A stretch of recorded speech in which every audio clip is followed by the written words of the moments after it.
The minute I can get my other YouTube up. So for you folks that are watching on the repeat, you know how this works. The first minute or so, I have to get YouTube horizontal going. So that's what we're doing right now. And today we're going to be talking about just a whole host of Trump headlines. Wow, he made a lot of headlines today.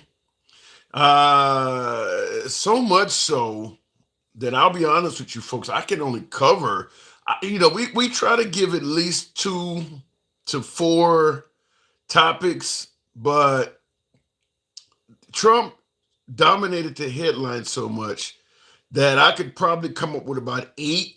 But to make the show interesting and remain consistent, we're going to do 3.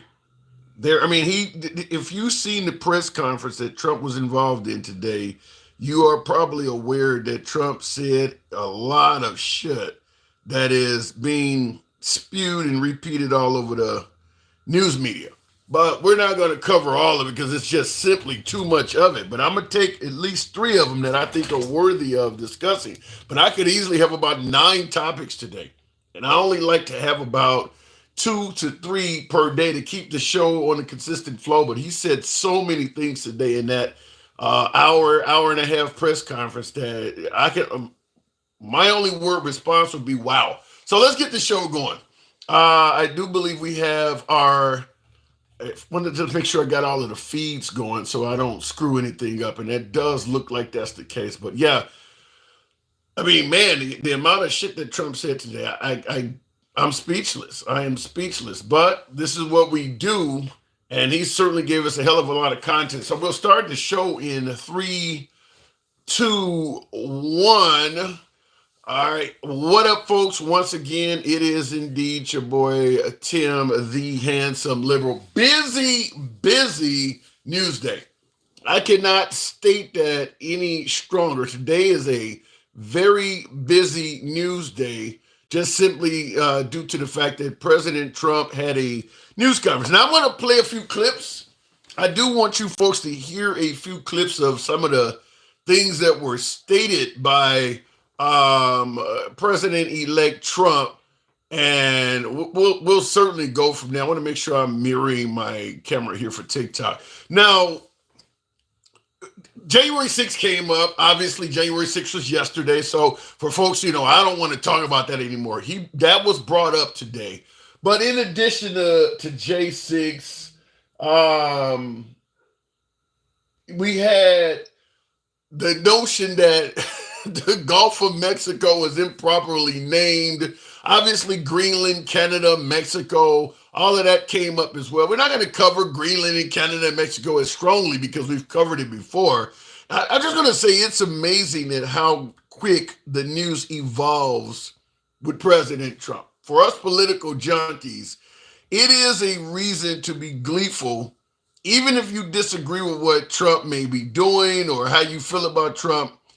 I gotta say, he does really keep politics interesting because he says or does something that is brand new every damn day. And today is no exception. So I want to get to a couple clips. I think these are worthy of discussing. The first clip, because he was asked, does he intend to pardon violent protesters from the January 6th protests? Now, people keep, like I said, for my MAGA viewers, my beloved MAGA viewers, I'm going to have it this as an uncensored program as always. So I'm sure I'll get chastised and challenged by many of you. Free speech. You can be critical of the host. I don't give a damn if you have a adverse opinion. State how you feel in the comments and we'll tackle it, even if it's unfavorable. I'm about free speech.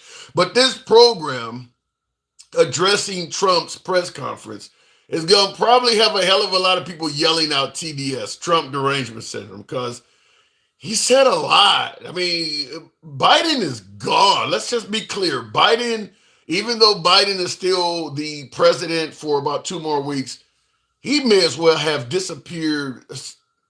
Election day, November 4th or whatever it was, election day, Trump became president. Biden has essentially been gone ever since that day. And every single day closer to Inauguration Day, Trump's presence and power has gotten stronger and stronger.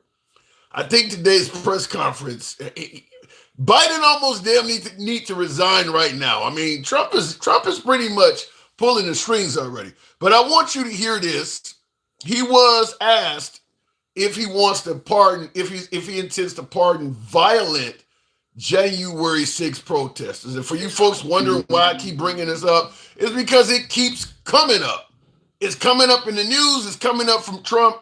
January 6th keeps coming up. It's not Trump derangement syndrome. Damn it, is what's in the news. This is what continues to come up. Trump sent out a social media picture yesterday of the opening actions on January 6, 2021. He took to social media himself and sent out pictures, peaceful pictures, not the climbing of the wall and busting windows, but peaceful pictures of January 6, 2021 were sent out on Trump's social media account. But I want you to hear this. This is the response of whether he's going to pardon violent protesters once he becomes president. Okay, I'm going to have to make sure my device is turned on first. All right, okay, let me make sure I... Looking at it, that's why NATO has money. And the Secretary General said it was the most incredible thing he had ever seen in a negotiation. Now, if I would have said, yes, we will, nobody would have paid. If I would have loved to say, yes, we'll protect you, even if you don't. I'm about 20 seconds earlier on where I tried to cue it up, so bear with me. I got to get the actual spot, because that's the preview. That's the question that was asked before this, so I want to make sure I don't play anything unnecessary. It's real hard to line up the times on this thing, but here goes. With violent offenses. Well, we're looking at it, and we have other people in there. And as you see, I guess 24 or 28 people came now from the FBI. That came out very quietly. Nobody reported it, but they had people in some form related to the FBI. They had 4 or 5 people that were strongly related to the FBI. We have to find out about that. We have to find out about Hezbollah. We have to find out about who exactly was in that whole thing, because people that did some bad things were not prosecuted. You know, I see it all the time, and you see it too. People that were doing some bad things weren't prosecuted, and people that didn't even walk into the building are in jail right now. So we'll be looking at the whole thing, but I'll be... So right off the bat, I want to ask that question. Now, he was asked, is he going to pardon violent offenders? And in addition to saying he's going to look into it, he stated that people who did not even walk into the building are in jail right now. So the question becomes obvious. I did a live on this earlier, or better yet, a YouTube short, TikTok short. Who the hell is in jail right now that did not even walk into the building? Who is he talking about? Now, I've been asking all over social media. Appreciate that, Den Cow. Shout out to you. Thank you for the support, starting the program off. Who is President Trump referring to that is being punished for what took place that day that did not even walk into the building? Who is he talking about?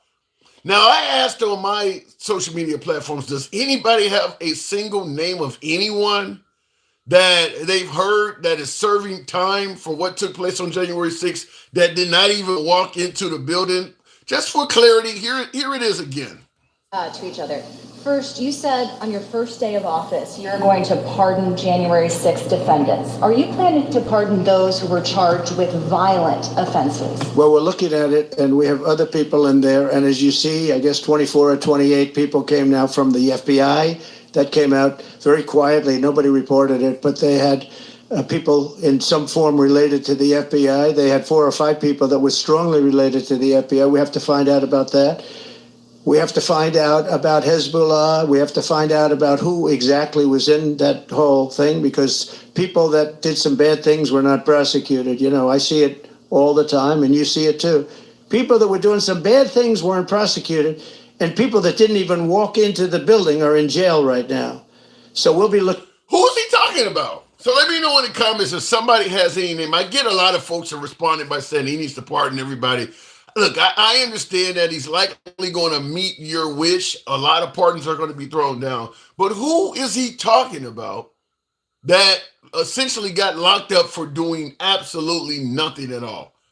Where is that coming from? Now, in my video, I asked, is there somebody that has a name, or is he pulling this out of his ass? Who got locked up for doing nothing wrong at all? How does that case work? I'd be curious to know. But in addition to that, that's certainly one thing we're going to be talking about, because I want to know who has a name for who the hell he's talking about.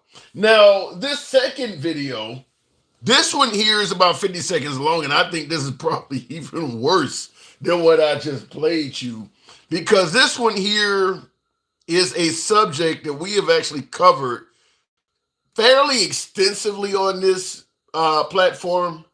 But what he said today really leaves the mind baffled. Now, it's baffling because this is on video. I'll let the video kind of speak for itself, though.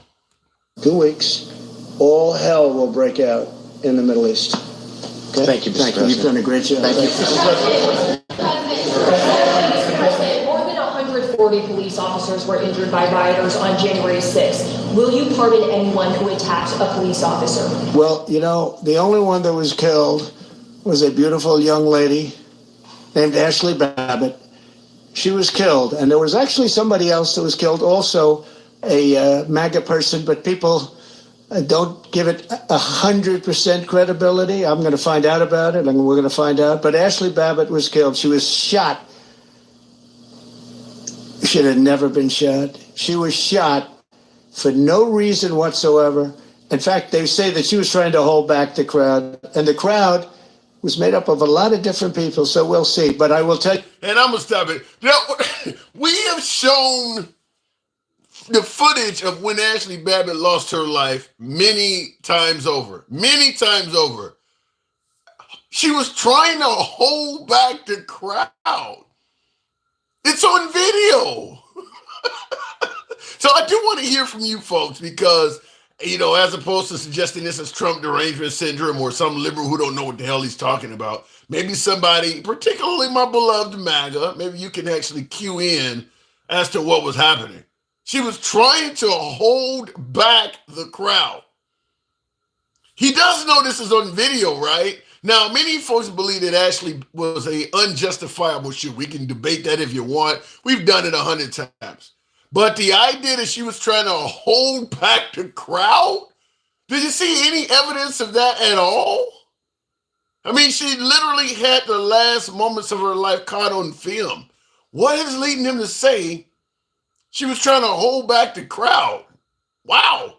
So I don't know. So I'm going to go with you guys and see if you can maybe help me understand that, because I still am so surprised that he would even say that, considering how easy it is to bring up clips of that. I just, honestly, I don't know why he would say that. I mean, there's clips of her last moments in life, and the idea that she was trying to hold back the crowd is something I want to hear from you folks.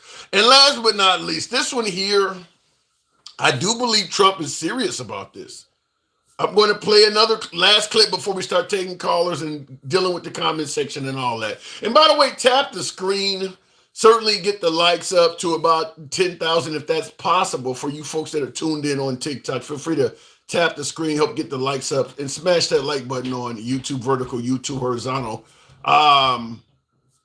This is the last one. You've probably heard this one undoubtedly several times already, because it's fairly controversial. Trump is he's no stranger to controversy, but today, this whole speech, goddamn, there were so many things in this.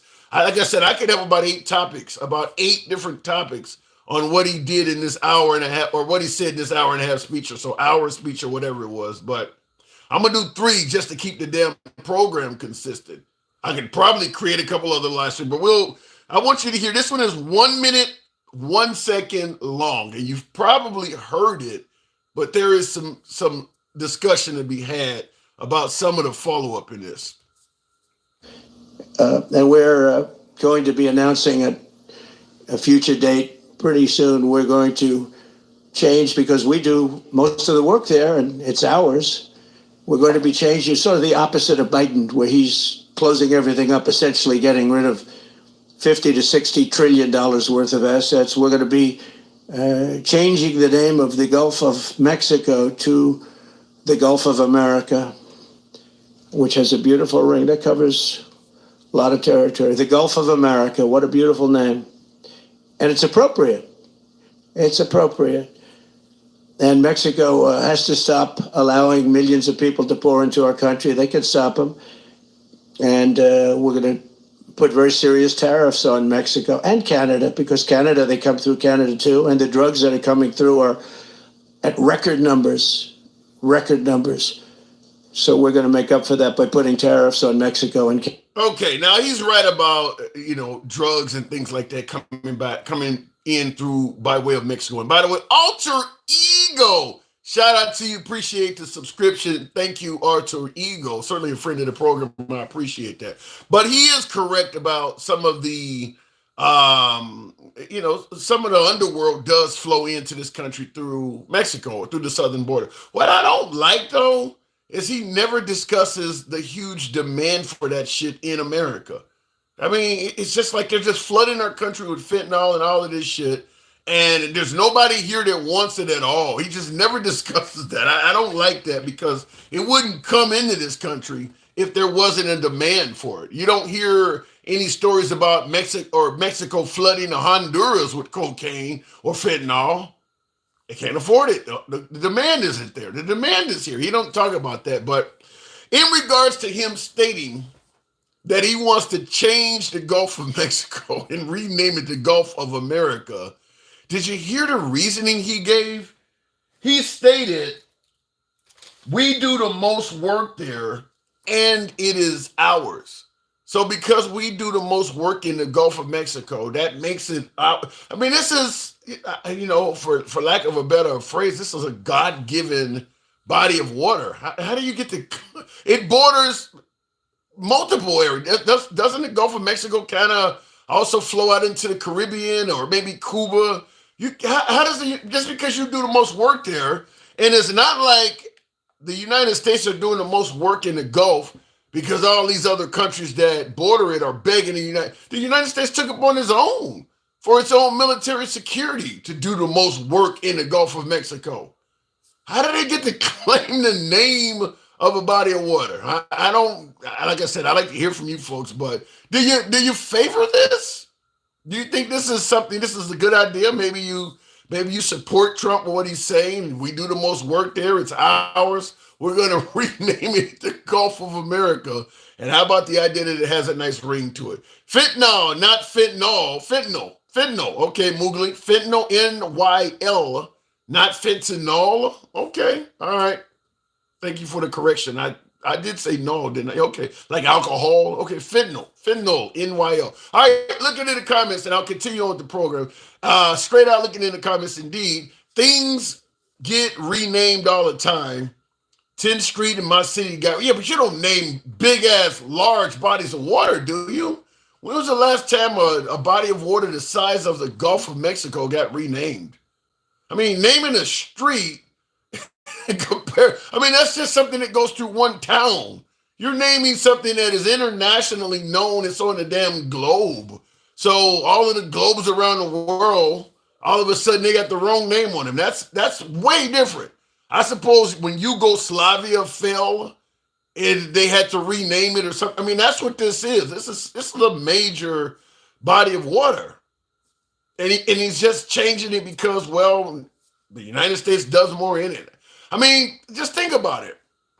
The Persian Gulf was named after Persia. That's not around anymore. Should they rename the Persian Gulf? Should Minnesota, Wisconsin, Illinois, Iowa, Missouri, Arkansas, Tennessee, Kentucky, should they all complain that the Mississippi River doesn't give them any recognition at all? Why should it only be named after Mississippi? We're all using it. We're all doing something for the Mississippi River. Why does only Mississippi get credit for it? I mean, I don't know where this could go. I just think it was kind of funny to say we do more, so we should just, I'm sure that when it comes to the Mississippi River, the state of Mississippi ain't doing more than all of those other states combined. I don't know. Should we change the Mississippi River? Looking in the comments, these are all distractions, Tim. We should be focused on the bigger issues. Well, Alter Ego, it really depends on every individual person for what's considered to be a bigger issue. I've said during the election time, voting based on not wanting a transgender woman to play for a boys sports team, that wasn't a bigger issue to me. I've said before, over 99% of Americans are not dealing with that at all, yet they were voting on it. So when you say vote for the bigger issue, it depends on what's big to you. What's most concerning in your life may be completely irrelevant to someone else. And thank you folks for tapping the screen, going straight to the box. We'll start the program out. Renaming the Gulf of Mexico. Wow. Denkow, good evening. Welcome to the program, Denkow. Jesus wants to peg you.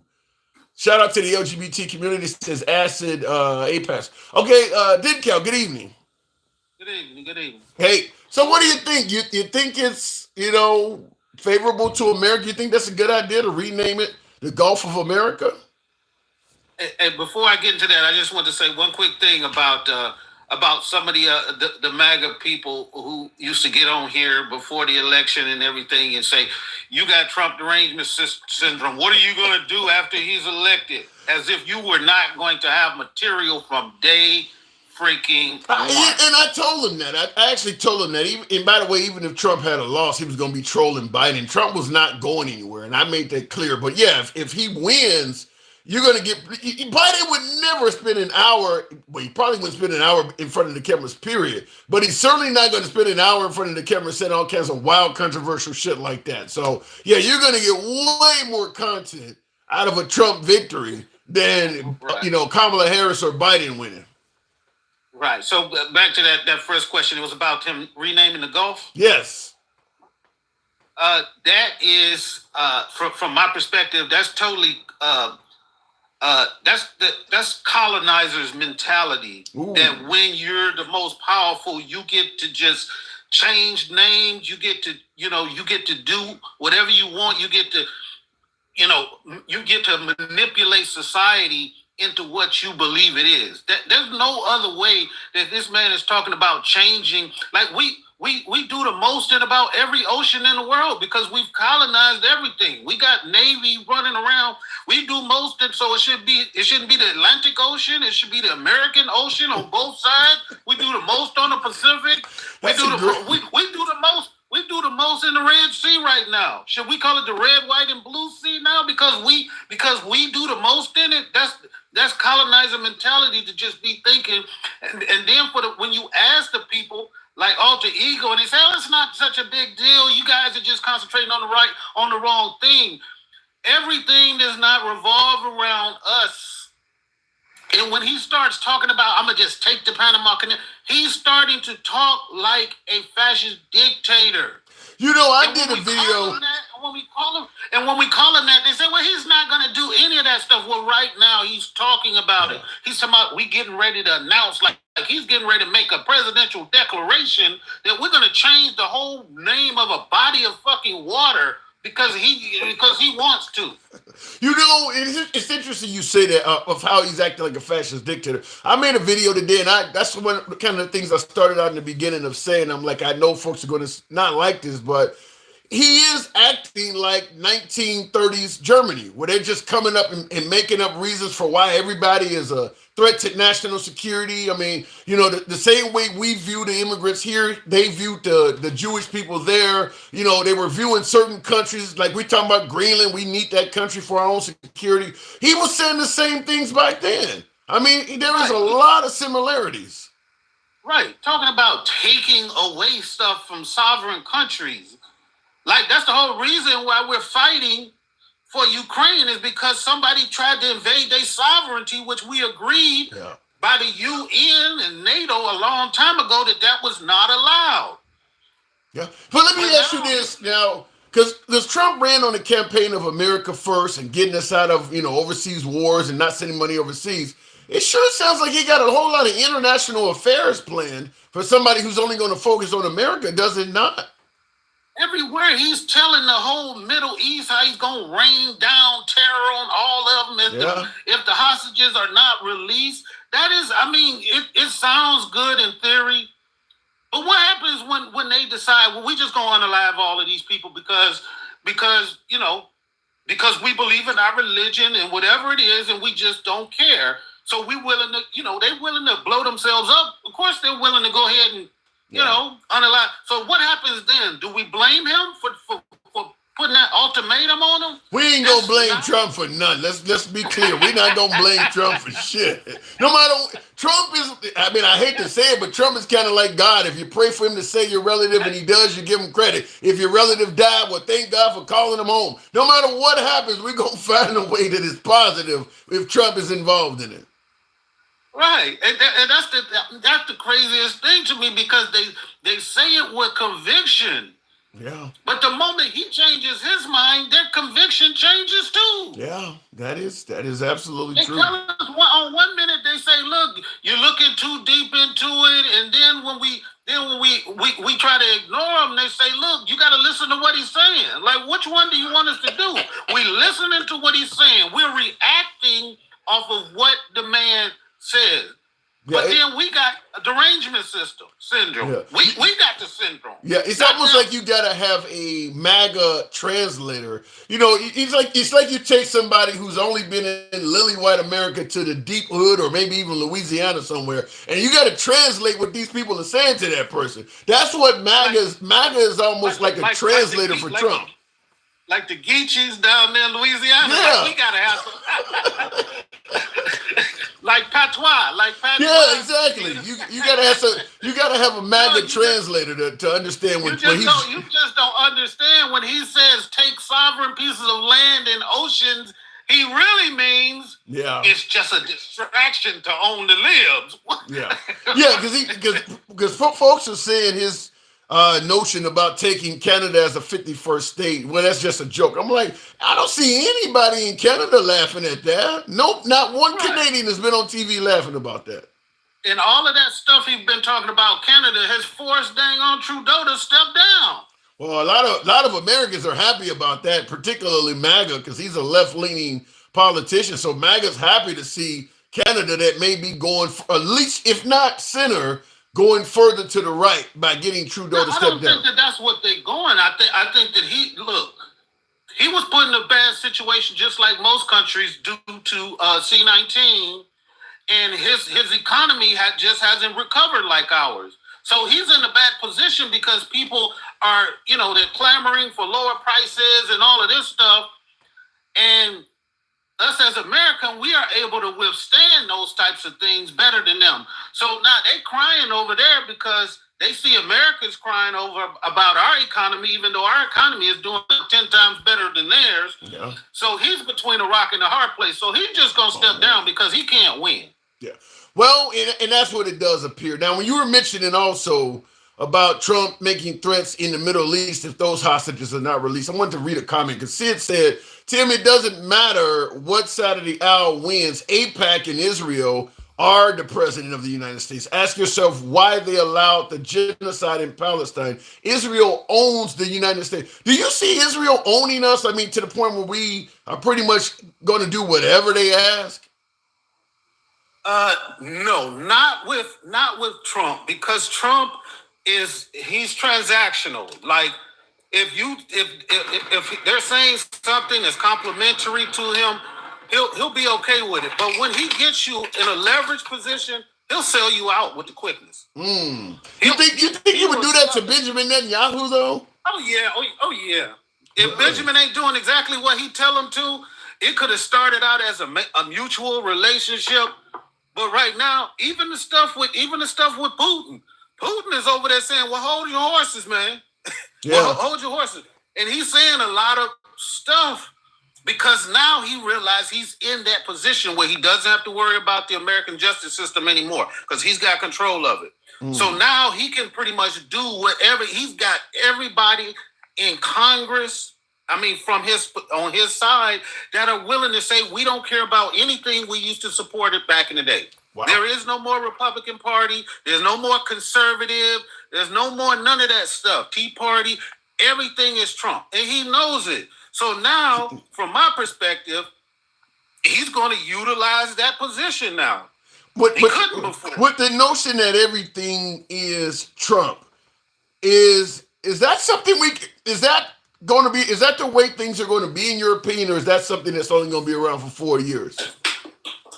No, it's not going to even be around for 4 years. It's like he's going to do something that's going to be so extreme that I think this country, not his MAGA, not his solid 30 to 35%. MAGA ain't going nowhere, is what you're saying. They ain't going nowhere. Okay. But the rest, the other 60, 65, he's going to do, he's already doing too much.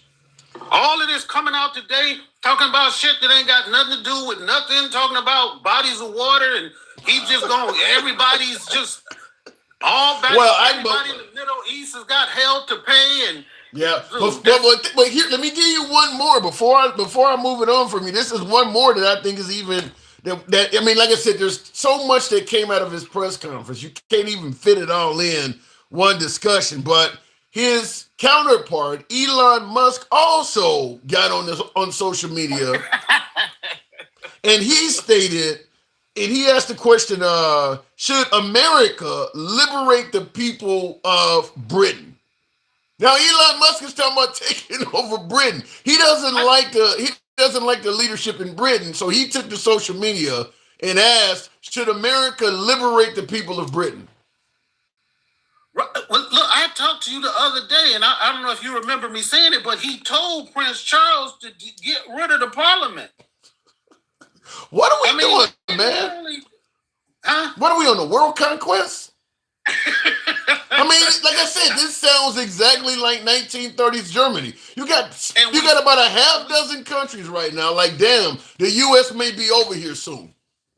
Right, and we started out the conversation with what? America first. Let's look inward. Let's help ourselves. Now we got this unelected bureaucrat, Elon Musketeer out here, why do we need to hear what Elon Musk thinks about international affairs? Why do we need to put that in our political lexicon like he gets to decide? He's an immigrant.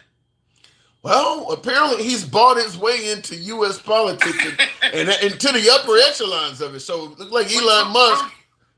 You think Trump said? Go ahead. He said he can't be bought. He's got too much money. That's what he told us. Remember? Yeah, Trump said that, did he not? Yeah, and you see what happened. Well, I'm not sure that MAGA believes is happening. They believe they're just close friends and they both want to make America great. If Elon Musk did not give Trump $450 million or whatever, he would not be where he's at. That dude bought his way into that spot. I don't think that's even up for debate.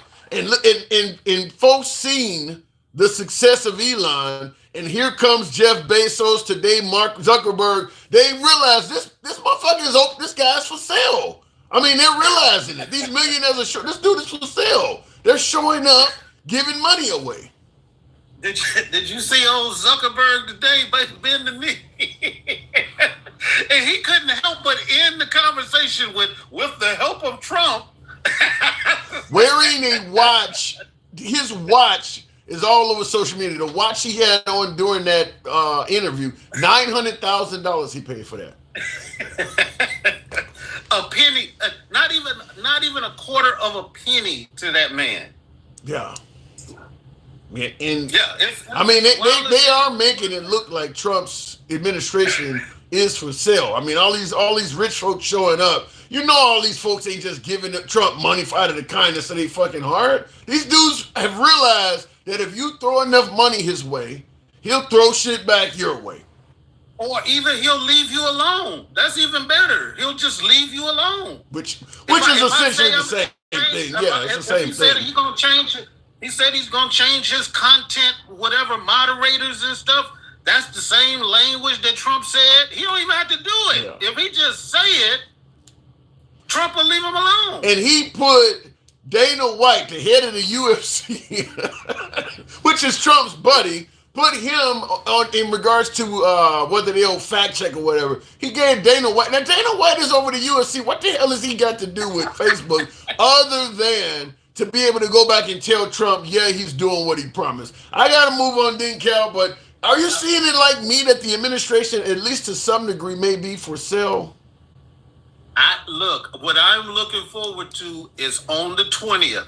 I'm looking for on the 20th because one of the guys from Fox News said he's got insider information that there's going to be a lot of shock and awe on January 20th. From Fox News?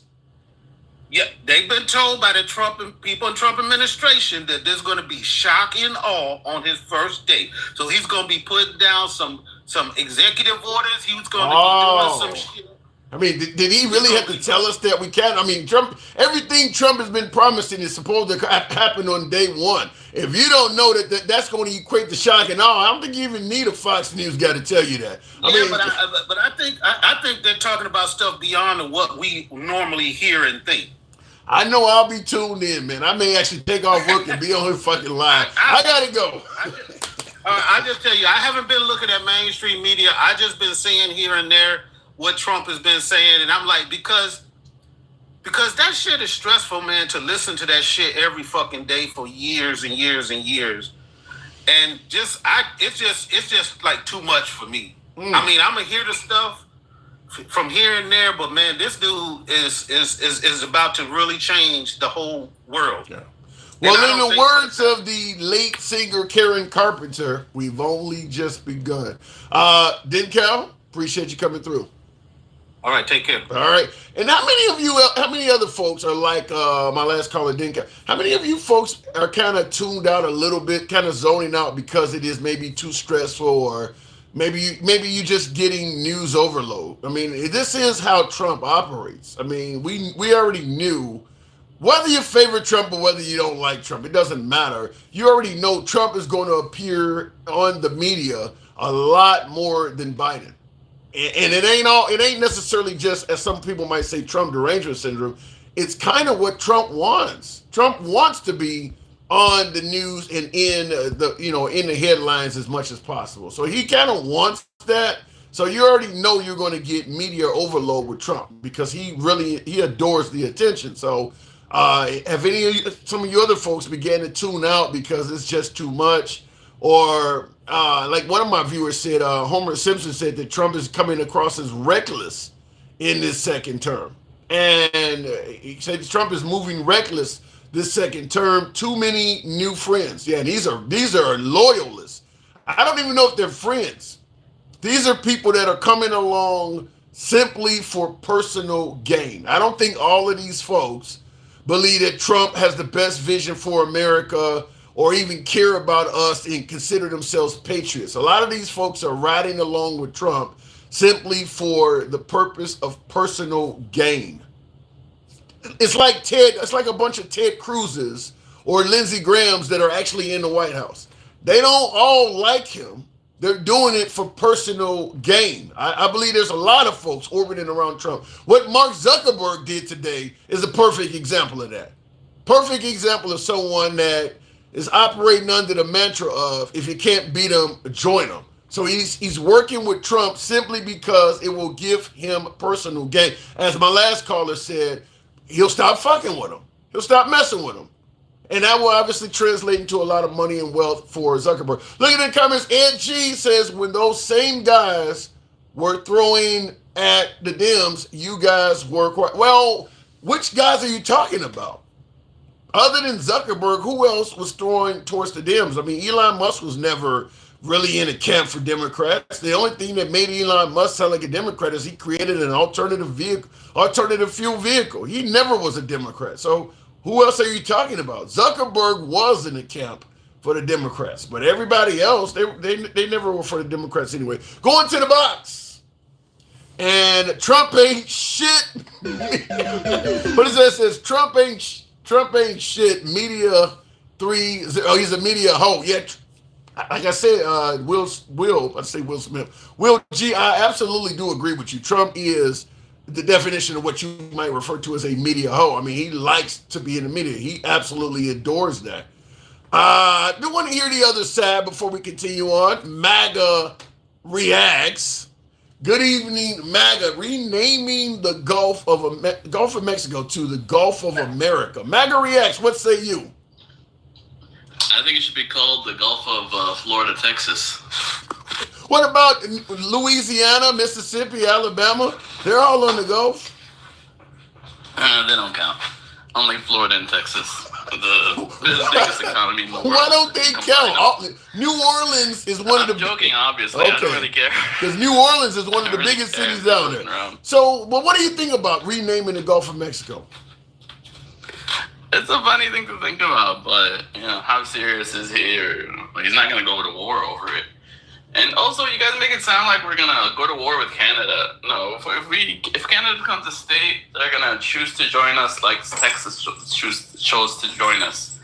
And a lot of people were actually interested, but it's the same way with when California talks about leaving the United States. It's shit people talk about that'll probably never happen. The leadership wait, a lot of people are interested, you say. The leadership of Canada is not going to join America. I mean, you're not going to get enough people in that country to want to become a part of America. You might have a few people here and there. I think Trump tweeted out a picture, got on social media and sent out a picture of some Greenland citizens wearing MAGA hats. You could find American citizens that would favor us becoming part of Canada, but that's not the actual mindset of the country, though. I mean, how are we going to know until we ask? Until they actually have a vote on it, like Brexit and all that shit. We didn't think UK was going to leave the European Union until they actually voted on it, and we found out how the people feel. Do you think? How does Canada benefit from that? What do you mean? You combine. First of all, they get all our resources, all our power. They get lower taxes for the Canadians.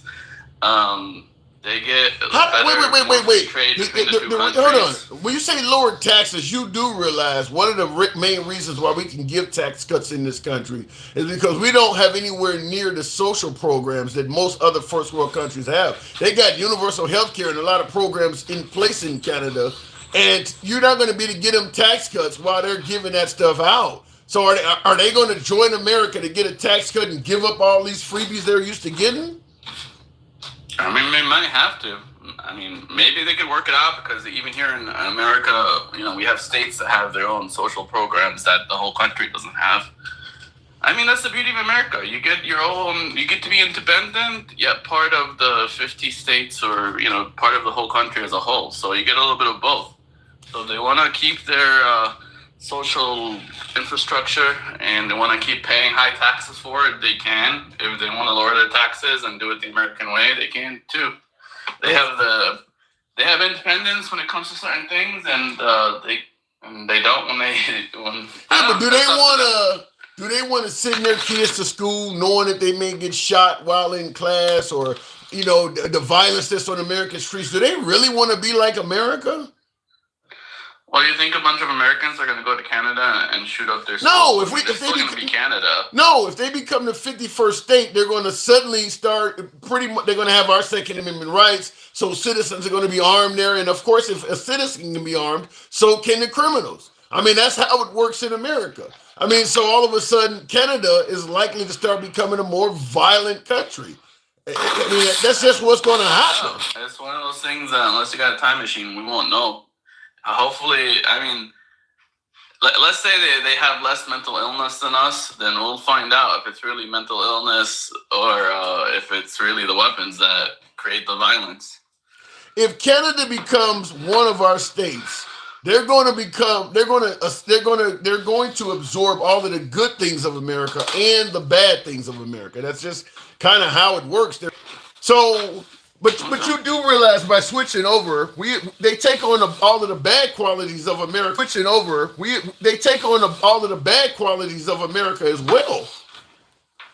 Yeah, I mean, that's on them to decide, like, the pros and cons, like any other decision, like getting married, like anything, I want to play when something. You get married, you have to take the good and the bad. Yeah, it sounds like the facts of life. I want to play something for you.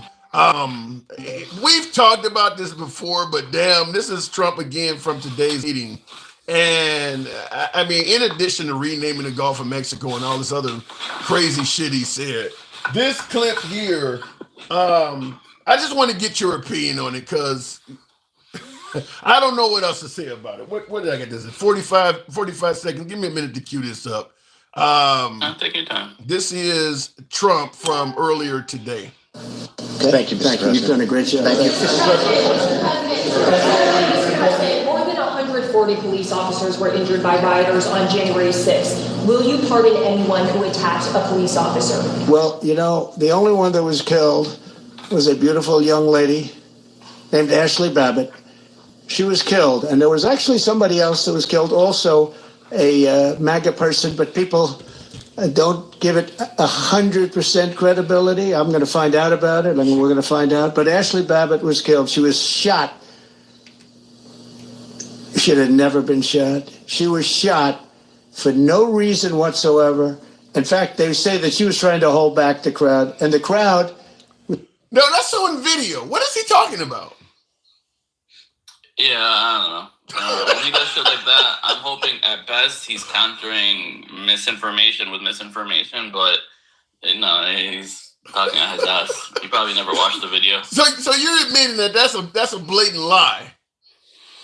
Yeah, I mean, even he says, you know, sometimes we have to fight their misinformation with misinformation. Really? You know, people, especially with January 6th, there's so much like bad shit, wrong shit going around that sometimes you're like, fuck it. If they're gonna misinform people, we have to counter it.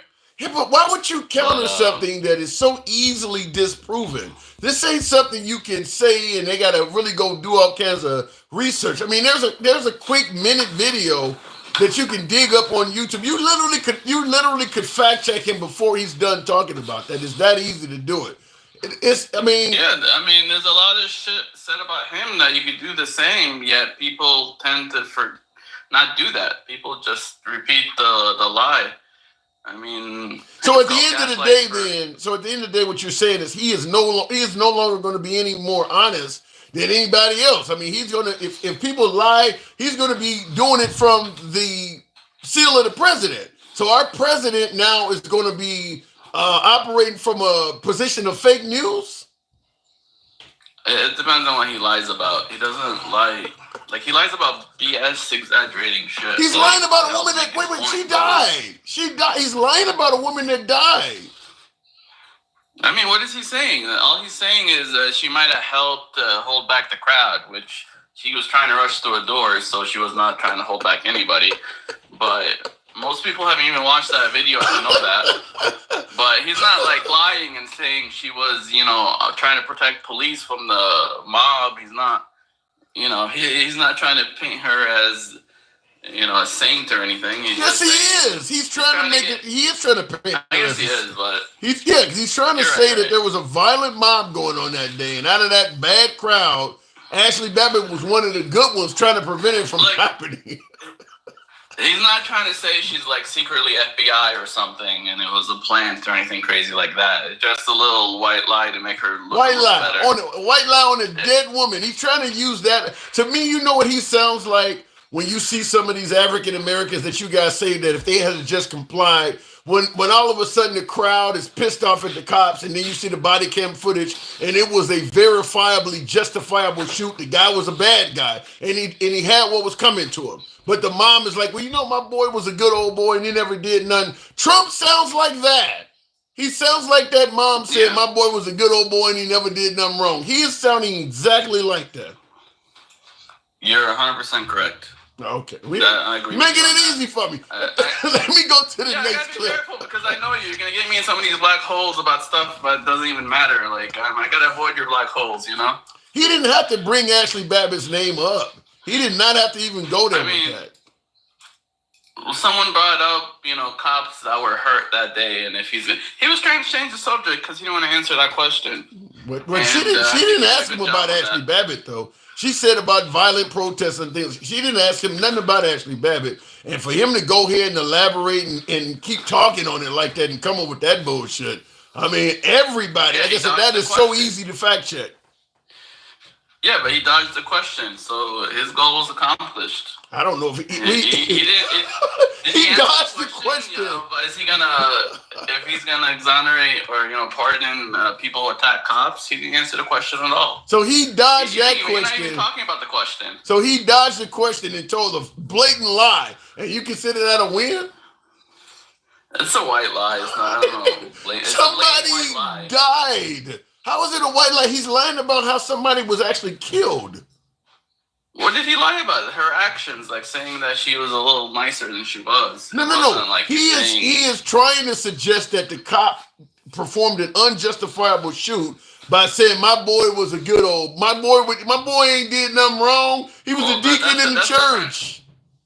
So now we're talking about different things. I was talking about her just holding the crowd back.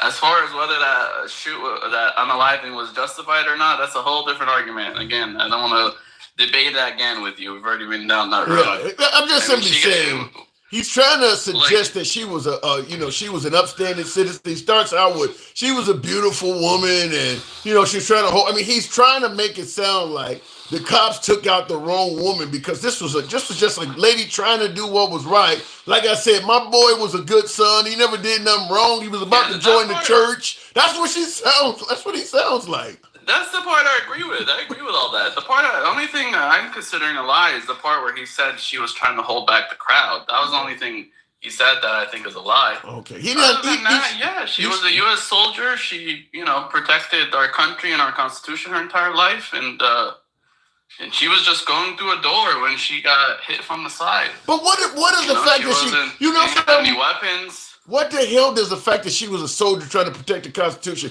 Damn it, the guy in New Orleans that ran over 14 people was a soldier that was in the military. He did the same thing as Ashley Babbitt. He served. He was a veteran. We don't talk about that, do we? We don't give him credit. He had hate in his heart and he was trying to hurt people. She was just trying to protest an unfair election in her eyes. She's climbing through a window, MAGA. He wasn't trying to hurt anybody. She How do you trying to run over that guy that shot her, that unalived her from the side. How do you know? She was literally going through a window. How do you know she wasn't trying to hurt anybody? She didn't get a chance to hurt anybody. If you're climbing through a window, you're not doing that to hug him. It's like shooting that guy when he's parked. How did we know he was going to run over 14 people when he was just parked? At that point, he was an innocent man. And when you ran him over, that's a different story. I mean, are we gonna do like Minority Report and arrest people before they even commit the crime? MAGA, she is actively climbing through a smashed out window. Yeah, she's protesting. I mean, that's how you protest? Wait, let me hold on. I was told that taking a knee during the anthem is the wrong way to protest. You're telling me the right way is to smash out a window and climb through it? Yeah, there's a difference of protesting at a football game that people are there just there to enjoy the game versus going to the center of our democracy and protesting there where the people who actually vote on these things could hear you. By smashing out a window. Well, again, you keep like all they did was go through doors and windows. You have to get inside to be heard.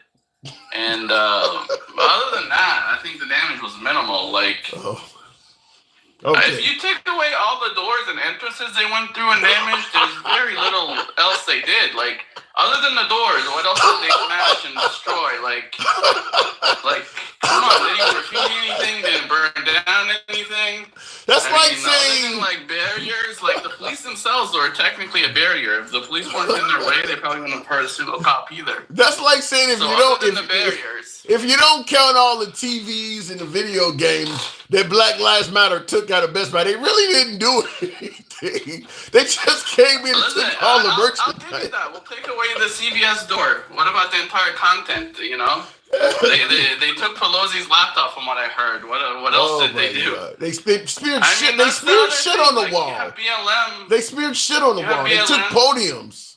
They did. They took a lot more. They took people's personal pictures and shit. They did a lot more than just what you're talking about. They stole stuff out of everything. You never hear about how much the damage cost because it was overall very minimal. Well, they went in people's the entire content of CVS. They went in people's personal offices and took artifacts and things like that may not be able to be replaced. That you can't put cost on. If I take a picture with Nelson Mandela and I got it in my office and you come and tear that up, he's dead. I can't redo that. How much is that worth? I mean, they went in her office, they went in people's offices and destroyed stuff. Who knows what the value of that stuff is? The difference is that they did it as a souvenir more than they didn't do it for profit. They didn't take that to sell it. So if I take your car as a souvenir, what does that mean? Well, why do you take the car? If you're going to sell it, that's not a souvenir. But all right, Mago. That's something to remind you of the... Again, the main issue is we saw BLM set entire cities on fire and do all this stuff. And they set the tone. They set the... compared to them, that was nothing. What happened January 6th was nothing. I don't know. I didn't see the vice president being ushered to safety during the Black Lives Matter rally. I don't know. If she was in the middle of Seattle, if she was in the middle of Chad, but he's not. But he wasn't. But he wasn't in the middle of Seattle. I don't see Black Lives Matter protests showing the world one of our main weaknesses. I mean, we showed the world how weak we were. I mean, any other you think ISIS or Al Qaeda wasn't looking like, damn, I wish we could have done that. I mean, we showed the world we were weak. What BLM did the world isn't concerned with that. That stuff happens all over the world. What happened on January 6th, that does not happen very often at all. Big difference. I give you the last word. I got to move on. What I'm trying to say is, BLM did all that and they barely got a slap on the hand. We never heard about it. They didn't hunt down every person involved in BLM and arrest them like they did this. Okay.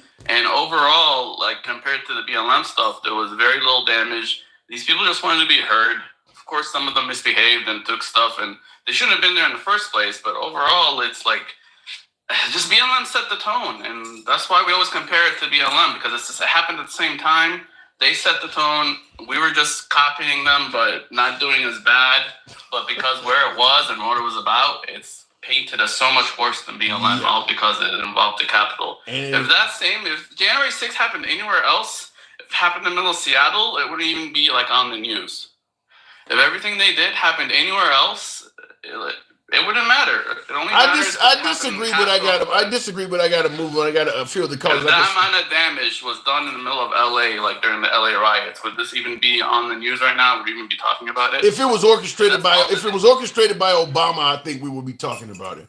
Yeah, if Obama called for a protest in the middle of LA and that sprung into people blowing up shit and bomb, I think we would still be talking about it. It happened because of the president. Some doors. What? But they didn't blow up anything. They just went. It doesn't matter if Obama called for a protest in the middle of LA and they did exactly what they did on January 6th, we would still be talking about it because it started with the president of the United States. I'll give you that, but they didn't blow up anything. Doesn't matter. It doesn't matter. It was something that was orchestrated by the president of the United States. That is what's making it news. Again, and the definition of orchestrated, what do you mean? He didn't want that to happen. In fact, it hurt him. It ended his he was challenging the election, but January 6th ended his challenge. It hurt him. His challenges were over with already. The Supreme Court had already refused to hear. There was no more challenges. That's why he was doing that. There were still a couple of challenges pending, and we were still looking for. Even till today, he's still challenging that election. He hasn't conceded. Yeah. All right. Well, good luck with that. I got to move on, man. Appreciate it. Thank you. And the comparison of Black Lives Matter and with J6 that will go on forever. I don't know what else to say. Anytime you bring up J6, BLM is going to come up. When you bring up BLM, J6 don't come up.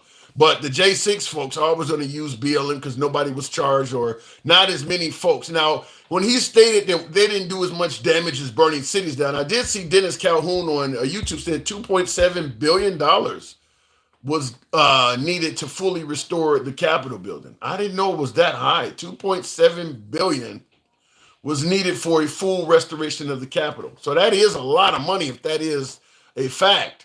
But when we talk about the damage that was done and suggesting that, BLM did far more damage, as my last caller said, that's probably because we don't put a price on PTSD.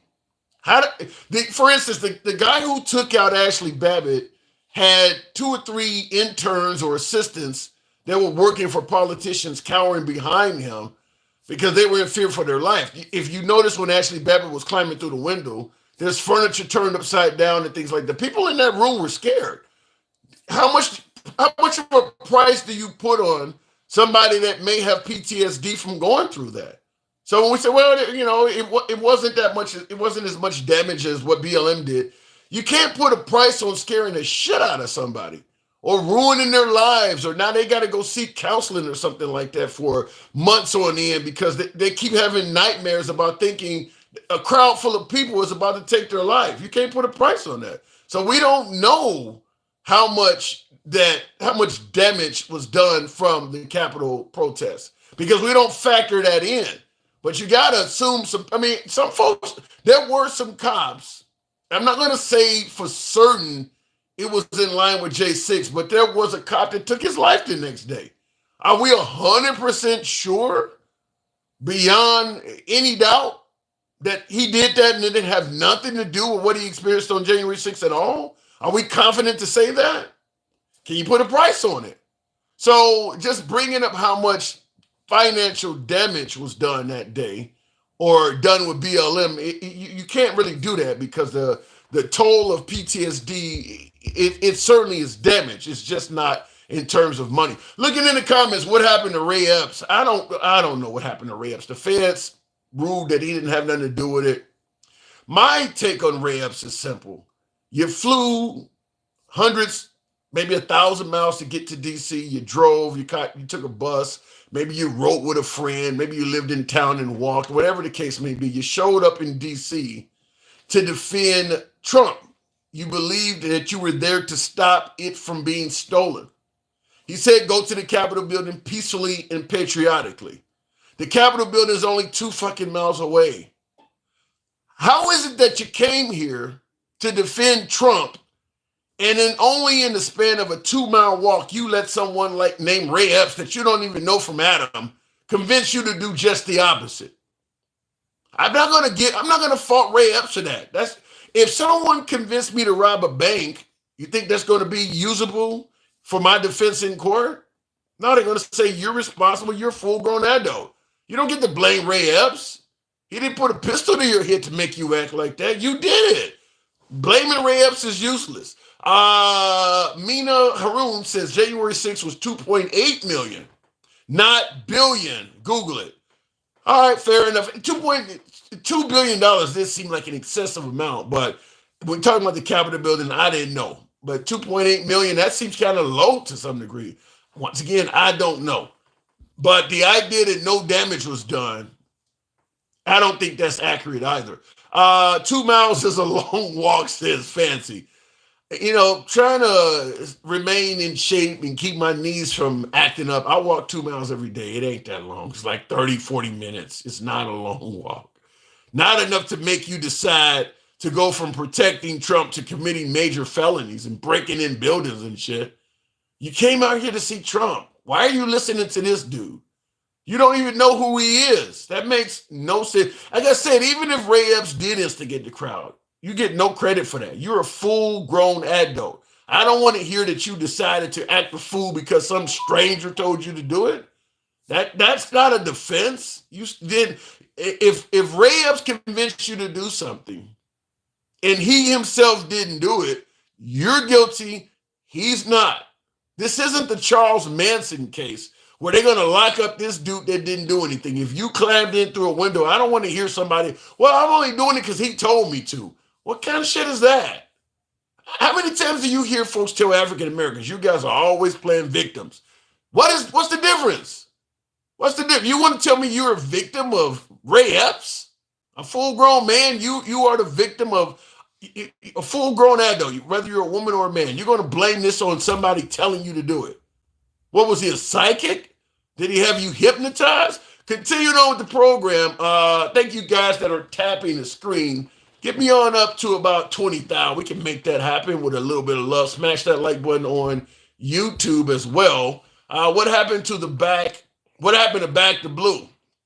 Back to Blue don't mean a damn thing if you don't like the blue at that time. Back to Blue is one of those do as I say, not as I do type slogans. I want you to back the blue. But if I got a problem with them, fuck them.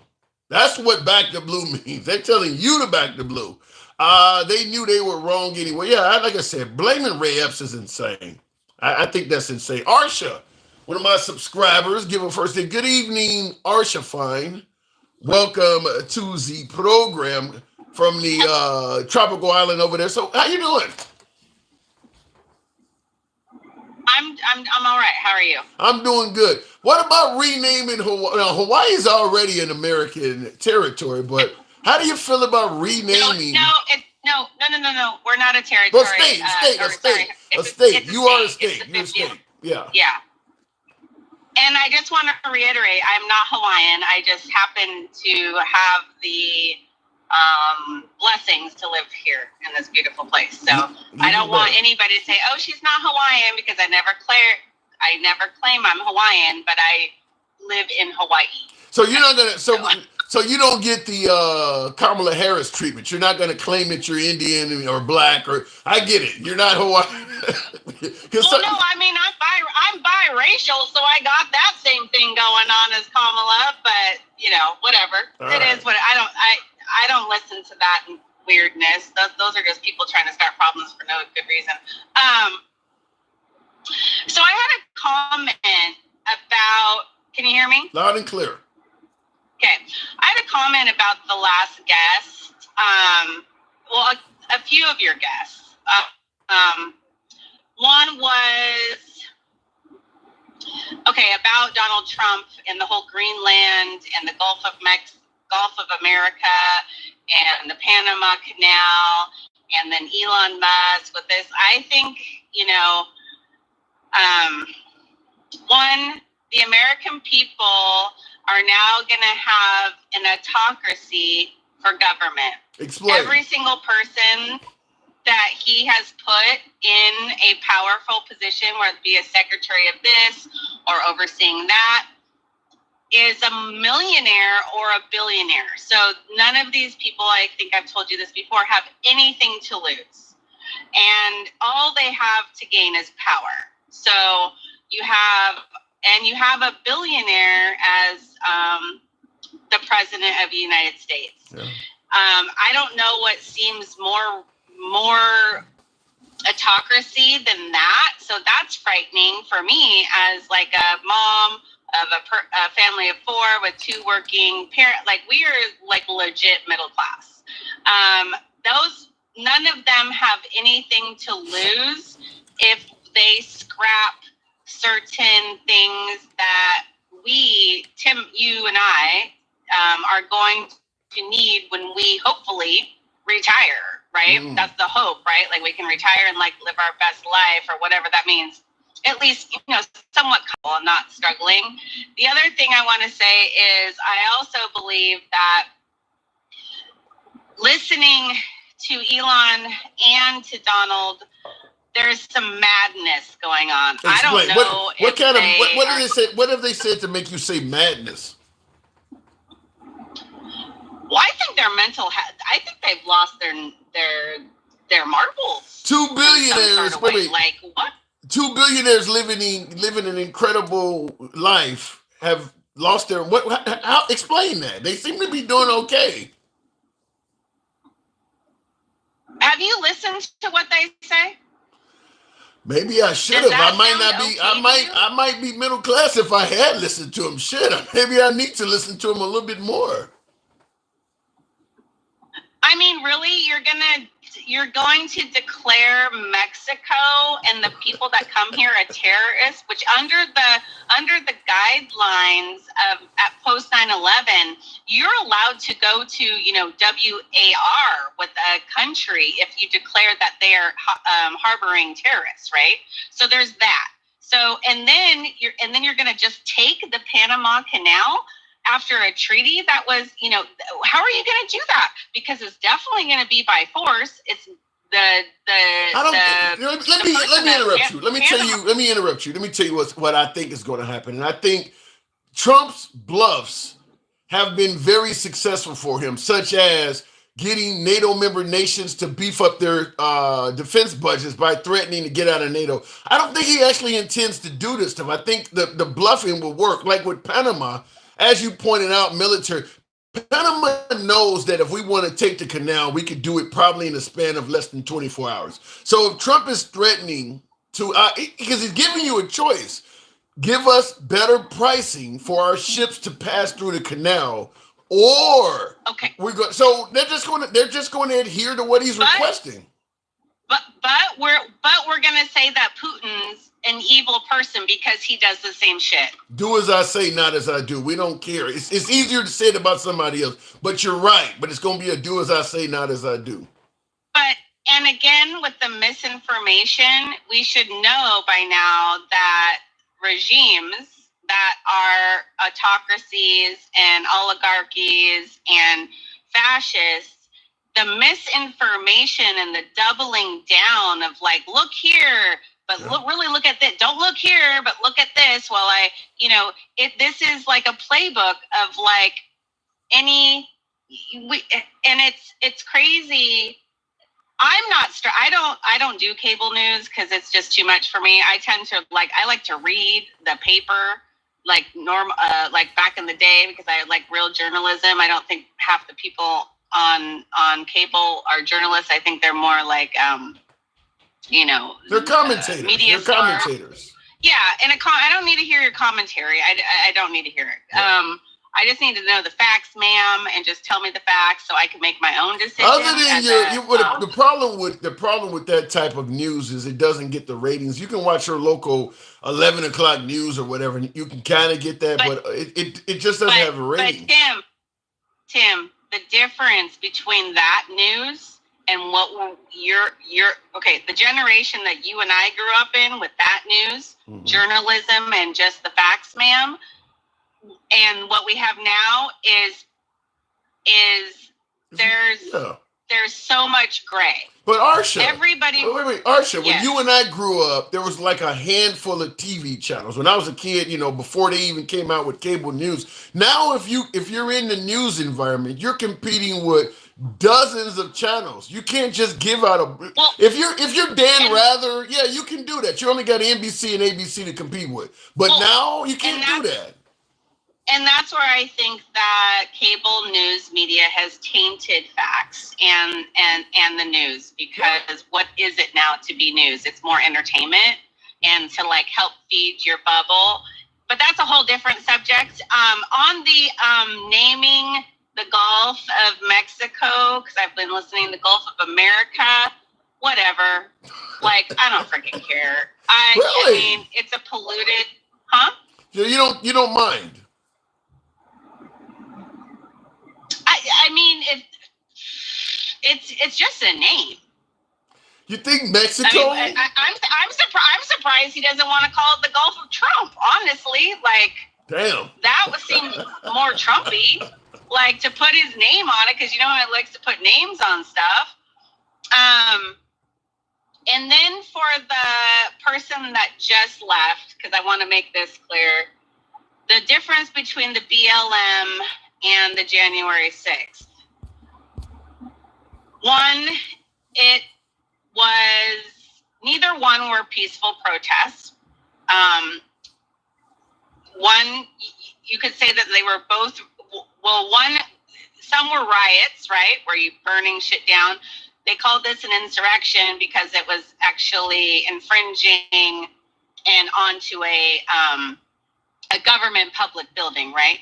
The difference is BLM protesters, if they were protesting, faced pepper spray, tear gas, and rubber bullets. Not most of them. Most of them didn't deal with that. Well, I'm not saying all of them. I'm just saying many of them across the country that turned, violent did have that. And you can't like, I have a hard time with saying, well, these people were just trying to express themselves and, they were just upset and, out there because they wanted their voices to be heard. Well, that's the exact same reason why people were protesting George Floyd is because they were upset and they wanted their voices to be heard.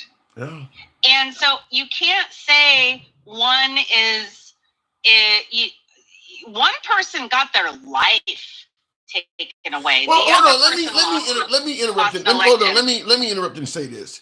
I mean, regardless of what people are saying when they compare these two things together, fact is, MAGA fucked up that day when they went into the Capitol building, and bringing up BLM is kind of the only way to defend it. I'll tell you this: if some other group did exactly what MAGA did on January 6th, MAGA would be demanding that they go to prison or go to jail for it. But because it was them doing it, they're looking for somebody else to say, "Well, we're not as bad as them." But they do know what they did that day was horrible. Well, they give a lot of excuses, which, there's some entitlement that comes to that.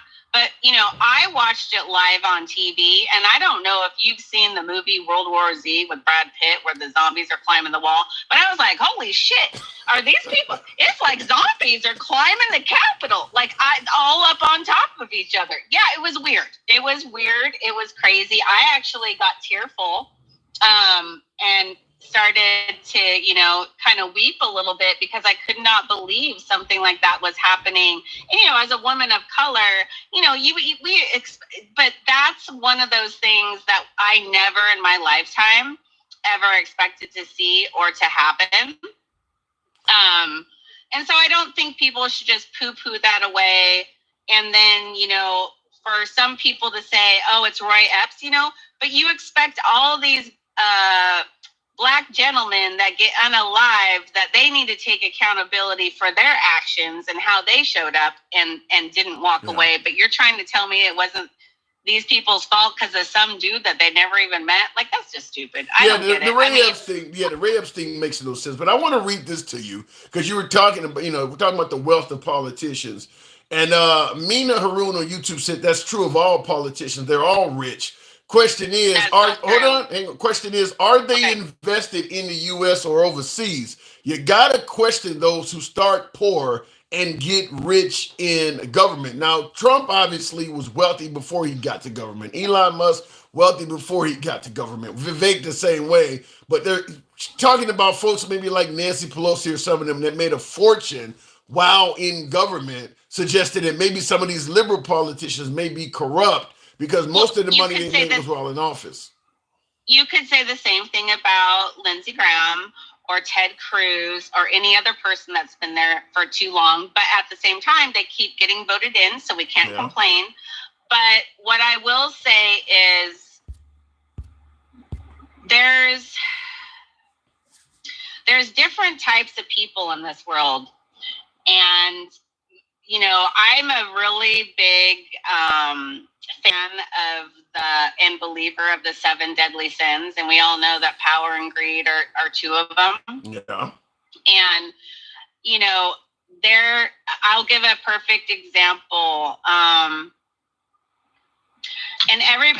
never understood why everybody thinks he's a villain, but Bill Gates and Melinda Gates, some of the wealthiest humans on the planet, they're right up there with everybody else, have decided not to give their fortune to their children, but instead because they're just giving it away. And they can give it away on all these different continents and all these different countries, and they're still not going to give away enough wealth because they're that wealthy, but they're a villain.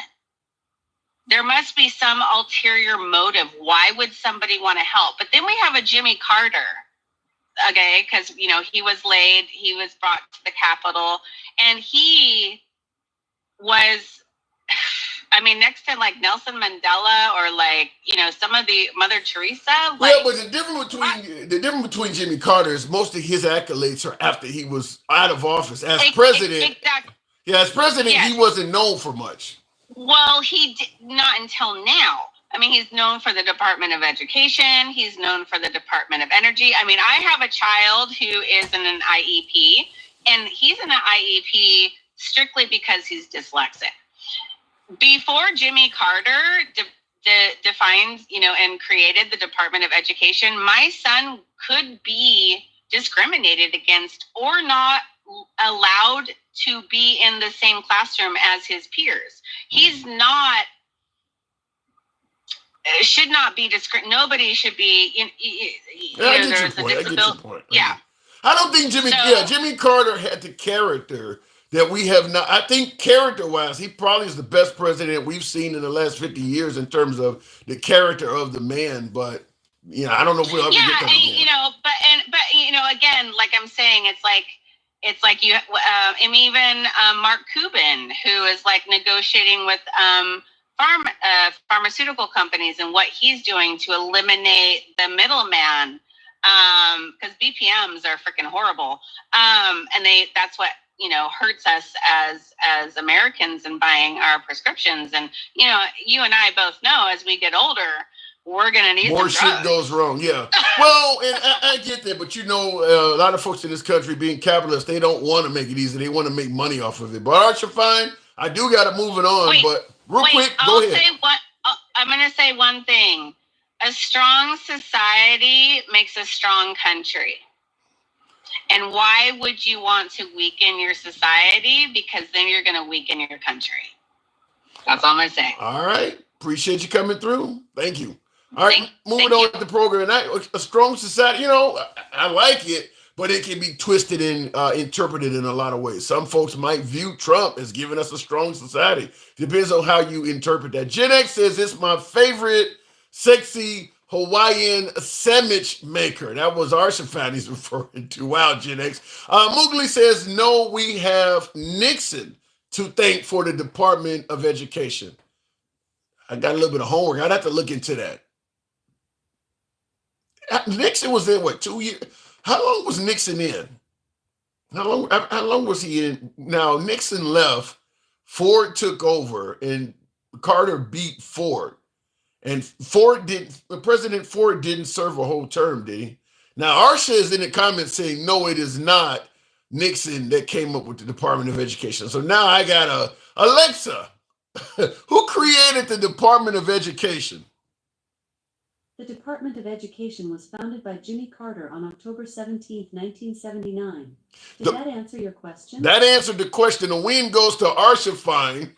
According to Alexa, Jimmy Carter founded the Department of Education in 1979. So there, it was not Nixon, at least according to Alexa. So they're real-time fact-checking. There you go. Anyway, looking in the comments, tap the screen, folks, and this is why people need to read books, says Archifine.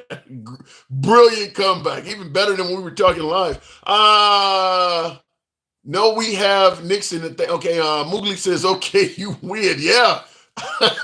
Based on what Alexa and she told us. So I didn't know, I wouldn't have been able to counter that. I didn't know. Our government see, that's why I like the whole free speech live forum thing, because I don't believe anybody is ever a know-it-all. You'll never hear me say something like Trump, well, I know more about the Department of Education than anybody, or I know more. We don't do that here. I don't think anybody knows more about a damn thing than anybody. Everybody knows a little something. So we kind of create a potluck here of sorts. You bring the steak, you bring the carrots, you bring the chicken. We make it work because everybody brings a little bit to the party. That's why I believe in free speech. Looking in the comments, Nixon founded the EPA. Okay, fair enough. Continuing on with the program, going to the box. Tap the screen, by the way. And by the way, folks, if you like open dialogue like this, for my new viewers, civilized dialogue, we go left of Bernie Sanders to I'm having dinner with Q. Everyone gets to speak. You can be critical of anyone in the comment section, up to it, including the host. All about free speech here. If you favor that, feel free to follow the program on TikTok and subscription on YouTube, if you will. We're here Monday through Friday. King Finn, you corrected me earlier. Now, what did I get? Oh, I said that Trump is bluffing. I want you to elaborate on that, King. Man, Trump ain't bluffing.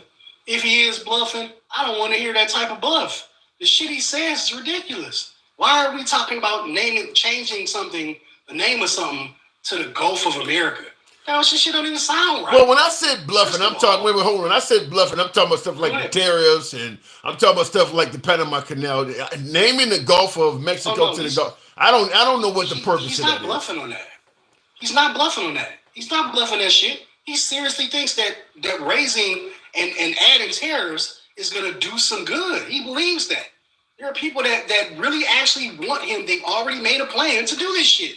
He's serious. He's not playing with that. He's really going to do that. Well, let me rephrase it. I'll say this. I think what he is promising will cause the other side to react, and it'll never happen. For instance, he's proposing tariffs on Canada and tariffs on Mexico because they won't secure their border. So what's going to happen is they're going to secure the border, and he's not going to have a reason to impose the tariffs anymore. Same thing with Panama. He's talking about taking the Panama Canal because they're charging too much for U.S. ships to pass through. What's going to end up happening is they're going to lower the price of ships passing through, and there goes his reason to take over the Panama Canal. That's what I mean when I say bluffing, but you're right. He will likely follow through, but I believe he is he's bluffing, or better yet. And I both know that dude is not smart. I really need you to understand that dude is not smart. The shit he's saying he thinks is smart is stupid as hell. He's talking about raising tariffs on Canada and Mexico, the two places that we do the most business with. He got out of data. What are you talking about? This dude is serious about doing this ignorant shit. And just like I told you a couple weeks ago, that dude, Doug Jones, the Energy Secretary in Canada, has already said, as soon as you try that stupid shit, we're going to cut off power to your four most northern states, Michigan, Wisconsin. I don't know if he can do that though, because I don't. He can. He's not. He's not the prime minister. I don't know if he can do that unilaterally without the prime minister. He's the energy secretary. Yeah, he can bring something to the bill. See, up in Canada, they actually listen to people. So when the energy secretary says this is a good idea, Justin Trudeau is going to look at it and say, damn, you know what? I am kind of tired of Trump, dumbass. Let's do this. This might mess some shit up. Well, how much longer? Trudeau is not going to be around past about Easter, if I'm correct. He's already resigning. Okay. What's your point? You don't think, and you think, wait, Trudeau is one of the cooler presidents of Canada. If you think that somebody else is going to get in and want to take that bullshit off Trump, you really think that? These people are not Putin. These people are not fucking Netanyahu. Some of these people in Canada are not okay with the shit that Trump's doing. Yeah. They're not going to be okay with that shit. Well, they've already talked about stepping up the security funding to protect their border. So as long as they do that, Trump got what he wanted. Okay, well, that's going to be great for them. But what is that going to help us do? It's not going to do shit for us. They're stepping up theirs. Well, they're not going to let us in anymore. What happens? Let me ask you a question, a serious question.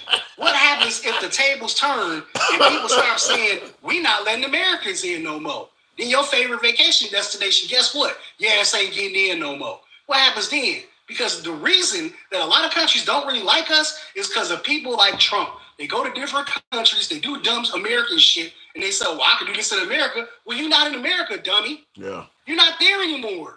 You can't do the same I shit. I think I got told Trump that. Trump is a glorified Karen, a glorified Ken doll. Okay? You need to stop glorifying this clown and actually bring him back down to the damn seat he need to be in and figure out how to either get him out or teach him some fucking manners. Because that's the problem. He don't got no fucking manners and he's doing shit, and it look like to the rest of the world, he don't got no manners and he needs some fucking home training. Well, that's what they think of us. Well, a lot of people like the man, though. That's what I'm saying. A lot of people like him. I like jelly donuts, but I don't need them, do I? Well, what if Trump actually does bring down the cost of goods and services, bring down the price of gasoline, eggs, all of this shit? What if he actually does that? And I told you this last time I was on, without all the bullshit, if he does, I'll congratulate him. But unfortunately, I live in reality where I know OPEC sets the price of gas. I know that corporations like Kroger, Meyer, and the rest of those places that actually sell the shit actually change those prices. I live in reality. I don't believe the president can wave his little fat finger or his little hands like he does on stage all the time and shit's gonna go down. because that's not what happens. So what you're I'm not talking a maggot, what you're okay? talking about is price gouging, and you're right. Now that certainly I believe is part of it. Is the price of cereal and all this stuff shot up, and they even proved that Kellogg was. I think it was Kellogg's. Every time I boycotted them because it didn't have nothing to do with Biden, but it was hurting Biden. But similar to what Will is saying in the comments, Trump and Elon did not earn their wealth through merit.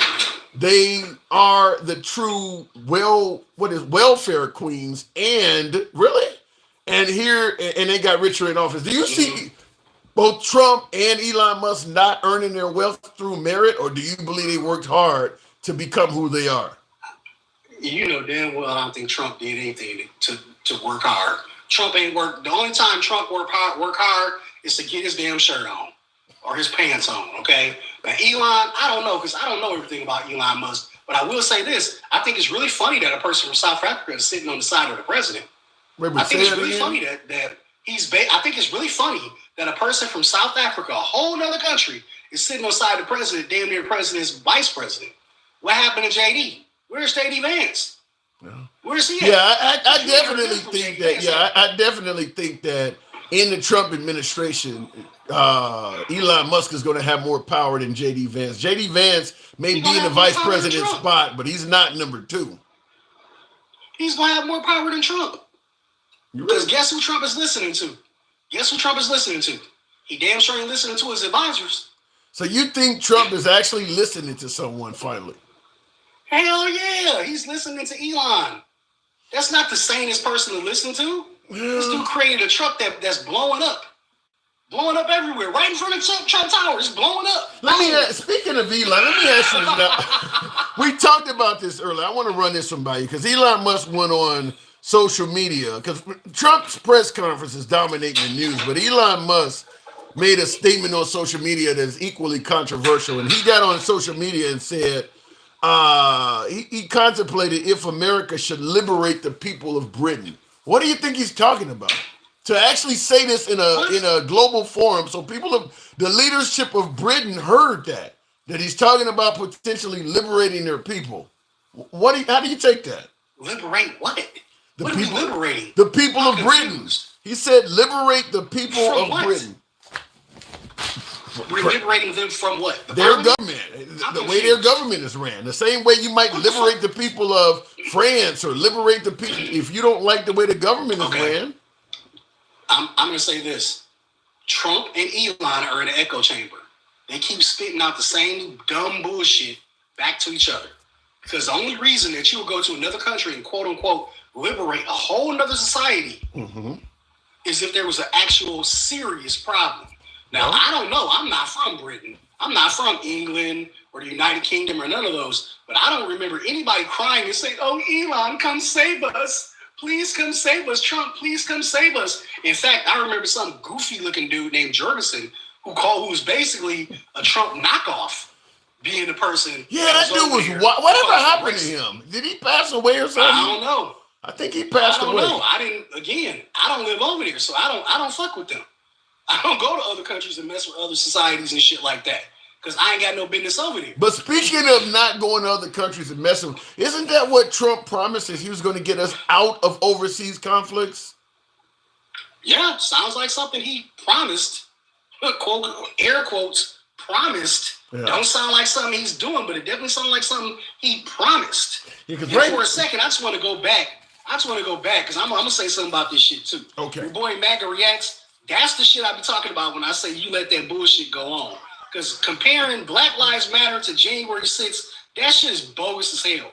There's no way in hell, and I don't care how many of them do it. They can do what they want to, but you can kiss my ass, because that's bullshit, okay? Explain. Black Lives Matter is a continuation of 400 years of systemic racism and fucked up shit that's been happening in America for years. Well, the difference is now we can see it because they're walking around body cams. January 6th was an actual insurrection of people who Daddy Cheeto told them to go liberate the ballots in the box and stop the steal, which is a complete lie in the first place. And all them people saying, oh, what's my man name? Roy, what was his name? The dude they swear to God it was all his fault. I'm sorry. Ray Epps. If some dude named Ray Epps walk down the street and tell me to go shoot somebody or break in the Capitol, I'm gonna think twice on my 40 minute 2 mile walk going towards the Capitol. But hold on, let me push back. But let me put on my MAGA hat and push back. How do you respond to Trump, who said today that this would be the first time in U.S. history that somebody's ever performed an insurrection without any firearms? Trump is saying there's no way this could have been what you're claiming because there were no weapons present there that day. Oh, so wait, the Proud Boys didn't bring no bear spray? It wasn't hundreds of people out there with nooses and hangmen, and I mean, you don't really think you're gonna take over? I'm confused. You can't take over the U.S. government with bear spray, though. If you run up on Mike Pence with a hangman's noose and say hang Mike Pence, is he supposed to be okay with that? No, I get your point, but wait, hold on. You don't think that you're going to plan to take over the United States government with nooses and bear spray, though, do you? Enough people, yes, it's possible. You think that's how they would have planned that, though? Oh, you talking about MAGA? Wait, hold on. You're talking about MAGA, people who shall not be infringed upon, people who hold the Gaston flag up. You think they would show up to do an insurrection with bear spray and only, the stuff you're talking about? Smart. Tim, we were talking about people who broke into the Capitol. They ain't that damn smart. They're not that damn smart. You really think that? I see people in the comments talking about bear spray, pipe bombs. All this shit was present. Who cares if they didn't bring guns? They knew damn well they weren't supposed to be there. It doesn't matter what they did or did not bring. That argument is mute to me. You marched on the Capitol and you walked your ass in the Capitol. You stole stuff. You took a shit on somebody's desk. You broke into the Capitol, a closed building, whether or not you brought bear spray or if you brought a fucking pillow. You knew damn well you wasn't supposed to be here. Well, some are going to suggest that. The whole argument is new to me. Well, but some are going to suggest that people were being let in and they didn't all break in, though. That don't make that's moot to me. That's moot. But that's on video, King. But that actually happened. That's on video. I don't care. Tim, I don't care. You knew you weren't supposed to be there. Okay. It does not matter. I don't care if Jesus let you in. Actually, I can't say that. I don't care if the cops let you in. I don't care if J. Edgar Hoover came back from the dead and walked his cryptic ass up and opened the door. You knew damn well you wasn't supposed to be there. Yeah. It does not matter. It's not your house. It's a closed building. You knew what was going on. Stop playing. That's moot. No. Stop it. All right, King. I got to move on, but I don't disagree. I do believe that everybody that was in that building that day knew something was going on wrong, knew that they were. If your ass gets shot, guess what? Maybe your ass shouldn't have been there. Because when Black Lives Matter showed up at the Capitol, what happened? They had body armor, AKs, M16s, fucking force shields, pipe bombs, gas bombs, the whole damn nine. It looked like what was that video way back in the day? That was Public Enemy. That was Public Enemy and Fight the Power. Oh my God. All them damn people standing up in stormtrooper masks. If Black Lives Matter had showed up there on January 6th, they did that shit. If they had just walked down the street, what the hell did they do when he walked outside and flipped that damn Bible upside down looking dumb as hell? They gassed the whole damn square. Are you serious? That did Come happen. on, man. Let's stop playing, man. It's two sides, man. Come on. All right, no way in hell that shit would have stood. You know damn well that shit's wrong. Right. I'm not arguing with you. I got to move it on, but I do agree that if BLM had did the exact same thing as MAGA on January 6th, MAGA would have been calling for all sorts of arrests, and the last thing they would have been saying, they would have hung them boys. Yeah, they would not have been talking about peace and protest. Crowd. Well said, King. It's a peaceful love fest. Get the hell out of here. Peace, man. All right, man. By the way, when he said a peaceful love fest, was ironic because that's what the president called it. That's what Trump called it, a love fest there that day. Mina says Trump is friends with OPEC Corp's prices will fall. I gotta see it. I do believe there are some areas where Trump can ultimately cause some things to fall in price. I do believe if he is successful in getting Panama to lower the cost of ships passing through the Panama Canal, which I think there's a high likelihood he'll be successful at that. Well, because he mentioned that they're charging ships as much as $500,000 to pass through that. If he can cut the price of that, let's say for instance let's say they charge a ship $400,000 to pass through the Panama Canal. and let's say Trump gets it down to 300,000, 25% cut in cost to pass through.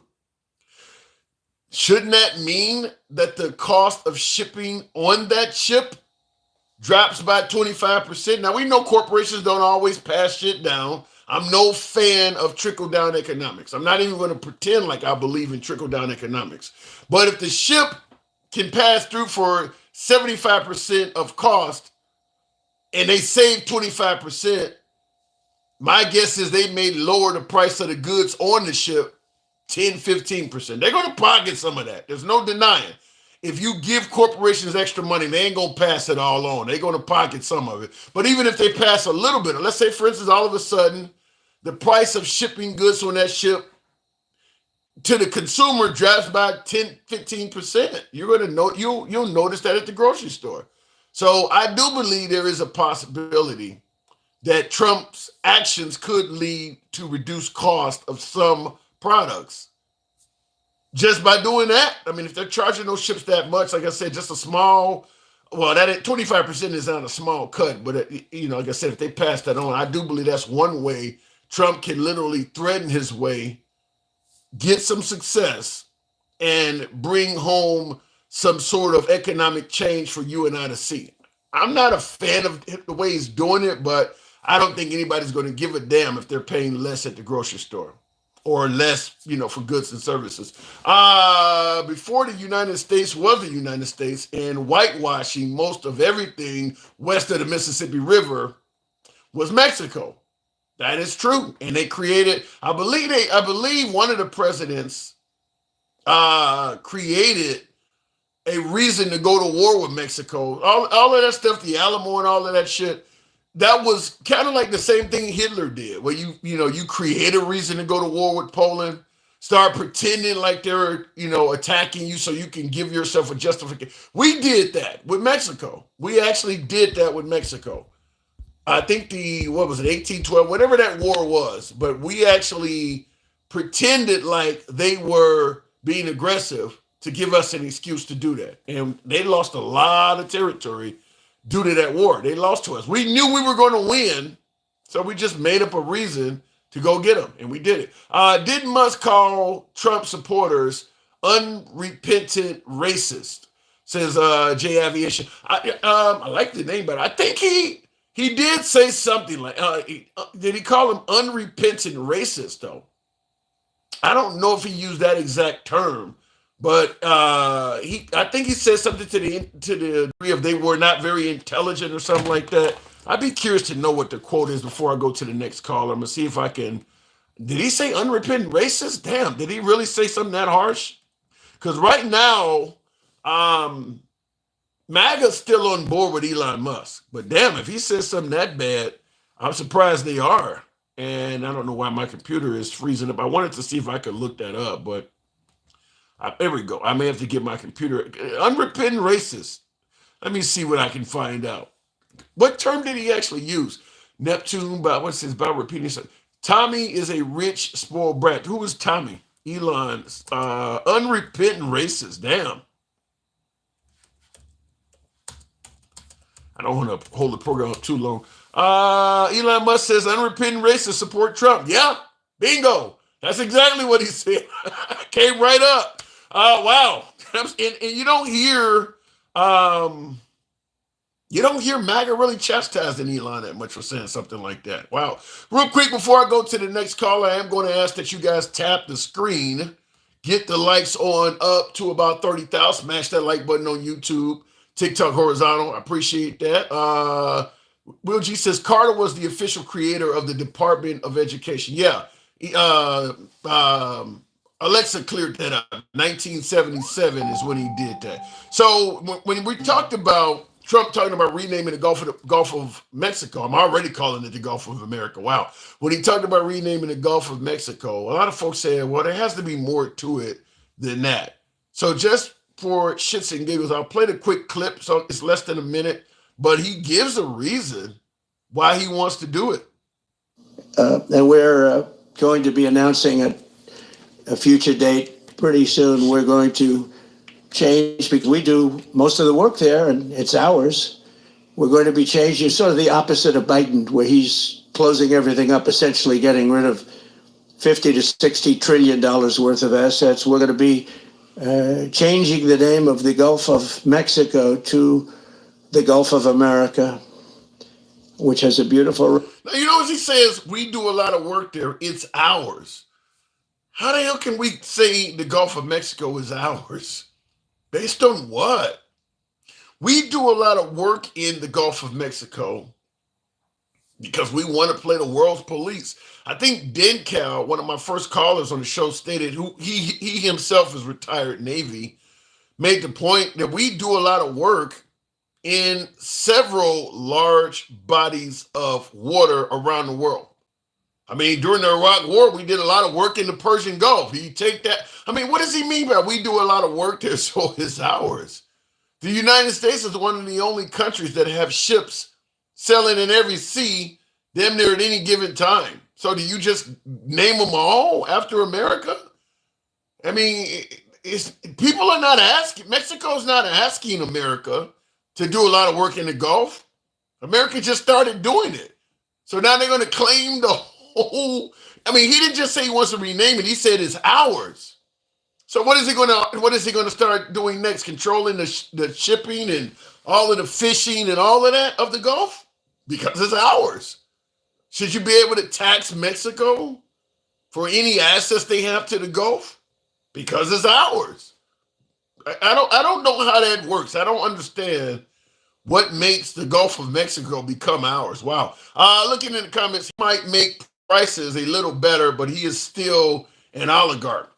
Okay, I'm not going to argue with that. We protect the Gulf. Mexico doesn't protect shit. Mexico protects its borders. If you try to get in a ship and sail into the nation of Mexico, my guess is you would be challenged. You just can't jump in any boat and go sailing into Mexico anywhere you want. They're protecting their territory. Now, they may, unlike the United States, because they don't have the same military prowess as we do. You know, they don't have satellites in space. They probably cannot protect their border hundreds of miles out. I don't know how far it is across the Gulf of Mexico. I would assume it's got to be several hundred miles. I mean, if you go from Panama City to some part down in Mexico, it's probably several hundred miles. But just because you're doing more shit you don't get to take the body of water for yourself. I don't know. That seems a bit hard. It seems a bit strong. Mia Harun says Mexico, Brazil, Canada are all American, North and South America. Yeah, they're continents. They're the North American continent, the South American continent. But when Trump made the statement that he's going to rename the Gulf of Mexico to the Gulf of America, he's not talking about it from the standpoint where you're talking about, Mina, where you're talking about it's look, it's in the America, so let's just name it the Gulf of America. No, he just used the phrase "it's ours." So he's talking about the United States. He's not talking about America, North America, and South America. He said it's ours. So he's talking about the United States owns the Gulf of Mexico. Let me go back to the box. And like I said, I don't see how we should be able to claim that. I don't see how we should have that kind of claim to that. Travelman, good evening. Welcome to the program. Yeah, Tim, we hate freeloaders. Well, how is that freeloading though? Do you have to build? I mean, can you go around in any waterway on Earth and just claim it if the people that border that waterway are not really doing anything to protect it? Do you just go around as one of my earlier viewers said? That sounds like colonization mentality. If it's open, we're just gonna steal it and claim it as ours. Travelman, good evening. Evening. Hey, what do you think about this? Just renaming a body of water that's been, I don't know how long the Gulf of Mexico has been named that way, but it's got to be, generations. Just renaming it. Trump needs an X-Lax. Okay? Are you indicating he might be full of some substance? You're looking at arrogance, okay? There's no way in the Sam hell that, number one, he's going to rename the Gulf of Mexico. That ain't happening. You sure? Okay. Are you sure? We can go with that ain't happening. All this, he's talking. I'm not saying he won't try it, but it's not going to happen. You know. Then let me ask you this. Give me what do you think he's promising to do publicly that might be controversial that you think he is serious about doing? Oh, he's serious about all of it. Oh, what do you think he might succeed at? What do you think? Trump is the president. He is the president. He's the president elect. Right. Okay. Listen to what he says. Okay, you the president, dude. When he talk, I take what he say literally. Like E.F. Hutton. When Trump talks, people listen. Like E.F. Hutton. Okay. He just say stupid. He say stupid shit. But people like this stuff, though. Travelman people like what he said.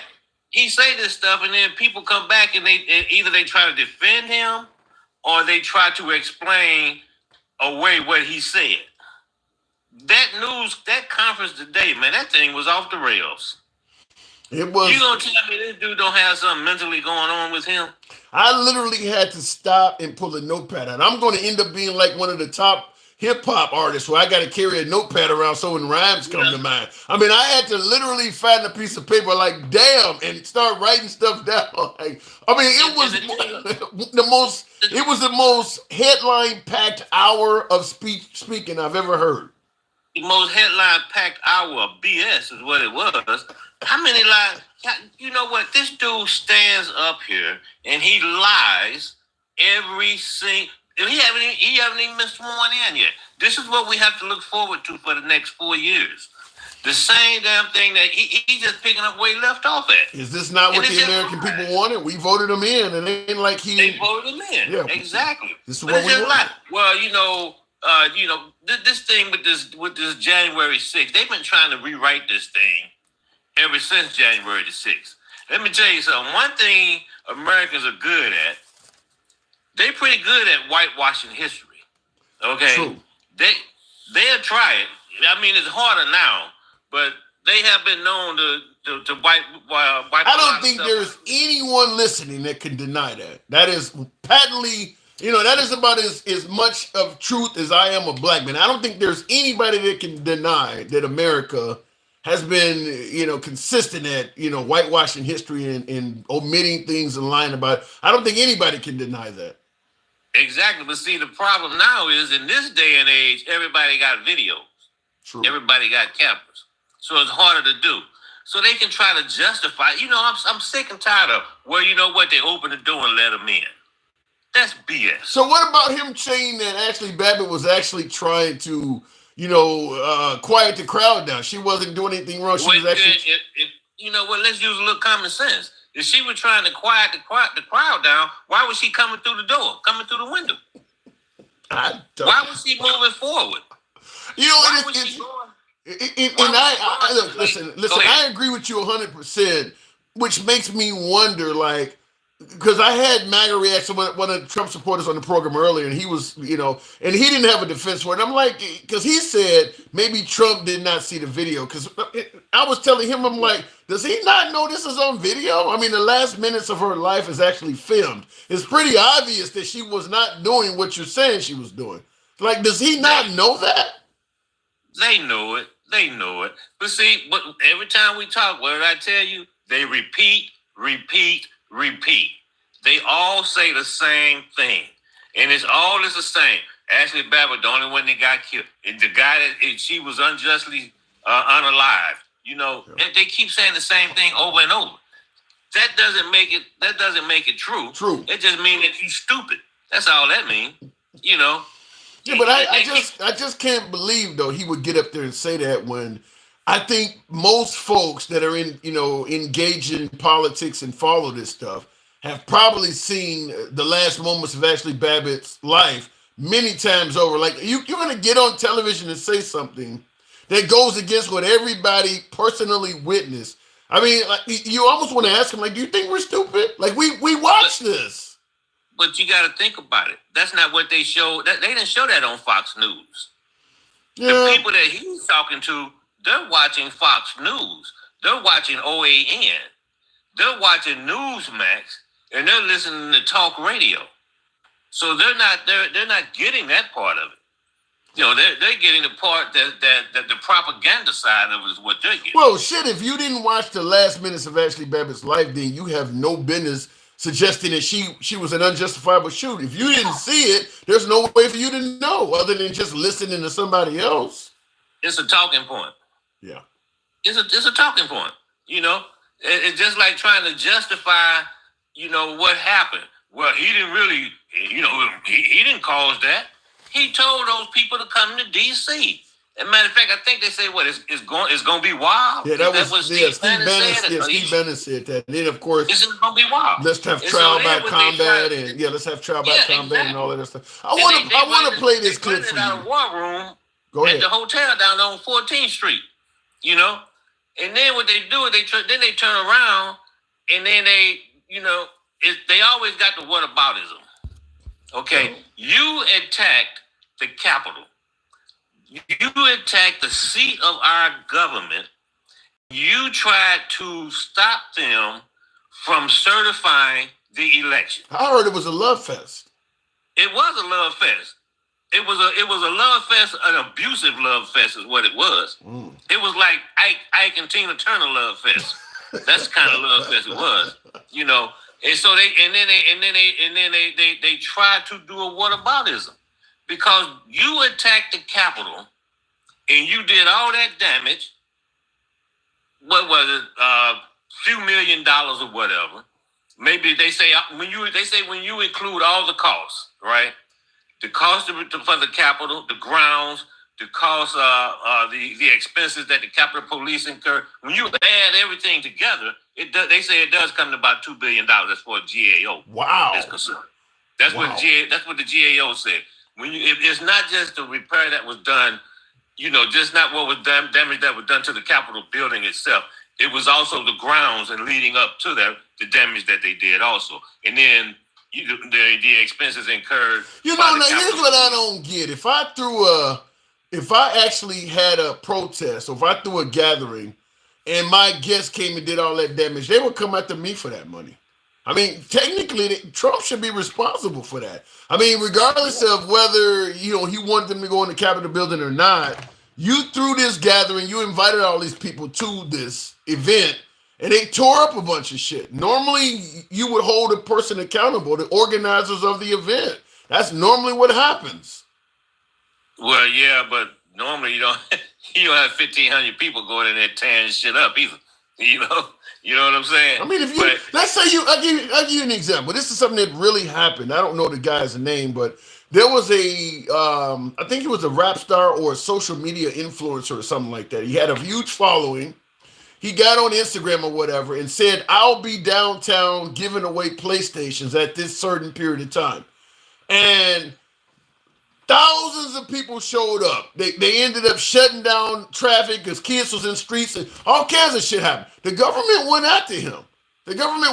Now, he did not control how many people showed up. He did not control what they did, but they went after him and ordered him to pay a ton of money back for that. Yeah, they did. But there's a difference. He's not president of the United States. Okay, so there's some privilege there.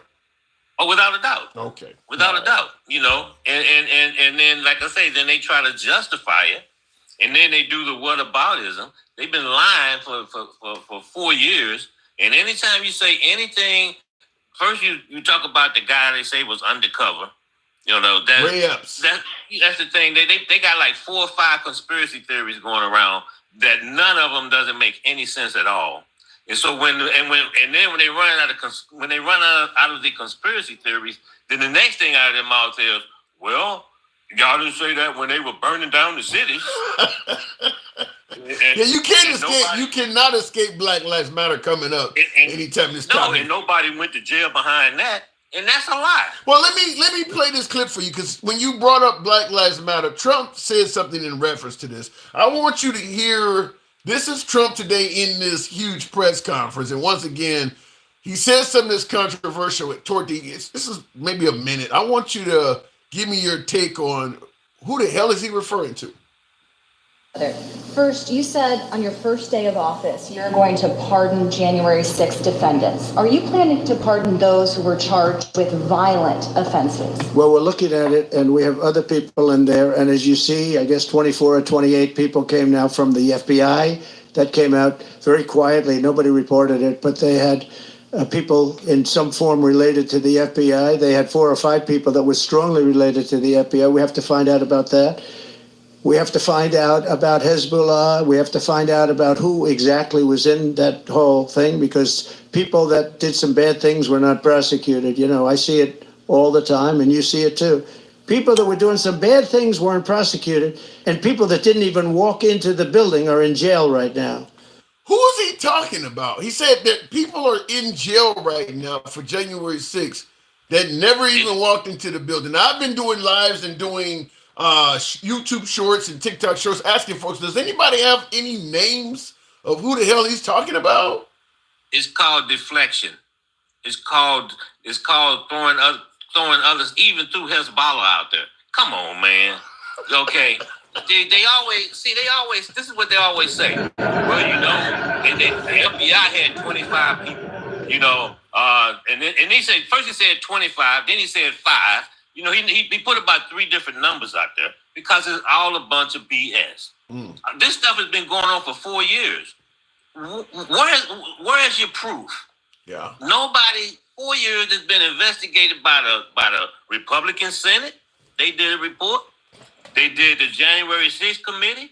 They keep hollering about the January 6th committee, but they never say what they did, which is the Democrats gave them everything that they wanted to establish that committee, and then they still turned it down. Matter of fact, a Republican negotiated it. They did to him the same thing they did to Langford, right? With the crap, with Biden's bill, with Biden's border bill. Yep, he got everything that they wanted when they were talking about setting up a committee like the 9/11 Commission. And he negotiated that, and he got them everything that they wanted, and then they still walked away from it. Well, and that's because they knew at the end of the day, it's not going to go in our favor, so the best thing gets to not participate. Exactly. And then they tried to put, you know, that clown Jim Jordan and another dude that was strictly election denied. They wanted to put them on it. No, you don't do that. You don't put the wolf in the hen house. You know. But they and then they complained about it the whole time. And then they turned on Liz Cheney, who is a blue blood royal Republican. Okay. Well, and like I say, they're forever coming up with all kind of crazy stuff. And then, like you say, they always go when they got their go-to. They got 2 go-tos, right? One is BLM. True. Right. And they always talk about, well, you know what? You had the riots during the summer during the BLM. There's a difference between the riots during the summer and the Capitol building. Okay, the difference is during the BLM, they were protesting police brutality and people getting killed. That's what they were protesting. Right. They attacked the Capitol based on a lie. Well, I will, in a slight defense for MAGA, you know, I always see both sides sometimes. There were some Black Lives Matter protests that also were based on a lie, such as the one that happened in Ferguson.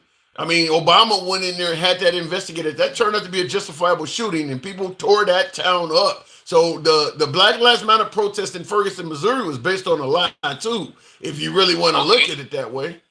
Okay, well, just so happened my best friend lived right in Ferguson, lived right around the corner from me. The bottom line is, they killed the unarmed guy. Well, yeah, but the way it was ruled. You know what? They can say, well, you know, the dude took a couple of cigars or whatever it was. But he was. I think the ruling found that he was trying to take the officer's gun or something like that. The hands up thing and all that. I got all that. You know. Okay. But you talking that? Okay, that's one instance, right? Mm-hmm. That's one instance. What about the rest of them? I don't listen. The overwhelming. Hold on a minute. Let me get this out, because they always bring that up and they always say, "Well, nobody went to jail for that. Nobody, you know, what about all the damage they caused?" You know, not only did they go to jail, the feds took the cases, they took at least 300 of those cases out of state and made them into federal cases. And those people went to jail. I didn't know that. They went to prison. There's 300 federal cases that came out of the BLM riots. That I didn't hear about.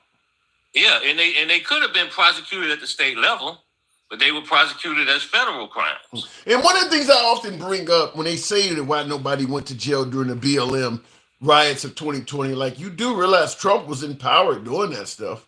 I mean, you want to bring up that nobody got prosecuted. You realize it wasn't Biden or Obama in control. Trump, it was, if they should have been prosecuted at least federally, that would have been Trump's job to do it. You're not holding him accountable. That's the guy who was in charge. So yeah, and a lot of people went to jail.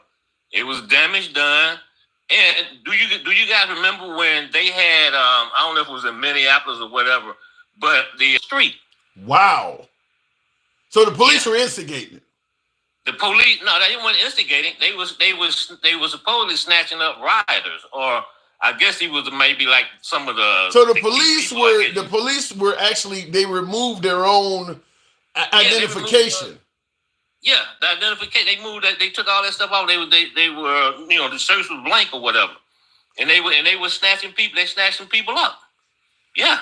They did a report on that. It was a report done on that. Send me if you I got that. Remember, I don't know if it was in Minneapolis, but it was in one of those cities. I would like to see that if you had that. I gotta move on, but I'm interested in seeing it. I didn't hear of that. Wow. Yeah, and people did go to jail, and they went to, and like I said, BLM was based on a police brutality and people getting killed. Right? Yeah. The Capitol Dome was based on a lie. Yeah, I don't disagree that most of the BLM protests, the Sandra Bland's and all of these folks, it was based on Breonna Taylor and all that stuff and Tamir Rice. It was based on legitimate reasons to protest controversial, if not bad shootings. Some were just damn near blatant murders. Exactly. So yeah, I do agree with that. I do agree with the fact that, and I've said this before in the program, that if you had to grab the average protester on January 6th and ask them, why are you here? What evidence you had the election was stolen? Their evidence revolved around what they were being told. They didn't have any evidence because the January 6th is only 2 months after the election. So they didn't have it was a lot of it was still being investigated. So there was no reason for them to act like that other than just going by what they were told. So I don't disagree with that. Now, one quick thing before you go. Sure. Martin Luther King, I don't know if I get the quote right or not. Martin Luther King said, riots is the voice of the unheard. That's what Martin Luther King said that. And if you go back and you look at the riots that have occurred in this country, I bet you over 90% to 99% riots were caused because of somebody got killed by the police. That's an interesting way of view. I don't know. I can't speak on it, but a lot of them are. So I'll just leave it at that. Travelman, I got to move on.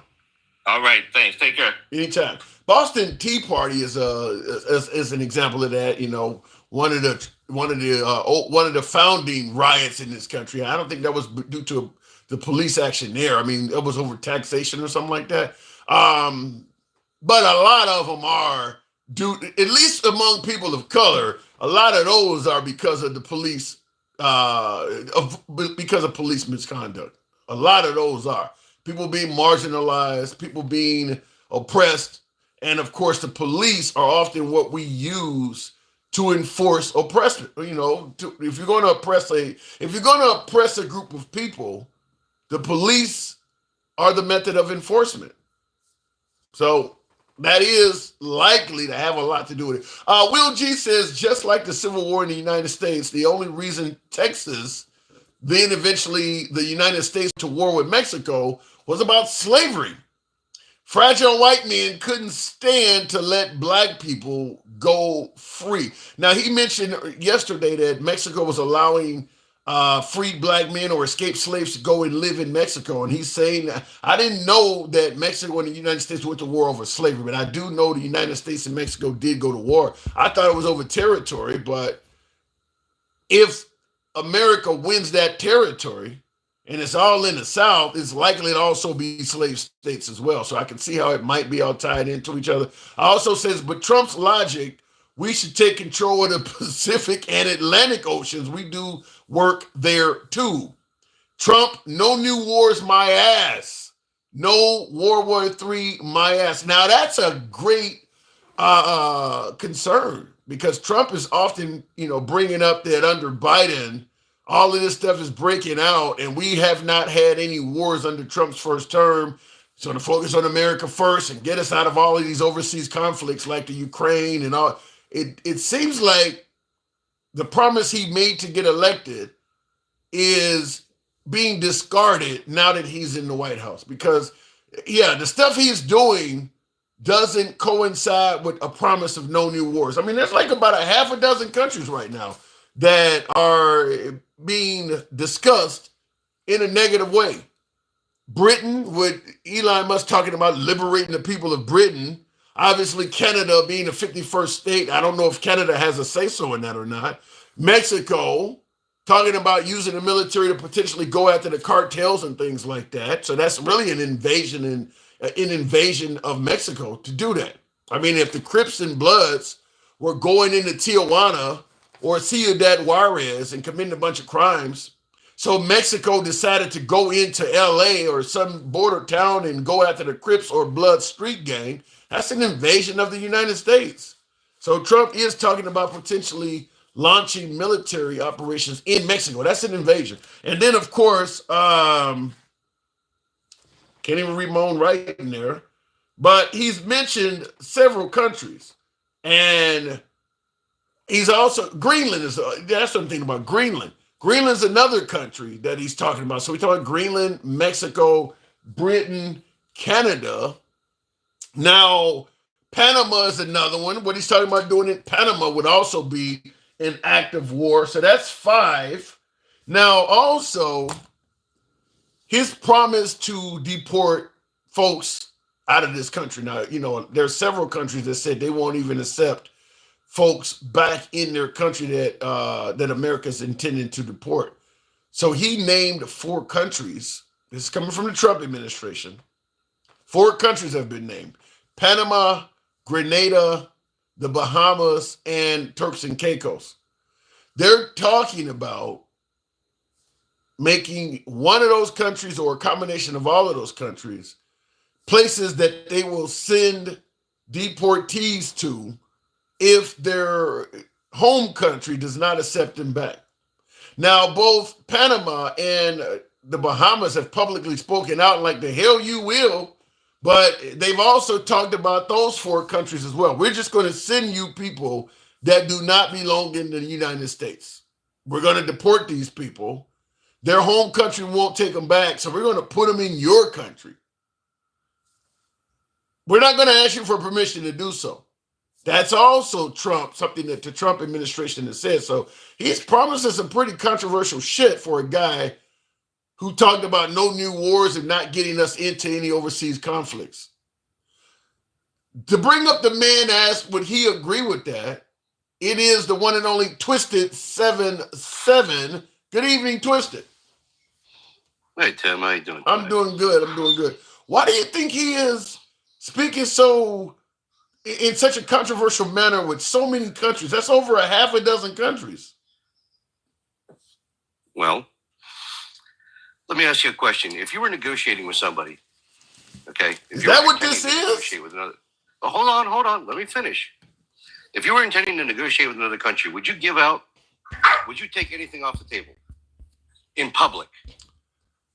Because that's a pretty poor negotiating strategy. But if you're saying he's not going to rule it out, of course he's not. But who is he negotiating with? Twisted. Who is he He sounds like he's giving demands. Who's being negotiating? Means you and I talk and discuss something, and we try to both get what's best for us. I don't see that happening here.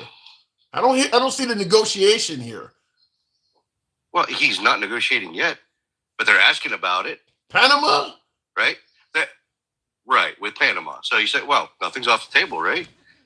So if I go to negotiate with Panama and they already know that I'm not going to do this, I'm not going to do that because I publicly stated it, well, that weakens my position now, doesn't it? Well, I disagree Yeah, with you. you know it Hold on. does. No, I disagree with you vehemently because I'm coming to you and telling you I need you to do this, and if you don't do that, I am going to use force against you. That's not a negotiation tactic. You're telling Panama either you charge us less or we're going to take the whole damn canal from you. That's not negotiating. Did he? But that's not what he said. Really? Is that what he said? Did he say we're gonna? Wait a minute. Hold on. Let's be honest here, and not reading between lines that ain't there. Did he say I'm going to go into Panama with military force if they don't adhere to my demands? How do you get control of the canal if you don't use military force? Through negotiation. How do you negotiate? Wait. It's called a treaty negotiation. How do you negotiate a treaty with somebody? How do you negotiate in a manner that's going to end up with you having control of the whole canal? How do I negotiate with you where I'm going to end up owning your whole house without offering you any money? That's not a negotiation. That's me taking that from you. Assuming he's actually trying to get control. Hold up. What you said earlier about getting better pricing for our ships going through there. Okay. So he might say publicly, we're trying to get control of that. Okay. You throw it out there and you take the lesser deal. You know what I'm saying? That's like asking for a higher salary knowing you're going to negotiate down to the actual salary, right? That's how negotiations work. But you don't take... I'm not hearing... I hear what you're saying. Wait, hold on. I hear what you're saying, but I don't hear the negotiation in this. To me, this sounds like either you do what I want or I'm going to take action that is unfavorable. I mean, I'm going to take over the Panama Canal. That's what I'm not hearing. There's not a negotiation in it. I don't hear anything about this. Hold on. A negotiation, if you and I are negotiating, that means you get something out of the deal and I get something out of the deal. What is Panama getting out of this? I don't know. I don't know what he's planning on doing. We haven't seen the talks yet, have we? We've heard what he said. We're also talking about the same man who negotiated the Abraham Accords, are we not? I don't. Yeah, you and I. And did we have to? What? No. He's already done stuff like this. He negotiated the Abraham Accords in the Middle East, created peace without any shots fired. I don't see any. You're the first person I've ever talked to that views what he said about the Panama Canal as a negotiation. No one else is saying that. You're the only person I've ever heard say that. Well, you know what? Some of your callers ain't the brightest people in the world. I mean, even the media, even Fox News don't view it as a negotiation. I haven't heard anybody say that. I don't care what they think. I'm a businessman. I will leave nothing off the table, and I will let my opponent think what they want to think. Okay? And if that helps my negotiation at the table, then I will do it. Yeah. Why wouldn't I? I'd say you show up to these guys. Go ahead. Go ahead. If he's saying that I'm not going to rule out using the military, that's not a negotiation. That's a threat. Twisted. That's a threat. It's not a negotiation. He is threatening them. Yeah, you can look at it however you want. But these guys you got coming on here and saying, he's stupid, he's dumb. Look at, he's the dumbest guy ever. Well, you know what? He's the dumbest freaking billionaire I ever met in my life, right? Because you know what? Most people, I don't care if you give them $10, $20 million, $100 million, it's going to be gone in a couple of years. And you know it as well as I do. Every lottery winner that ever happened that lost everything because they got that money, those were stupid. He managed to make a fortune out of that. And they called him dumb. Well, if you are, I'm sure you're aware from watching me, I've never called Trump dumb. In fact, when people say that, I kind of say the same thing you say. I'm not talking about you. Okay, I say the same thing you say. I'm not talking about you. But I don't buy that what he's doing with Panama is negotiating. That he's threatening them. I mean, that is not a negotiation. That kind of sounds like a mob boss shows up to your business. Hold on. To me, it sounds like the old mob movies where you see a guy walk into a business and say, "You seem to be making a lot of money in this pizzeria. How about we get 10% to offer you some protection? I'd hate to see something happen to your restaurant." That's not a negotiation. You're threatening that person. That's what Trump is doing. He's not negotiating. He's threatening them. He ain't offering them shit. He's actually offering to give them less of what they're making, and if they don't take less than what they've been getting, they're going to have something happen to their restaurant. Just like the pizzeria, you need to understand you're only going to make 90% of your profits now and give me the 10. If you don't accept that, you're going to lose your whole pizzeria to a fire. That's what he's telling them. That's not a negotiation. That's a threat. Really? Yeah. Well, that's strange because you're the same person that said, well, it seems to be working well with Canada because they're putting more resources into their border. And what did he do with them? He threatened them with a tariff. I didn't say it won't work. I didn't say it won't work, but I didn't call it a negotiation. It will work, but it's a negotiation. Well, it ain't a negotiation. That works out. That works out in our favor. So it sounds like he's getting the best deal for us. Yeah. I don't care what happens. By taking that man's proceeds from the pizzeria. In Panama. Yeah. But that's fine by me. We do this shit all the time. As a country, we do this stuff. And that is why you have folks running over people in places like New Orleans. So we go around the world doing exactly what you're saying. You don't care. That is exactly why we have that stuff. It's because it ain't about because we're free. It's because we're going around the world interfering in the operations of other countries. And people hate us for it. You're right. It does work, though. And I do think Trump will have success in his threatening of Panama. I do believe he will get what he wants, but it ain't negotiating. He ain't negotiating with him. You guys, but the Dems don't seem to care when Biden does something like that. When Obama did. Give me an example. Give me an example of what Biden has done. What Biden just doing? Give me an example. Okay, Ukraine.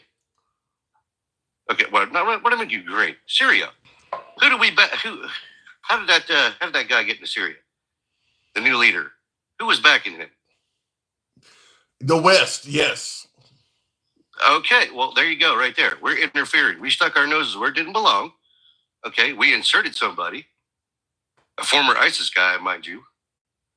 But nobody cared about Biden. But didn't we elect Trump because he promised to stop doing this stuff? Well, he's not inserting a leader into a country now, is he? He's promised to get out. Other countries. He promised to get out of overseas conflicts, focus on America first, bring everything home. I'm not hearing that. Well, if he's negotiating deals that benefit us, how is that negotiating? America first? Keep saying negotiating. Because that is a negotiation. Whether you look at however you want to look at it, it's still a negotiation tactic. You know what this negotiating is? It's a deal you can't refuse. That's the deals he negotiates. I'm gonna make you an offer you can't refuse. That's what you call negotiating. Well, Tim, I don't think you understand that I'm Sicilian. I'm understanding it. The terminology you're using is comical. That's all I'm saying. Well, you know what? It works. But the point is, it's for us. Yeah. Not for another country. We're not sticking our noses where it don't belong. If he's working out deals that benefit us as a country, why should I have a problem with that? Because it's wrong to just steal somebody's shit. To benefit, I mean, he literally is the pizzeria example. He literally is the mob boss walking into the pizzeria. Hold on a second. Well, it's a little different though, because who built the Panama Canal? It wasn't Panama. That's 100 years ago. Over. Huh? That's 100 years ago. It doesn't matter how long ago it was. Who built it? We did. We paid for it, and then we gave it to Panama, and they're letting China run it. Isn't that exactly what Trump said? So he said we didn't give it to Panama for China to run it. We gave it to Panama for Panama to run it. I think Trump did. I hate to keep using Adolf, but I think Trump is just looking for reasons to be pissed off at people. I really do, because you had since Carter gave the Panama Canal back to the Panamanians, we've had Ronald Reagan, we've had two Bushes, we had Obama and Biden and Clinton, and none of them said this shit. I think the man is just looking for reasons to be angry with people, just like Adolf did. I think I could say the same thing for you guys, just looking for the reasons to be angry with Trump. But we're not in power, though. It's a big difference. Well, again, like I said, nobody blinked twice when Biden backed that Syrian guy. Nobody said a word. I think Trump was saying. I think Trump had a lot of words to say. I'm not talking about Trump. I'm talking about the Democrats. You guys. I didn't hear you say nothing about it. I didn't see you complaining. To be honest with you, look at this guy Biden helping stall. Look, he's a former ISIS guy. And you know why the Democrats didn't say that. I think, to be honest with you, most Democrats didn't know. I don't think a lot of Democrats knew much about what was going on in Syria. Of course not. You guys do nothing but talk about Trump, but that's beside the point. It ain't like Trump don't give us a lot of shit to talk about. You're right. We don't do nothing but talk about Trump. Fine. It ain't like he don't give us a lot of shit to talk about. But you'd think that would be important to know that your current president, the guy you voted for, helped install a former ISIS operative as the head of a country. You're going to think that would be important, and you think that you guys might be a little upset about that, but nobody is. I think you're going to get there no matter. I think you're going to get there no matter who's in office. Because Trump says words. Well, and that's happened yet. And that's the whole gist of it. Since Trump came on the scene, he has perfected the art form of saying controversial words, and MAGA has been trying to convince people to not get up in arms about his words. He knows his words are triggering. He does it intentionally, and you guys want people to ignore it. He don't have to go on TV and say all this controversial shit. He like doing it. Whoa. When did I say you should ignore what he says? MAGA says it all the time. You know, you should pay attention to the policies, not the word. MAGA says it. Ignore the tweets. Focus on his policies, not what he says.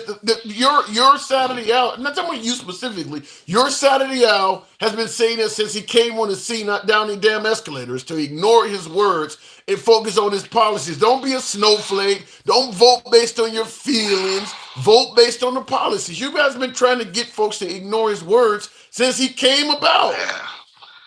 Yeah. I mean, it's not really fair to lump me in with MAGA because I'm not. I'm a libertarian, thank you. Okay. I'm not a Republican. All right, fair enough. Well, you're certainly not a liberal, so at the end of the day, you're going to be on that side of the aisle, even though you start out as a libertarian. You're going to end up. Libertarians. Does libertarians ever vote for the liberal candidate? On occasion. Give me an example. Like for myself, no, I can't give you exactly. You're going to end up voting right. Because I have to vote with what best suits me economically. Exactly. Whether or not I agree with social policies, because I don't always. I'm pro-choice. I'm not pro-life. But at the end of the day, I have to go with what's best for me economically. Because I am a businessman. I have to go with which is best for me and my employees and my company. Okay? That foreshadows everything else. All right. Let me ask you before I move it on. You've been here. You've been on hold long enough. When Trump talks about Ashley Babbitt, is that the way you saw it? The way I saw it, yeah. The way I see it is look. Should she have been going through that window? No.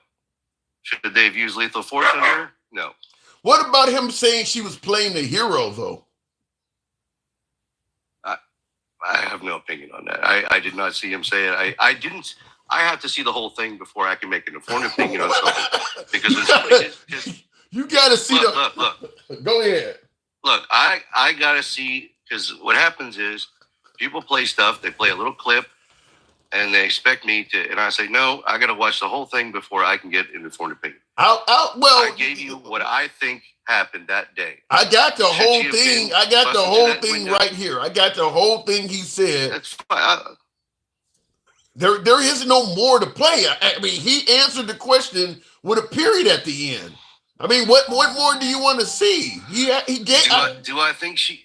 Okay, if you're asking me if I think she was a hero, no, I don't think she was a hero. Why do you think he thinks she was a hero? I don't know. I don't know his mind. But I can tell you something. You said something earlier that people that didn't go into the building were in jail. Yeah. Enrico Tarrio, that's the name. The leader of the Proud Boys.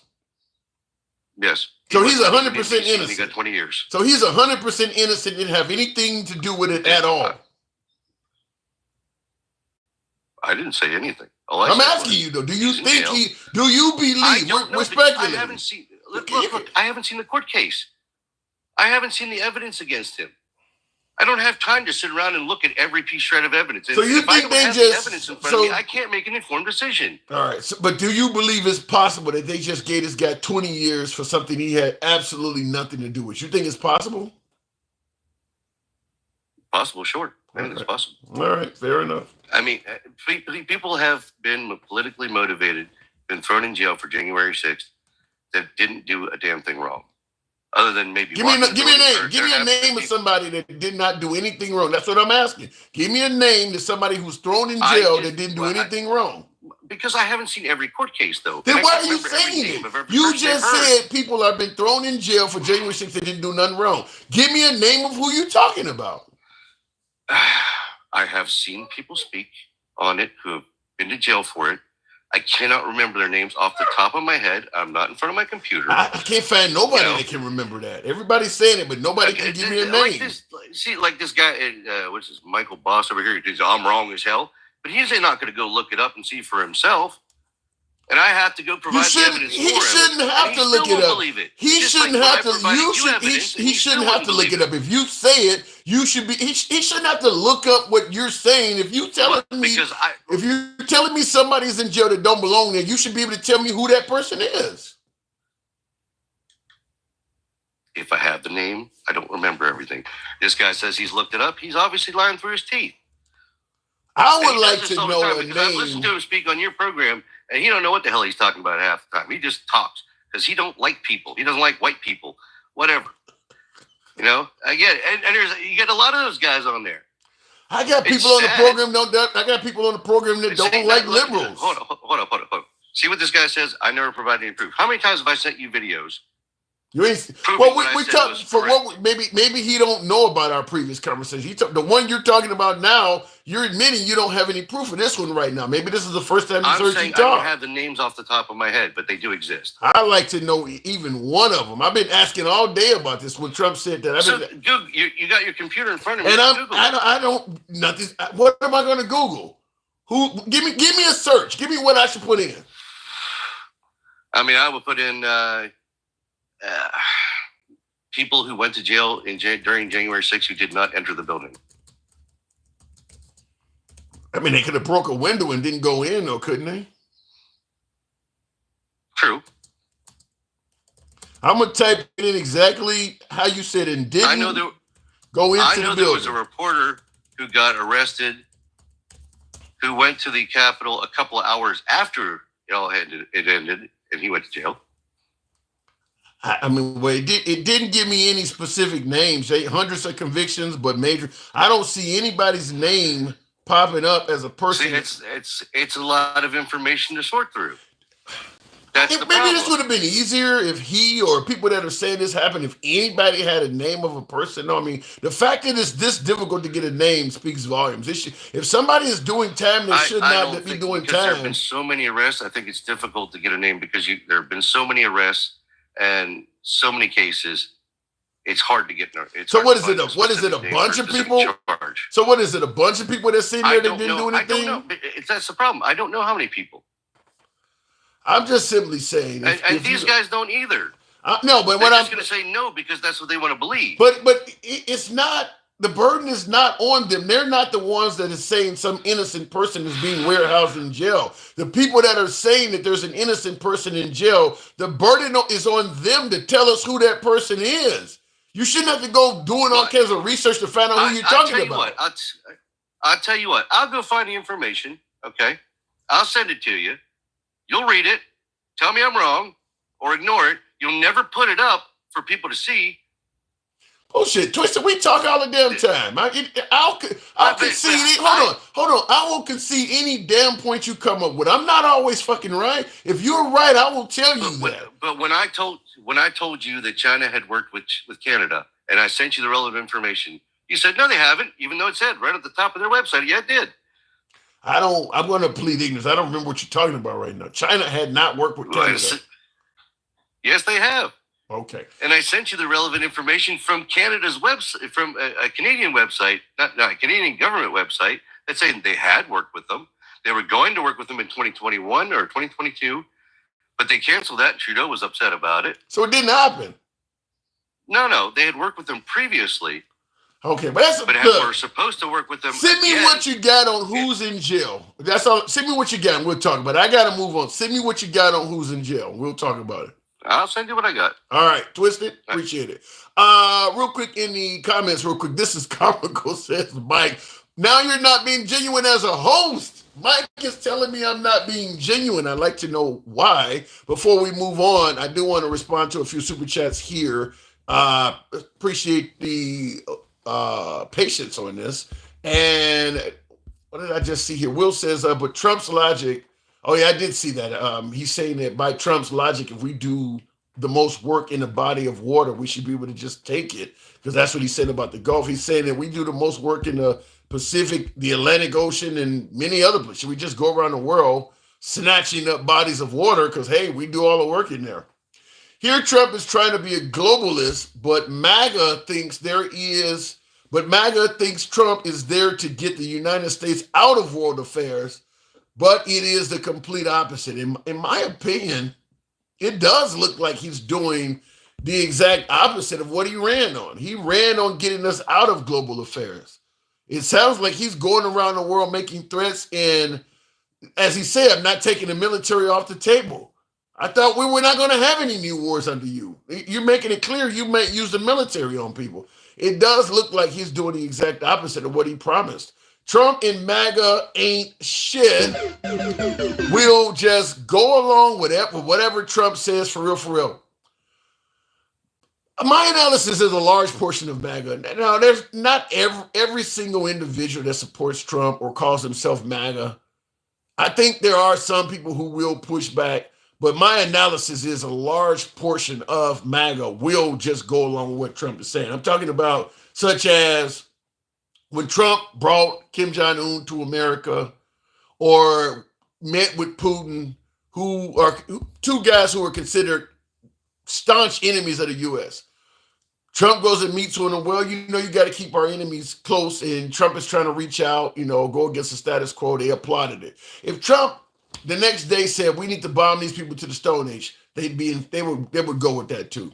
That is what I've been saying in the program for quite a while, is that I believe the difference between the traditional Republicans and MAGA is the traditional Republicans, they have certain principles: pro-life, pro-Second Amendment, pro-God, small government, fiscal responsibility. That tends to be what traditional Republicans, there's more principles than that, but those are some of their core principles. Now, MAGA claims to stand on those same principles and many of the same principles as traditional Republicans.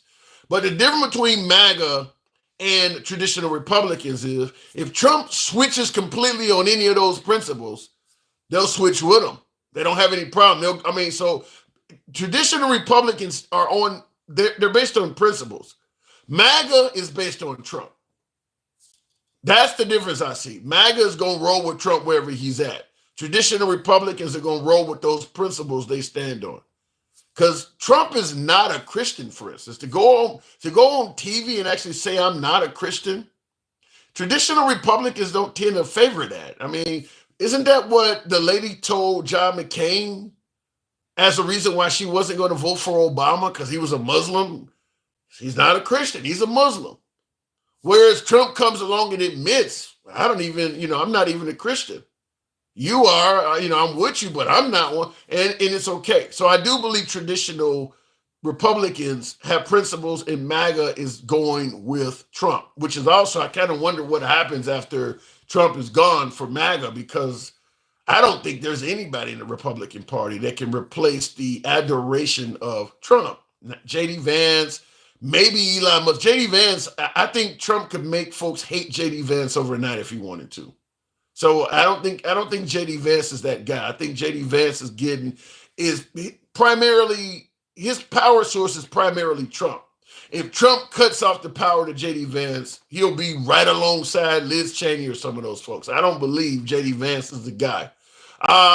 Real quick, looking in the comment section, what did I see there? Yes, police interrogators tipped of the Black Lives Matter rally. I don't quite get that comment there, Will. He says, yes, police interrogators tipped off the Black Lives Matter riots. 14,000 people went to jail of all of the BLM riots.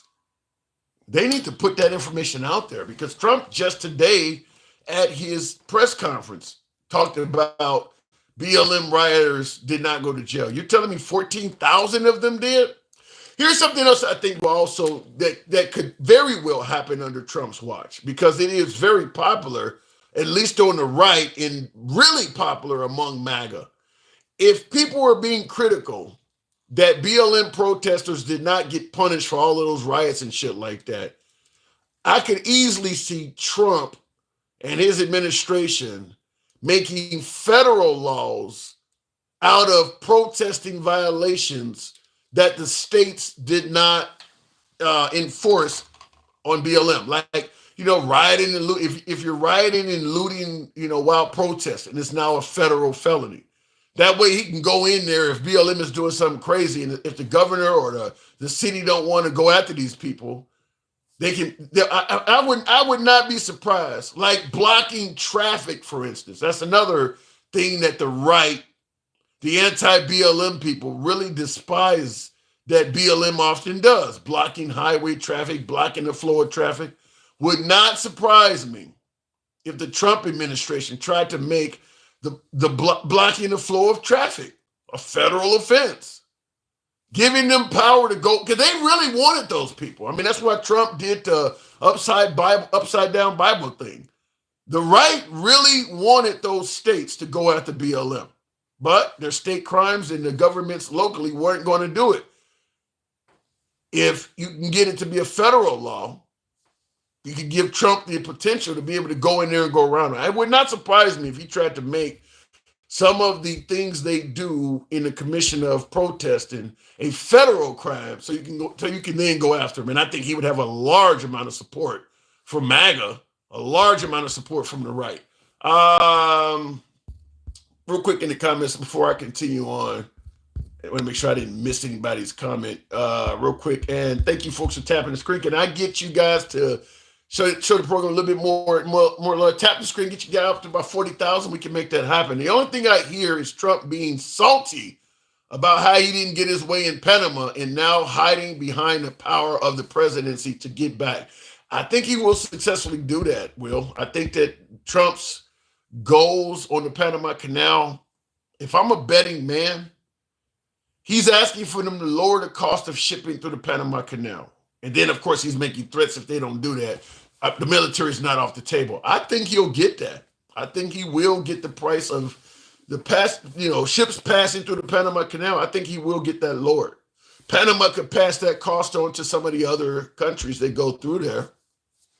We'll see, but I think he will get some sort of relief on that out of Panama. Next thing you know, the United States is a global empire, and we are paying higher standard taxes. Something MAGA says Trump won't do. MAGA ain't shit. You telling me MAGA ain't shit now? Oh my God. Aren't libertarians anarchists? It depends on how far you go. A lot of libertarians believe in personal sovereignty. They don't all believe in getting rid of all law enforcement and just total anarchy. There are levels of it. I have talked to a few anarchists, but that shit ain't gonna work. So I think that most libertarians are not a fan of total anarchy. It sounds great when you're in your 20s and you and your buddies all got a bunch of firearms. But when you're an old man and you're my age or you're 70, 80 years old, you don't want to be in an environment that's anarchy. You're not old enough to keep up. Even if you got firearms, you're not old enough. That's some young man shit. Talking about I can handle it myself. And you can handle it now. 20 years from now, you're going to be talking that shit. So that's a young man's thing to say something like that. Leader of the Proud Boys got 20 years and wasn't in D.C., says Mina. I am aware of that. Not only did you say that, Twisted said that, and so did Gen X, I saw in the comments. There's a case against the leader of the Proud Boys for him to get 20 years, and the leader of the Oath Keepers also got 18 years in prison as well. I think the leader of the Proud Boys, man, he was providing, if I'm correct, because I talked about the news story before I go back to the next caller, if I'm correct, they talked about all of the backdoor things he was doing. The leader of the Proud Boys, the guy who never went into the Capitol building. In fact, one of the Capitol police officers just got sentenced to prison recently because he was working with that guy. So not only did the leader of the Proud Boys end up spending a lengthy period of time in prison, one of the Capitol police officers that was working with him also got sentenced to prison because he was working. So he was involved. He was not there, but he was. I mean, I'm trying to find the actual case. I'll see if I can bring it up. I'll go to the next caller while I'm doing so, but I'm pretty sure I saw that in the news not long ago. Michael, Charles Manson didn't stab anyone, and guess what? Good point. Good point. Charles Manson spent the rest of his life behind bars. Mike, I'm a bad host. What say you? No. That's not what I was saying. What I was saying was Twisted was trying to hold you accountable. He was saying you were disingenuous about not bringing the facts he shared with you.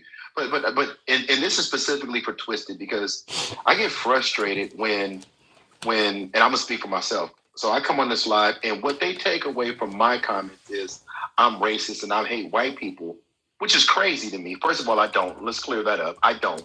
But I do appreciate history, and I do understand that our history in this country and since the beginning of the time has come from colonization. That's not my opinion. That's fact. So what Trump is talking about, it sounds like he's trying to colonize again. But let's go back to him talking about J6 real quick. Okay. Because these are simple searches that you have to do, Twisted.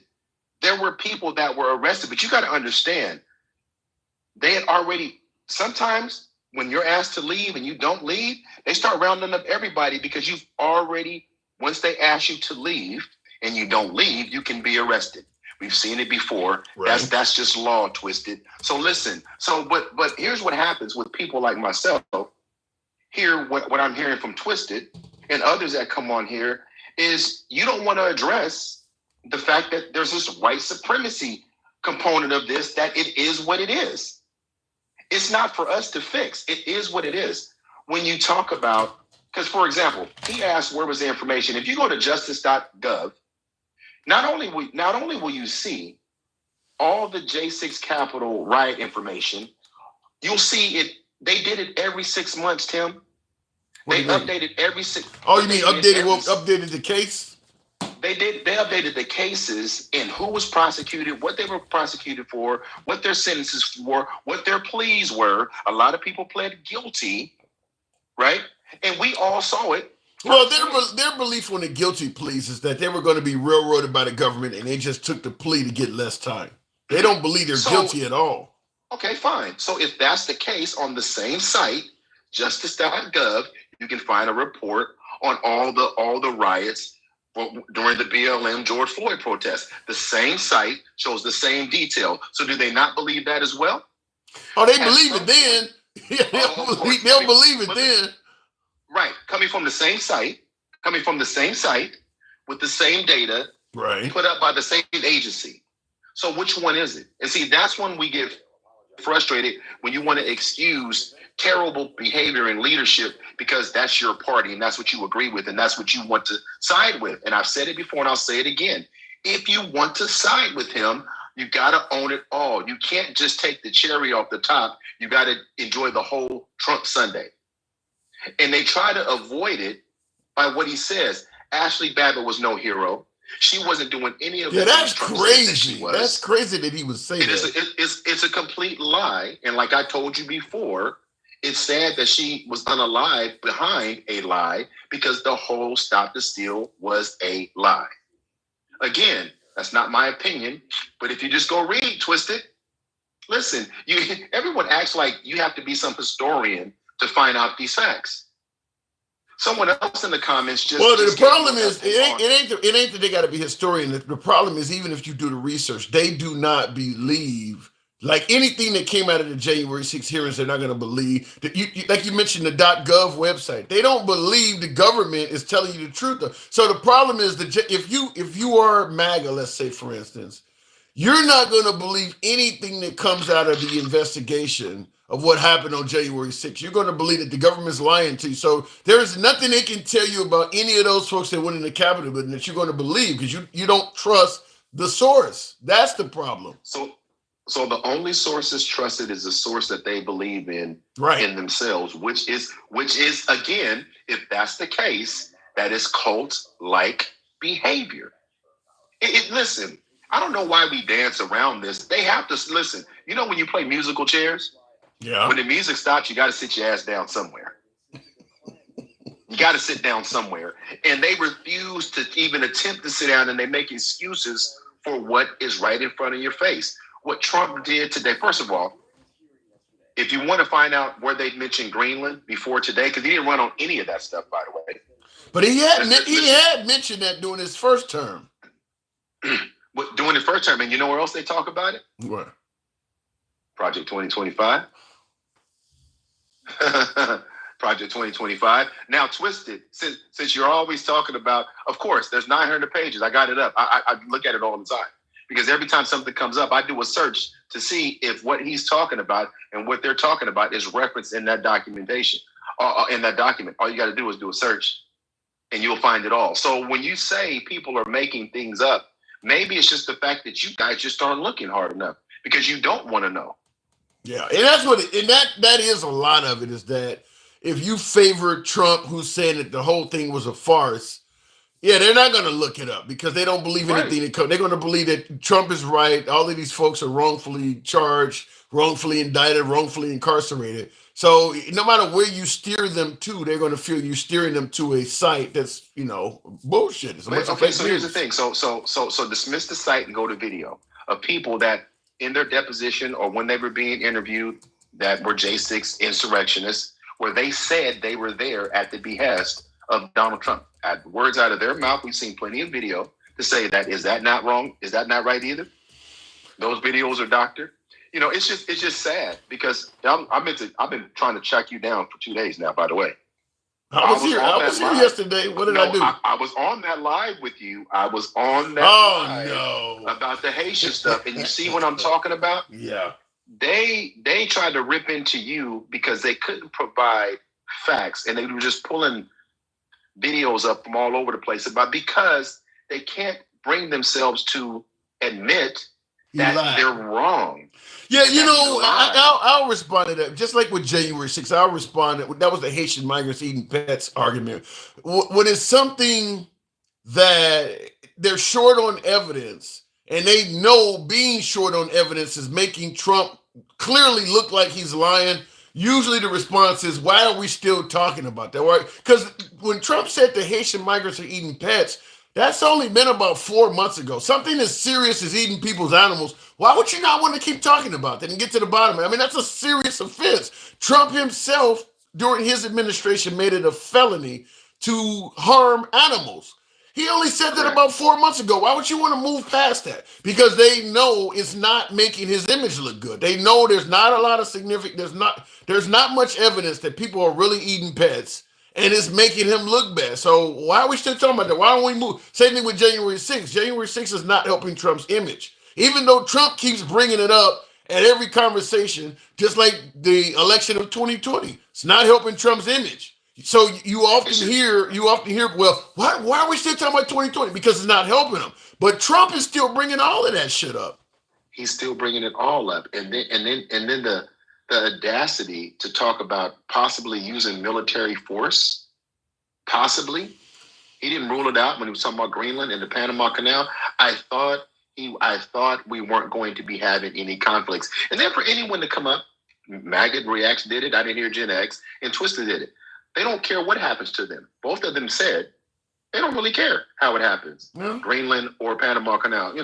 If it's good for us, it's good for us. I don't really care what happens to them. But I don't think that's unique to MAGA. I think, to be honest with you, even Democrats, if you can lower the groceries for Democrats, I think if you can lower the groceries and put more money in the average American's pocket, no matter what party they're from, they'll turn a blind eye to a lot of shit. I really believe that. And again, I'll say this, if that's the case, I'm not going to change my stance. I think it's chicken shit. I think the reason why we face a lot of the things we do in this world is because people just don't give a shit about each other. Period.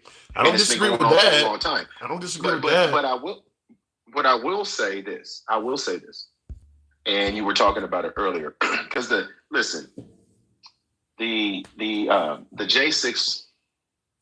J6 riots and all of that stuff, it just is what it is at this point.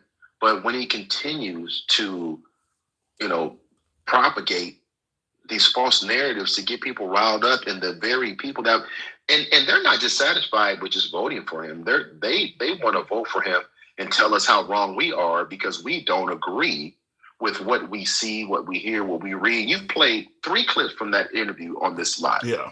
3, maybe even 4. And you played them a couple times. Yeah. You played them a couple times. And so then the whatabouts, even Fancy Pants got in here talking about, well, what about Obama renaming Mount McKinley? I'm like, what are we talking about? How do we go from Trump to Obama? And then when you bring it up, do some research. Mount McKinley was named after the 25th president of this country, and those groups and those natives of that territory don't name monuments after people. I don't know if you know that. So they've been protesting this. They've been protesting the naming of Mount McKinley for decades. Decades. I don't. So and that was a state legislation. It wasn't federal. It was brought by the state of Alaska. It wasn't like Obama just didn't have nothing to do and say, I just want to rename that mountain like you're trying to rename the Gulf of Mexico. It is colonizing. Plain and simple. The Gulf of America, you're trying to continue to diminish the Mexico and the people of Mexico. That's what that is. Yeah, he said it's ours. Right. Damn. And if we need to take Greenland, we should take the shit. What does that sound like to you? It's to me. What did we say? It's similar to the term eminent domain, but eminent domain is not the correct. What did we say when we took the land from the Native Americans? Something to the effect that it was ordained by God and it was meant to be ours. Mm-hmm. There's a term for that. I can't think of what the term we used. Almost like I can't recall. I can't recall the term either. But ordained. I told you. I think on our very first.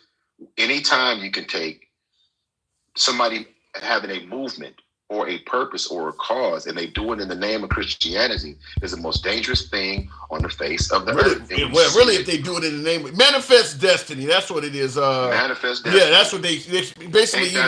Is what God intended, and could be what. Ain't that a bitch? Hey, ain't that a bitch? God intended for this to be our land. Like God is telling you to go conquer people at all costs, including unaliving. Just take it because it's yours. That's what the book says. I'm trying to figure out no matter what religion you practice, that's not what that religion means. Well, let's be clear. Religion does have a lot of aspects of power and control to it. And, if you can get somebody to believe the good book, you can oftentimes have a lot of power and control over them. I mean, we know in this country, a lot of the aspects of Christianity, even with kids in the Catholic school and all of this, a lot of that was power. I mean, a lot of it was more about power than actually, being submissive to God. It was more about power. Right. Well, let me ask you this. Is when you talk to MAGA, why don't you start asking them this question? And this is what source of information would you believe? Trump. I've said that a million times on the program, but yeah, Trump. And if that's their only source, then they have to concede that is a cult-like behavior. I didn't say period, that. Full stop. You didn't say it. I'm saying it. But let me explain that for all my MAGA viewers that are saying this, that both you and me are full of shit. I often get an example that just fiction, total fiction. Let's say Trump committed a major felony. And I often say, if you are MAGA, who could tell you, let's say he really genuinely committed a major felony, who could tell you and you would actually believe it? And that's where the whole issue is that if Trump is screaming, I didn't do it, it's a witch hunt. Who could tell you that he did it and you would actually believe? First of all, and if it ain't on video, you're not going to trust the FBI. You're not going to trust the organizations that may tell you are going to be the FBI, the CIA, NSA, some intelligence organization. He's already convinced you that none of those are credible. None of those are trustworthy. So you're not going to believe, even if he truly was guilty of sin, you're not going to believe any of the organizations responsible for telling you. So yeah, I don't. You can call it a cult, whatever you want to call it. I'm just simply saying that that's what makes Trump very difficult if he ever got out of lineup to hold him accountable. Because people, as long as he's screaming, "I'm innocent," that's all that's needed. And again, so if they don't want to believe the agencies, they don't believe the people that served under him. They don't believe them either, right? You don't believe any of them. You don't believe Mike Pence. You don't believe anyone that's served in his cabinet. You don't believe anybody but him. And here's the one thing that they better understand. When Trump's relationships end with you, they never end well. They do understand that, but the price is the prize is too fucking big. I understand it. I'm gonna tell you, even my damn self, if Trump wanted to hang out, damn, I mean, don't say that, Ken. I'm just gonna tell you. Don't say that, Ken. I mean, listen. Hold on. Let's be clear. The reason these folks, who we know damn well are not necessarily that, do not hold Trump in that high regard, they're hanging around him because of money and power. I mean, true enough, if things go south with Trump, your whole damn career, maybe even your safety may be at risk. But if things go well, you're going to become very powerful and possibly very wealthy. It's no different than dealing with drugs. If it go bad, you could die. If it goes well, you can make a ton of money. That's why they hang around him, is there's a lot of power and wealth. Ted Cruz don't like Trump. Lindsey Graham don't care about Trump. But if they speak their mind, their whole career is over. And they probably couldn't walk down the street safely. They'd be hanging around Liz Cheney and Mike Pence. So they're going to say what they got to say because it is financially and politically advantageous for them to do so. Now, there's a lot of MAGA that really like Trump, but Lindsey Graham and Ted Cruz are not one of them. I don't even know if J.D. Vance, remember the never Trump, I'm a never Trump guy, and he talked about him being like Hitler. You just changed your mind, huh, when he offered you the VP position. Marco Rubio's another one. They've said some pretty bad things about Trump. I don't believe that they don't still believe that stuff. They just know they can make a hell of a lot of money by being with him. And they're worse than him, in my opinion, because Congress, I do. I'm going to tell you why. Because, see, they're lying to their constituents. They're winning re-elections. They're winning elections. Some of them have been in office way before Trump. They're lying to their constituents. And none of these policies help the average everyday American. Do people think you're going after the Panama Canal and Greenland to help with your grocery prices? Do people honestly believe that? These are billionaires. Well, but it probably would. I mean, yeah, but just like I mentioned about hanging around Trump, even if you don't like him, money from Trump, just hanging around a very wealthy person, money can rub off on you because they just got so much. If we start seizing Greenland, Panama, and things like that, people in this country are going to become, some people, maybe not you and I, but some people are going to become so wealthy, like I said, just being in proximity with the same people, some of that wealth will rub off on jobs being created, the minerals we're talking about getting from Greenland, some of that wealth will trickle down to the average person. Maybe not much of it, but chances are the overall wealth of this country will increase if that happens. It won't increase for the average Americans regardless. I don't know. It will not. I don't know. No, it won't. Listen, Tim, listen. And again, I'll land where you just said, okay, let's both say we don't know. What are the odds? Because I have seen nothing. Speaking of that, I'm going to get to this last topic and I'll drop. I've seen nothing that tells me that anything that Trump or his administration did in the first term was for the average American person. It wasn't. I'm trying to think. Just because they go after the loaf and a couple of crumbs triple down doesn't mean that those crumbs were meant for you. And that's what I mean when I say rub off. That's what I mean when I say hanging around somebody wealthy. Some of their money can rub off on you. It's not that they're trying to give it to you. It's just that there is so much wealth orbiting around them that you may hang around them. Well, I don't need this car. You can take it, or just hanging around somebody who's super wealthy. I've had this watch. You can have this watch. You really like? Shit rubs off on you because you're hanging around somebody who's so damn wealthy. That's what I'm talking about. But none of us. No, I understand. But none of us and his supporters are actually hanging out around him, which is my point. They're not close enough to get it. Yeah, but what they won't. It's just if our country starts being if the number of ultra wealthy billionaires goes up in this country, I do believe the average citizen, some of that, not much, I'm not saying a large portion, but some of that will trickle down to the population. And at what cost? Because you said it earlier, the more we go after these other countries, there's a lot of countries that don't like America already. And that will increase. That will increase. So it'll put more of us at risk. So when I say at what cost, that's what I mean. You have to suspect if this rhetoric continues, there will be countries putting their eyes and their sights on us for years. See, the one thing that they're willing to play the long game, right? Bro, they'll be dead these soon. Other countries, they'll be fucking dead soon. They don't care. They'll be dead soon. Right. But I'm gonna say this last thing. Twister, and this is to him and any other MAGA when they talk about race. You guys have to understand, as Black people in this country, we've had to fight for every right that we've had. The Constitution wasn't written for us. The amendments gave us rights, and we had to fight for those. But just today, they passed the Lincoln-Riley Act. You saw that today, right? No. Give me the details. Yes. So I'm just paraphrasing because I was looking at, but basically, and it goes to the immigrants that aren't here legally, and they have, some very minimal convictions, right?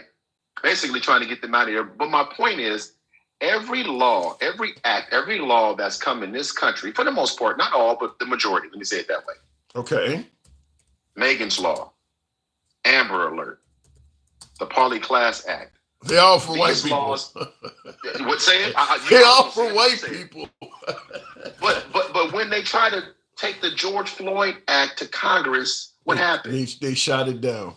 I get your point. Point well taken. So the empirical evidence continues to show us that Black and brown people aren't valued the same. Period. Yeah. Period. And they really don't have any evidence to refute it, other than to say the what about that? And what about that? I do got to move it on, but I can't argue with that. They did shoot down the George Floyd Act, and you're right. All of the acts we passed are generally, because even with the Amber Alert, missing girls, when African Americans come up missing, you see John Benet Ramsey or Natalie Holloway. You can't even think of any nationally known African American or person of color that came up missing and made national news. But you can come up with a bunch of them on the others. It's a difference. I mean, that's why they say, Black Lives Matter. They don't seem to in some cases, but I'll leave it at that. But here's the thing, though, and I'm gonna leave it at this. But as they say, one life is too many, though. but George Floyd's life wasn't enough. But Lincoln Riley's was, and now it's a law. Now it's a law, but George Floyd's couldn't pass. And here's the thing: Democrats signed up for the Lincoln Riley Act as well, and I don't even have a problem with it. Well, what I'm saying is, when the George Floyd Act comes up, you can't get Republicans on board, and you wonder why. And they saw the video. We didn't see the video. What happened to Lincoln Riley? Fair enough. All right. God rest her soul. Yeah. Appreciate it, man. Thank you. All right, moving on with the program. And listen, the George Floyd Act, I think, other than him being Black, the other pushback is that, well, first of all, you're holding cops accountable. That is not very popular on the right, particularly if you're holding cops accountable for something they did to a person of color. That's just, there's not a lot of motivation or initiative to do that from the right. Because usually when a person of color, meets an untimely demise, the first thing the right generally does is first say, well, I need to see the whole video. I don't care what you've seen. There's got to be more I need to see, or I need to know what he did first. So, I mean, the pushback is usually pretty strong. So the George Floyd bill is holding police officers accountable, which is something the right doesn't favor. Now, he mentioned the difference between the life of somebody who is a person of color being viewed as less than. There is absolutely some legitimacy to that as well. And then last but not least, unlike Lincoln Riley, George Floyd did have a lengthy criminal record, and they're using his prior criminal history against him, which is not necessarily even relevant in the case of what's going on. Because same thing with Jordan Neely, Daniel Penny choking the guy out. They used his criminal history against him as if Daniel Penny somehow knew he was choking out a habitual felon or something like that. He didn't know, but their criminal history also matters. Whereas Lincoln Riley comes across as a pure victim. It shouldn't factor in. I'm not making any excuse for it. I'm just explaining it. But their criminal history, just because you're a criminal, should not excuse somebody, committing a wrongful homicide against you. It shouldn't factor in. But the whole notion is, well, he was a bad guy. Nobody's going to miss him anyway. Or good riddance. He's paying karma for all the other crimes, that he's done to people. So there's not a lot of love for him. So that's what generally happens. Anytime you try to demand that a police officer is held accountable for something they did, you've heard of the phrase dirtying up?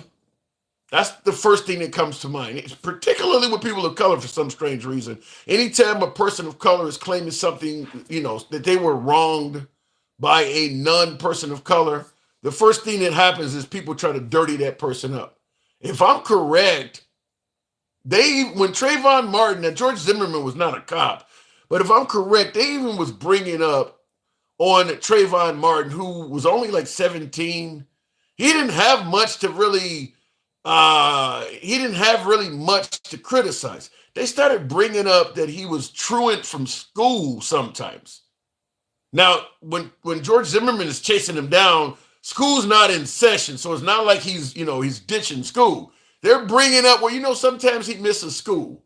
And they brought up that he smokes marijuana. They were looking, this is what I mean when I say dirtying up. They were trying to find anything they could. He didn't have the rap sheet of George Floyd or some of these other folks. So they came up with what they could find. They started showing pictures of him looking more menacing in the hood. They were trying to dirty him up. So that does happen. I don't know how to preach against it, but that does happen, what my last caller was saying. Real quick, continuing on with the program. And thank you, folks that are tapping the screen. Can we get to 50,000? Is that possible? Tap the screen, TikTok, get the likes up. This is an uncensored program. We are and always will remain MAGA friendly. Been that way since day one. I know we get more liberal viewers or liberal callers. I got a lot of MAGA viewers on YouTube, but we get more liberal callers on TikTok than we do MAGA. And that has nothing to do with me selecting the callers. I would pick MAGA all day. It's just that more liberals come by the program on TikTok. I think MAGA is adverse to TikTok because of its, being a Chinese app or whatever. But if you're MAGA and you want to come to the Handsome Liberal on TikTok, I'll bring you right up. You can chastise me, we can challenge each other, but I don't ban your speech. And I don't talk down on my guests. So whatever your opinion is, we'll talk about it. I may view what you're saying as completely wrong. You may have the same sentiment towards me, but you'll get plenty of time to speak your point. So understand we do believe in free speech here. Real quick, looking in the comments before I continue on. Will says everything from housing to school to healthcare was a easy, fast track or freely given until integration. Today, MAGA will low-key let it all go just so long as brown people don't get it. I can't speak on what MAGA will do yet because I haven't seen it, but that is true that before people of color had equal rights, a lot of the social programs were actually in existence. And then all of a sudden, once those programs were also available to people of color, a lot of folks voted against having it happen. And that's one of the problems when people say, well, I should be able to decide where my tax money goes. I'm not necessarily, because I'm not a total fan of that, because the historical precedent is in this country, a lot of people didn't want their tax money to go to things that benefit people of color.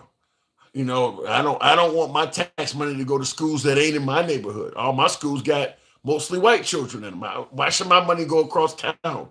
So all of a sudden when you do that, and the majority of the money is in the white community, it's pretty clear to start seeing how one neighborhood's going to be dilapidated and one neighborhood's going to be doing fairly well.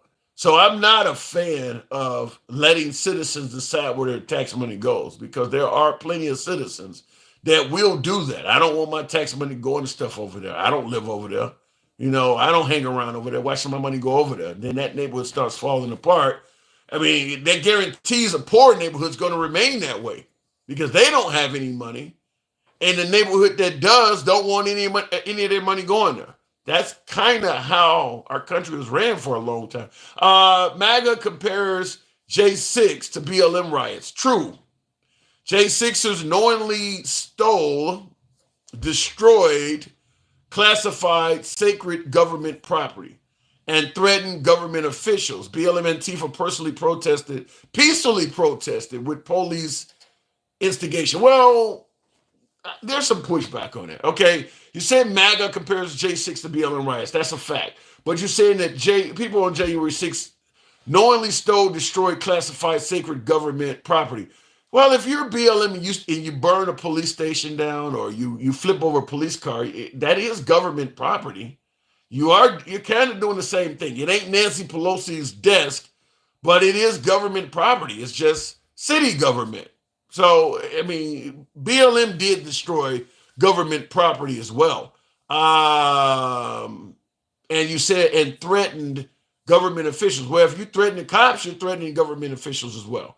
And there are plenty of BLM that did that, throwing rocks at them in bottles and stuff like that. So there is some comparisons, but I always say there's a huge difference between trying to, burn a CVS or a Best Buy down, as opposed to making all of the heads of state cower for their lives. It's just, they're not on the same playing field. I mean, nobody's going to be talking about who burned down a Best Buy in 2035.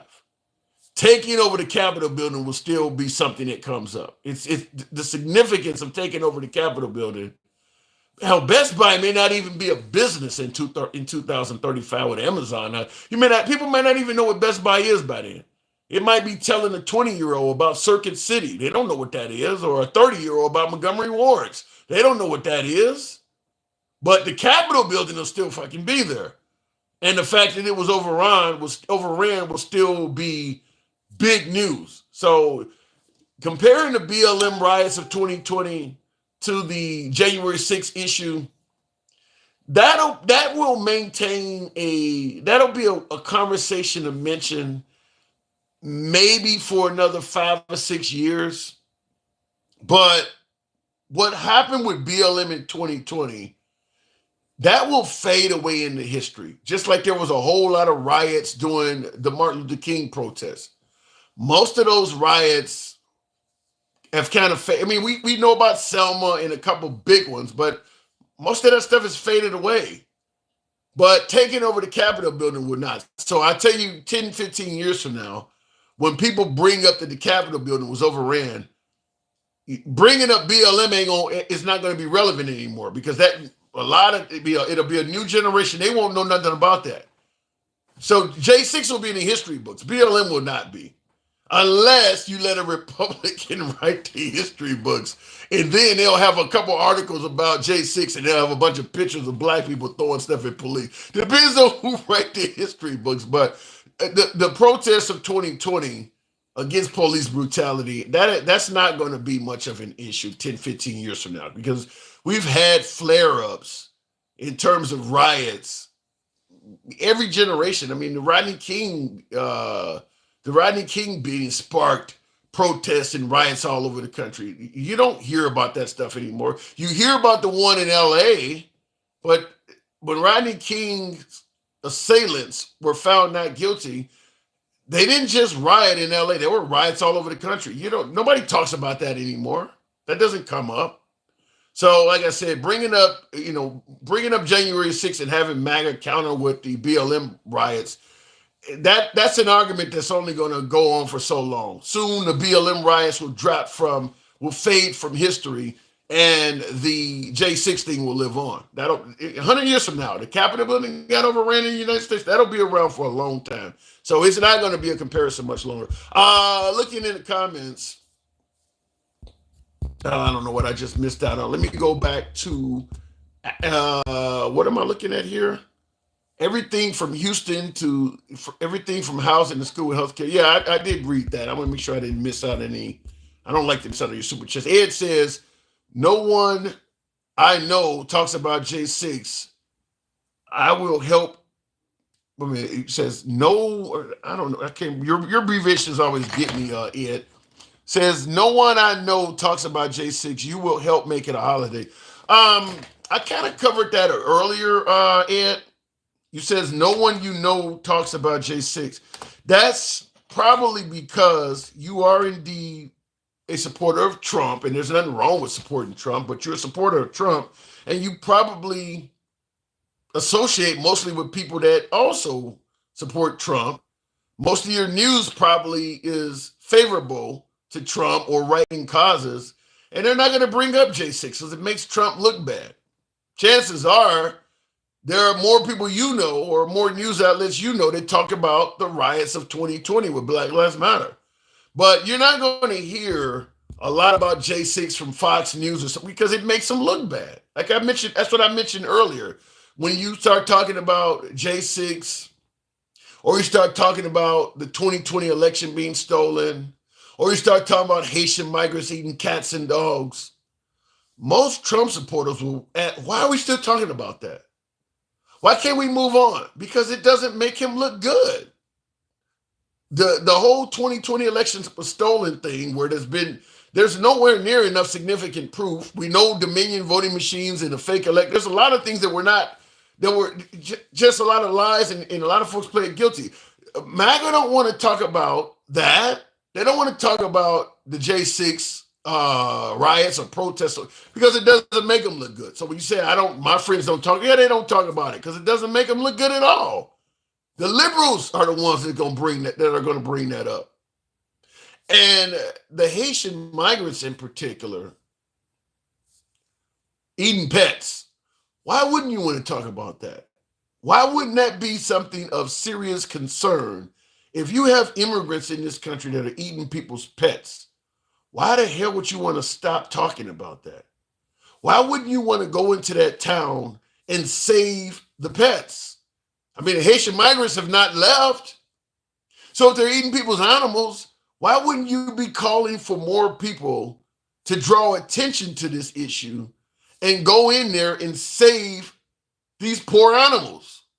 The fact that MAGA keeps saying, well, why do we got to keep talking about it, shows that you realize it ain't happening. And you realize it's hurting Trump's image to keep bringing it up. That's why. I mean, like literally the day after it happened, let's stop talking about that. That's kind of where we went with that. Almost immediately. Let's kind of move on from that because it's not helping his image out. Anyhow, looking in the comments, the only thing that's from love is the only thing that's from love is his money. Well, I'll leave it at that. Winners write the history books. That ain't always true. That's usually true. Coyote Cow. But I always bring up the Confederates of the South. They didn't win, and they wrote a lot of history. If history was wrote accurately, chances are nobody would like the Confederate South, but they wrote a lot of history, and they wrote out of history a lot of their atrocities. So just like I do believe if Germany had won World War II, the Holocaust would have never happened. It would have never. They would have just simply said, "Hey, look, during war, people come up missing. We ain't got nothing to do with that. Those folks are either they've defected and they live other places and they don't want to be found, or some of them were missing. I mean, that's kind of what happens during war. They would have never admitted that they did all of that. I mean, which is kind of what the Confederates did. A lot of the atrocities they committed, they kind of were able to write that stuff away. I mean, you see what is on the plaque of Confederate soldiers, it's all positive shit. They don't tell you what they were actually fighting on behalf of. You listen to a lot of the folks in the South where the Civil War had nothing to do with slavery. I had somebody tell me that if the Confederates had won the war, they were going to immediately free black people. What the fuck? Look at it in the comments. Already going back to the box. Like I said, they got to write a lot of the history, and they did themselves a favor by writing out things that they may have done that was wrong. They were going to immediately free black people. My response was, well, then why did they continue treating them horrible after slavery? He didn't have an answer for that. What is that name there? Dad Or maybe it's sleep All right, we're going to definitely drop that. Oh my God. Okay, he was waiting maybe a little bit too long, apparently. Have you ever read a primary source from the 1860s? Obviously not. Here's the problem with that. Luke B. During the 1860s, right after the Civil War, once the slaves were free, a lot of African Americans started becoming prominent. You had African American business owners, you had African American politicians, and a lot of folks on the right used that to suggest that the whole notion that the South were mistreating blacks is not true. What they don't tell you is this, and I use the comparison to the Afghanistan war because they have exact similarities. After we defeated the Taliban or whatever was in place in Afghanistan, we occupied the country. We had U.S. soldiers and, we had our might and power in Afghanistan. While we were there, women began becoming, they started living a life of some, resembling equality. They weren't completely equal to men by any means, but their level of freedom increased. While the U.S. was there, women started being able to own their own business. They could suddenly read, and it was legal for them to get an education. I believe they were allowed to drive for the first time. They started gaining rights after the U.S. defeated the Taliban and while the U.S. occupied Afghanistan. But the minute Trump made that deal with the Taliban and they left, the botched evacuation, all of that. When we left Afghanistan, we know 13 service personnel died and all of that under Biden. We can talk about that. But once the U.S. left Afghanistan and we took all of our personnel out of there, the Taliban went right back to oppressing women. As we speak, they are no freer than they were before we came now. They can't get an education anymore. They can't own a business anymore. They can't drive anywhere. The similarity to that, to the Confederate South, is exactly the same, which is why somebody in the comments talking about, have you read primary source from 1860s? Well, right after the Civil War, just like right after the invasion of the right after we conquered Afghanistan, right after Lincoln defeated the Confederates, there were Union soldiers all over the South, just like there were U.S. soldiers all over Afghanistan. Just like the U.S. soldiers protected the rights of women, the Union soldiers protected the rights of black freed slaves in the South. So for a short period of time after the Civil War, just like the women in Afghanistan, black people started actually resembling something leveling equality. It wasn't equal by any means, but they started seeing more freedoms in their life while those Union soldiers were down there protecting them. And after Abraham Lincoln was assassinated, the Union soldiers, just like the U.S. soldiers in Afghanistan, they left the South, just like the U.S. soldiers left Afghanistan. And just like the Taliban, the Confederates went right back to oppressing black people. So anytime you hear somebody bring up how great black people lived in the South, notice how close it is to the end of the Civil War, and you'll see what I'm talking about. For it's when those Union soldiers were down there. The minute those Union soldiers left, they started oppressing black people for about 100 years. That's all the way up until the Martin Luther King era. But you will hear a lot of people bring up that black people weren't being treated that bad after the Civil War, and they'll bring up that time period right after the Civil, like a year or two out. Tell them to bring up something that happened 20 years after the Civil War. You'll notice there's no black people down there doing anything worth a damn because they don't went right back to oppressing them. Now, in the comments, somebody says pack your bags. It wasn't always that easy though. It ain't. I mean, once slavery ended, you had a choice to become a sharecropper and continue working on the plantation or whatever. But if you wanted to just pack your bags and head north, I mean, you didn't have a car first of all, so you're gonna do it by foot. You couldn't be like Jamie Foxx, a Negro on a horse. You couldn't get access to a horse. So let's say you are in rural Mississippi, and they just freed the slaves, and you do want to go up north. How are you gonna get there? You gonna walk? You gonna walk from Mississippi to Chicago? I mean, how you gonna get there? I mean, most people are not going. You don't have any money, so you can't pay anybody, and it's not exactly safe to scour the countryside. How you gonna eat? I mean, you can't go out and hunt. You're on somebody's land, they'll kill you. I mean, so a lot of them just stayed down south where it was safe, what they knew. It wasn't safe to venture, even though you got some, even though you're no longer a slave, it ain't safe to venture up north. So they just stay where they were. Bet you have more European than me. Not according to ancestry.com, unless you got the zero. I don't know what it says. America for natives, not yet. Why? Look, I hate to have to keep putting people, but when you take the same thing over and over again, I don't really like censoring people, but a couple of my guests get in here, they just type the same shit over and over again, leaving me no choice but to, remove them from the program. All right, looking in the comments. I don't want to make sure I didn't miss anything there.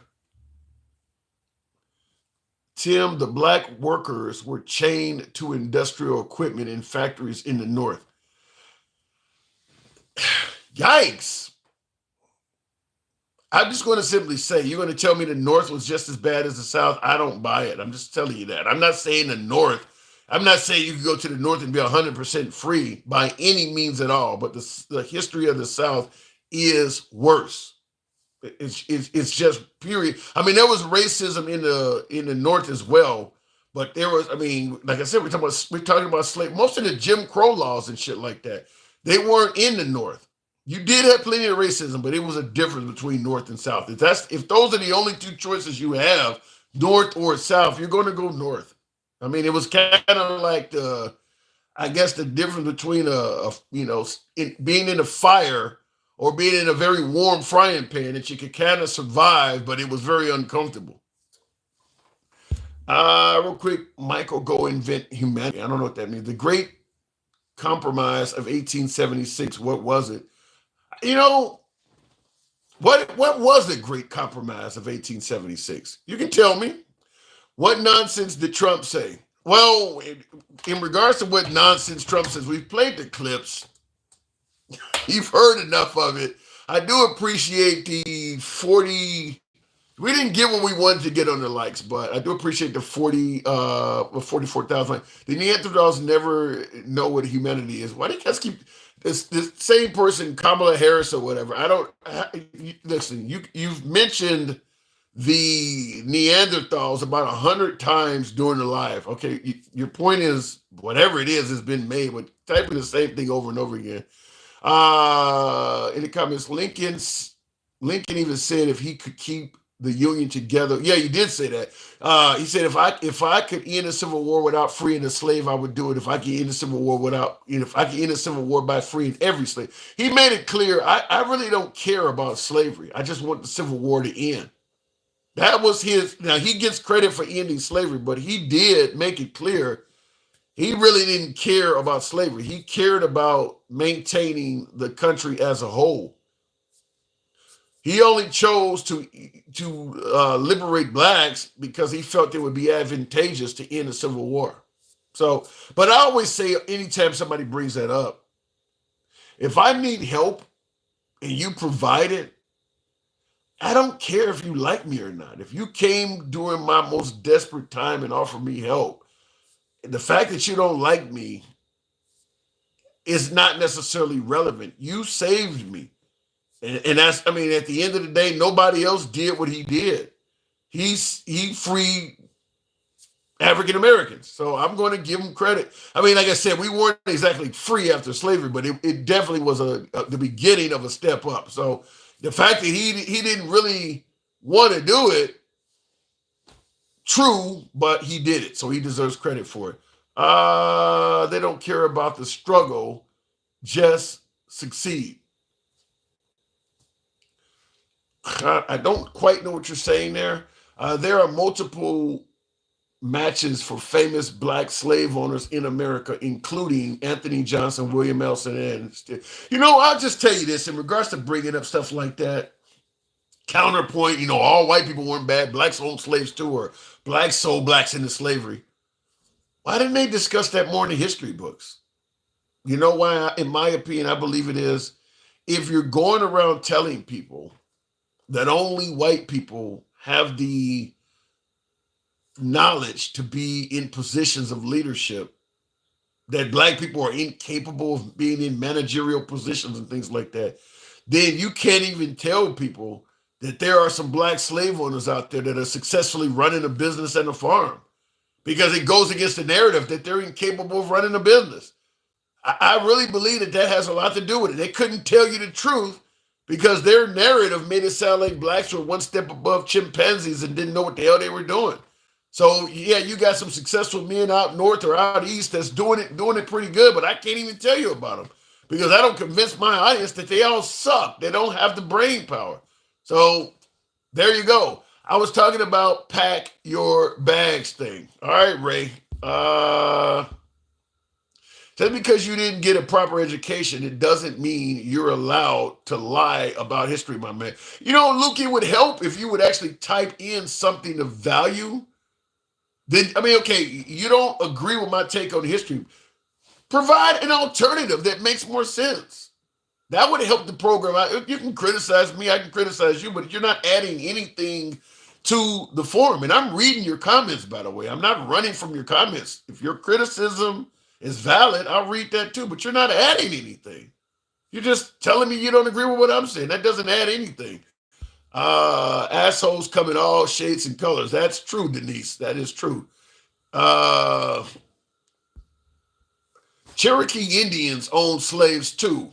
It's in the history books. Yeah, like I said, the history books in this country, because when you say Cherokees own slaves, it's in the history books. I wasn't taught that in school. In fact, the amount of education we received pertaining to the Native Americans, a couple chapters here or there, most of the history we're taught in this country is about the accomplishments of white America. World War II in this country, December 7th, 1941. It was over in August of 45 with the atomic bombs in Japan. So World War II is only like from 41 to 45. So you're talking, really about 4 or 5 years. Now there's a buildup, obviously, the rise of the Third Reich and all of that. But for the most part, it's a decade or so. That's it. We cover that in the history books. That small period in time gets far more coverage in most history books than the 400 years of slavery. All of the stuff you're talking about the Cherokees and the Native Americans, all of that shit gets less coverage than some of the accomplishments of white America. I mean, I'm just the way it is. I mean, you get a lot of coverage about individuals, generals, battles, and all of that of World War II in the history books and things like that. You got to make more effort when you want to find out about the history of African Americans or the history of the Indians. You got to actually make more effort to do that. Now you may have to go to the library or something like that. But the World War II stuff, it's in schools. They're actually teaching that to the kids. So that has a lot to do with it. Certainly when you start talking about the Irish slaves and blacks who owned slaves and all that shit, that ain't in the history books. You got to go look for that. You got to go to the library or get online somewhere and look for that. They're not teaching that to kids in school.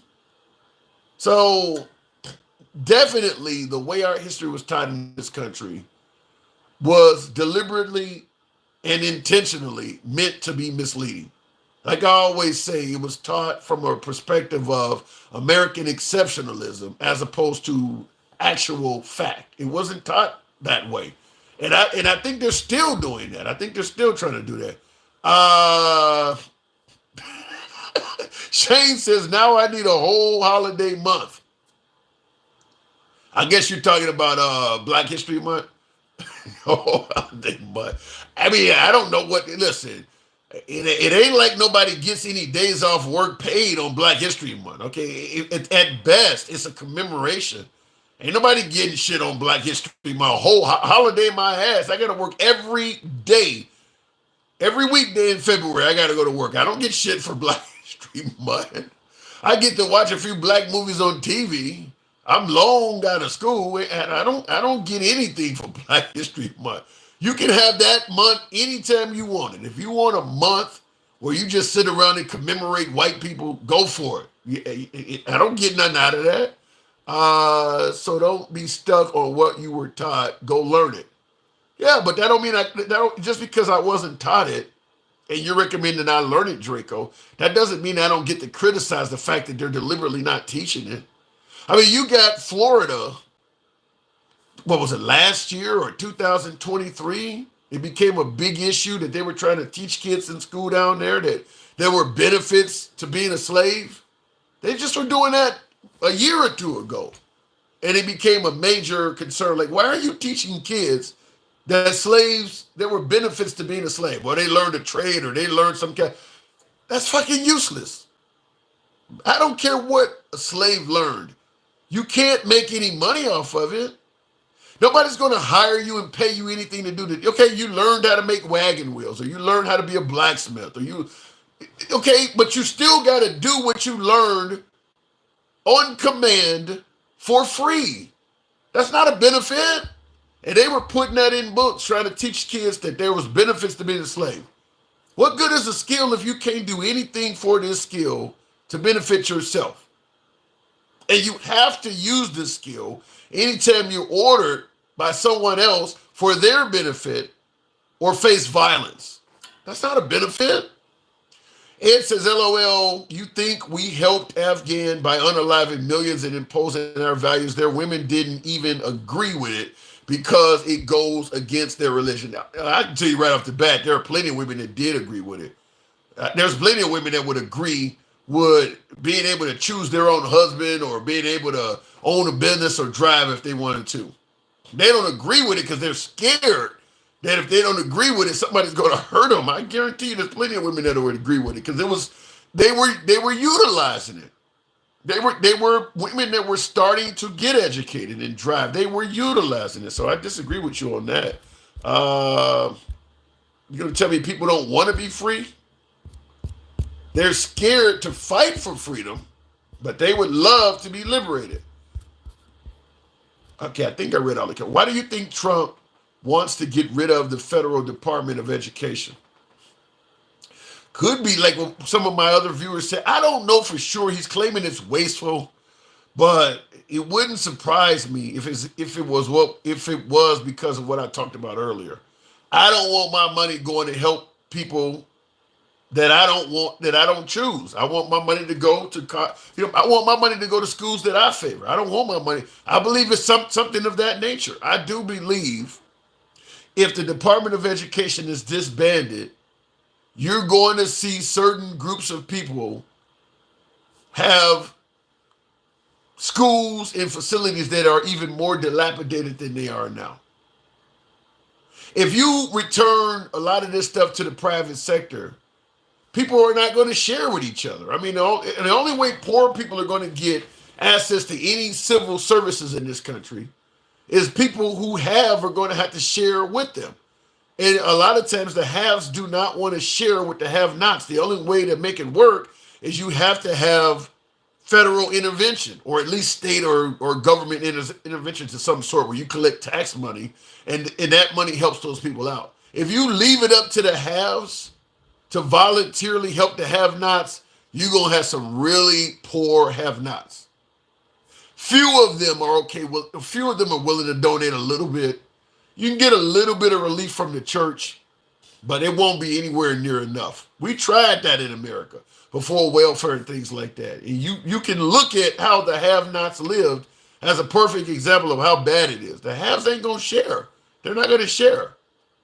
I mean, Jeff Bezos, second wealthiest man in America right now, his employees, the Amazon workers, were striking because they weren't getting paid shit. He's the second wealthiest man in the world, at least in America. And you're paying these people shit. They're going on strike. I mean, the haves don't like to share. They don't like to share. So if you don't have government, like a Department of Education or something like that, I think you'll have a lot of folks forced to do menial work. That might replace, I'll just say this, that might replace the lost immigrants. Let's say Trump is successful and he gets rid of a lot of our immigrants that are doing these menial labor jobs. So, well, who's gonna pick, who's gonna pick the crops and who's gonna do all these jobs since you don't kicked all these people out? Well, if a certain group of people, once the Department of Education is gone, can barely get an education because there's very little resources going to their neighborhoods, they would be perfect candidates to do those jobs. They're lowly educated. They don't have a lot of hope. They would be the perfect people to fill in those jobs of lost immigrants. They're born in America. They probably would still be brown, to be honest with you, but they're born in America, and some of them folks end up filling those jobs. That's my opinion on it. Maybe I'm wrong, but that's my opinion on it, that if you get rid of the Department of Education, some of them folks are going to end up doing those jobs. Looking in the comments, Africa needs to pay reparations. The whole continent? The entire continent doesn't even have anything to do with the slave trade. There are plenty of countries on the continent of Africa. What you want the whole country to pay reparations? For what? Some of those American kids are going to have to get. Let me read that again. Some of those American kids are going to have to get off their butts to pick the strawberries. Yeah, that's what will likely happen. Certainly, if you get rid of the Department of Education, and let's say I'm living in a neighborhood that I grew up poor, a few schools in the area. I go to school, I'm in a class that's 40, 50 kids deep. My education ain't shit. I mean, the teacher is overworked. The textbooks are old. They can barely get one or two computers for the whole class to use. I'm not getting a real good education going to that school. And because there's no Department of Education, we got to beg, scrap up wherever we can find money to make sure the school even maintains operation. That's not a good education anybody is getting going there. Those are perfect candidates to grow up and fill in those immigrant jobs. That ain't no rocket scientists coming out of this school. There's not many doctors coming out of this school. You might have a few rappers, a few basketball players, but in terms of academics, ain't nobody really, ain't too many high-level people coming out of a school like that. That's what could happen if you get rid of the Department of Education and leave it up to the haves to make sure our education system is funded. You're going to have a lot of areas where the children are guaranteed to get very little in terms of a quality education. And that would help replace all those lost immigrants. You going to do the job, Tim? No, I'm not. No, I don't. I believe you let the immigrants keep doing it. You want all of America to pay reparations for what? How the hell did reparations come up? Who the fuck said anything about reparations? Why do you keep hammering reparations? I didn't say nothing about that. Some of the American kids are going to get, I saw that already. Defunding education will separate the have and have-nots, which is the poor, will be left back. Yeah, I definitely believe that's what will happen because notice he's talking about getting rid of the Department of Education and not replacing it with anything. So how does the funding for inner city schools continue? So yeah, I definitely think if he does that, you're going to really degrade the quality of education for certain neighborhoods, certain people, and things like that. Ain't no white, what it says, ain't no one white had a party as big or like a Diddy party. That's bullshit. Reagan, what does that say? I cannot pronounce the last name of that. You're saying that ain't nobody white had a party that was as big or like a Diddy party? It says, have you not heard of Epstein? Have you not heard of Hugh Hefner, the guy who owned Playboy, or Flynn, all of them white dudes? When Bill Cosby was allegedly drugging women to have his way with him, he was at white people's parties.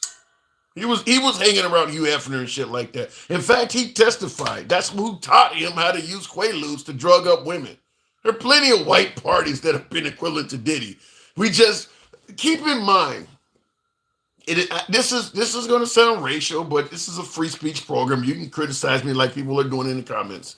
But keep in mind, a lot of things that are considered outrageous, atrocious, or very illegal now were totally legal a few generations when only white people were doing it.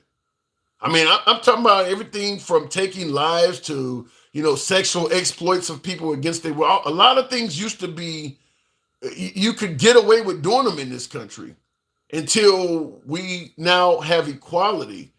Just like DEI hires, like we talk about DEI hires all the time.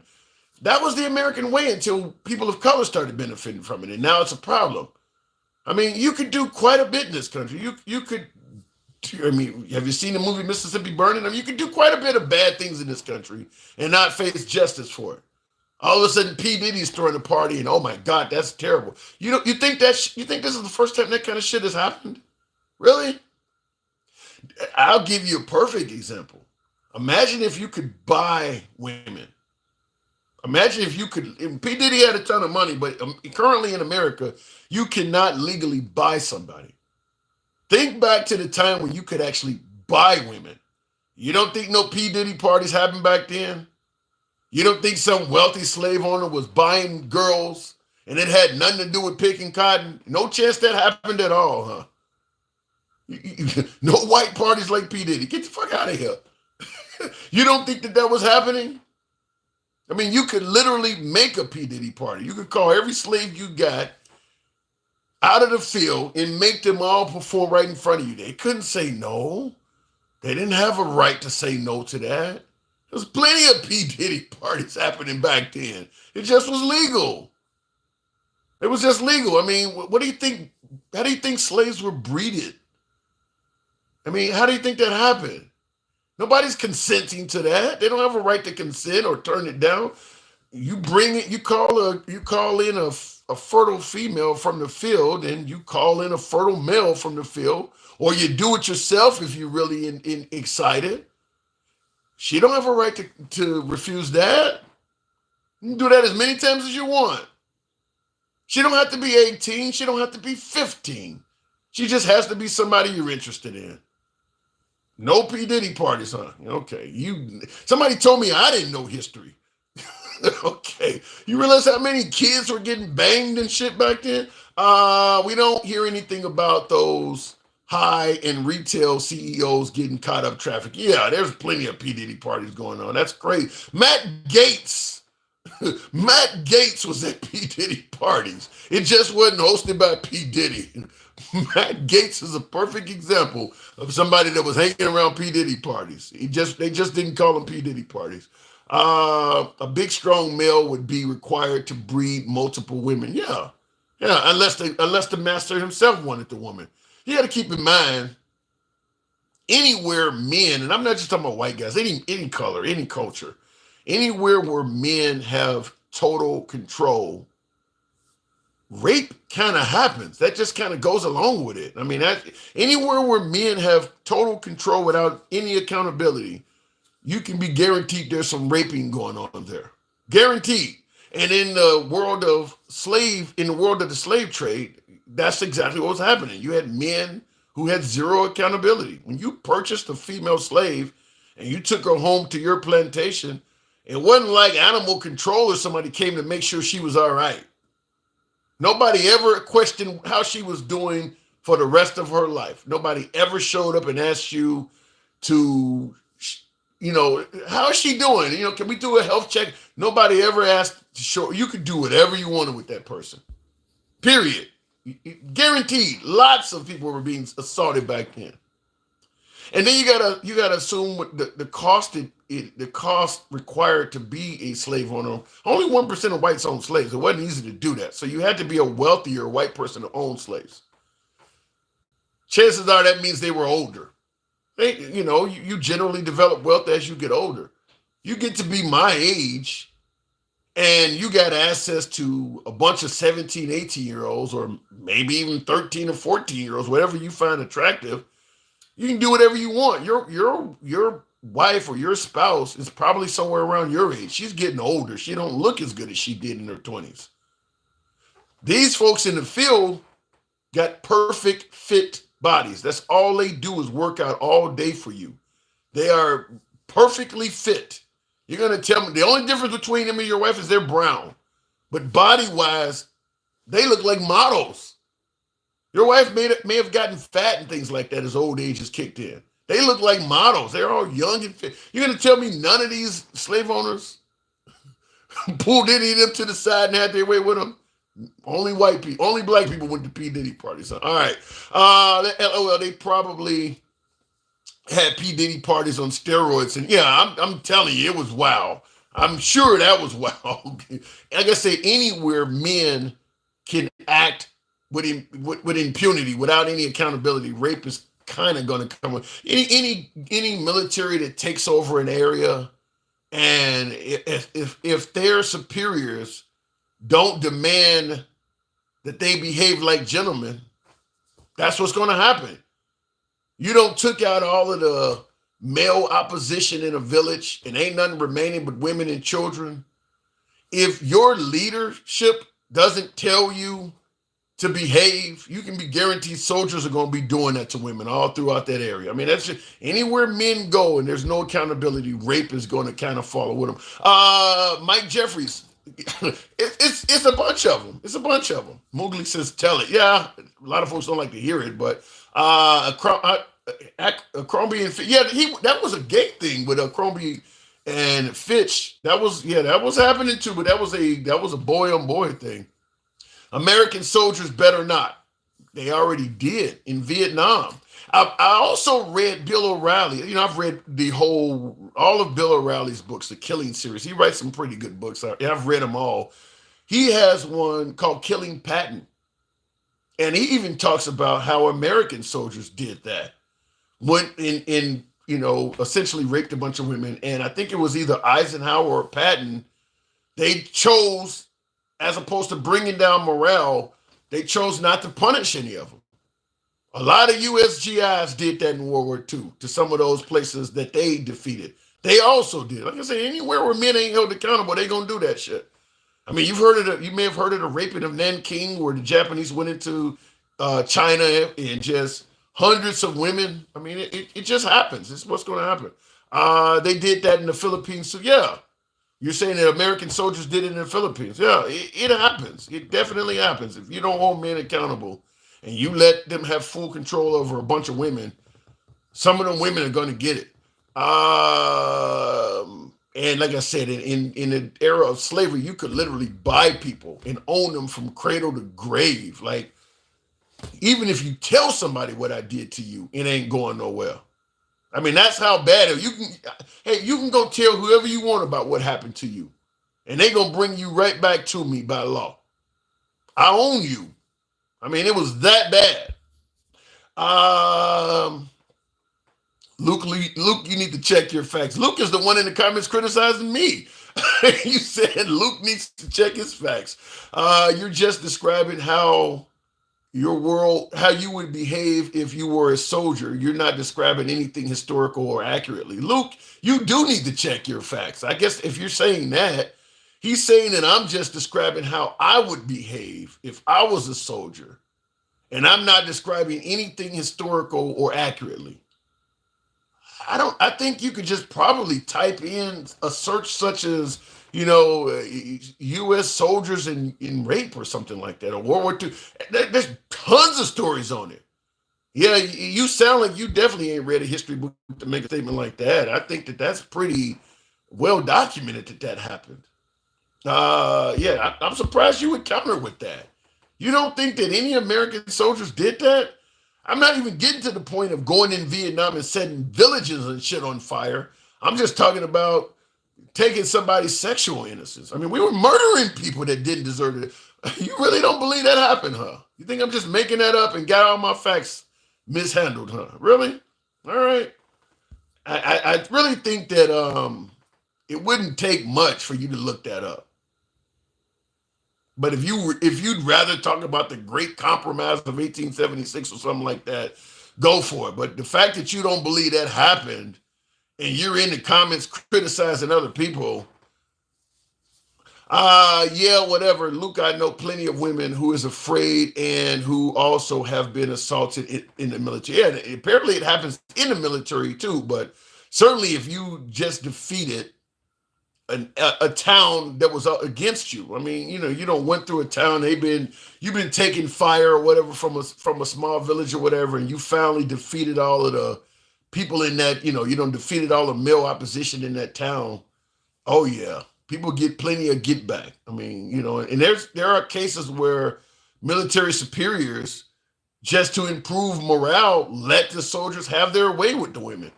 I mean, they need some kind of way to relax. They don't been shot at for the last 6 months.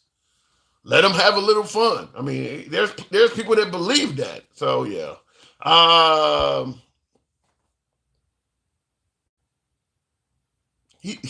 Luke, I think you're criticizing for the sake of just doing it.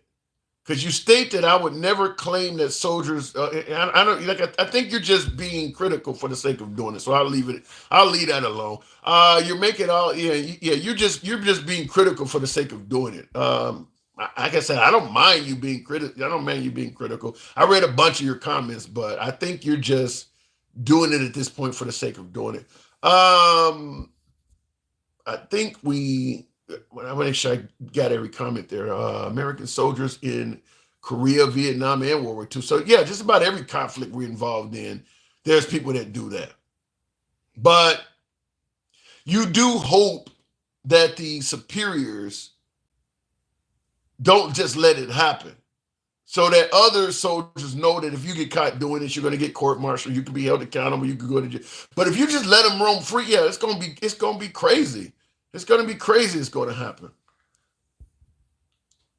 I see the comments. Jason Frisk says, you said you always want proof. Sure. You want me to show you proof that soldiers were violating women during war? First of all, I don't know if the platforms would allow me to show you that. Because it's all going to be text. It ain't going to be photos of it. It's going to be, maybe some soldiers have been punished for doing it, but kind of like with slavery. How often do you hear that slave owners raped female slaves? If I had to show you proof that happened, I wouldn't be to present much to you. You're going to tell me because I can't present proof that you don't believe that happened? Some things they deliberately keep from becoming evidence. I think the U.S. government would do a hell of a lot to limit any truth about what U.S. soldiers may have done to violate people from coming to light. There's going to be a very limited amount of proof that can come to you for that. Just like I said, I couldn't show you any proof that slave masters were violating, 12 and 13-year-olds and stuff like that. But I'm 1,000% sure it happened. 1,000% sure. Like I said, anytime a man can act without any accountability, this is the kind of shit that can happen, especially if you can buy people. If you need proof to believe that, that's a whole separate conversation. If you truly believe that if a man has no accountability, they're not likely to do this stuff, then that's a separate conversation.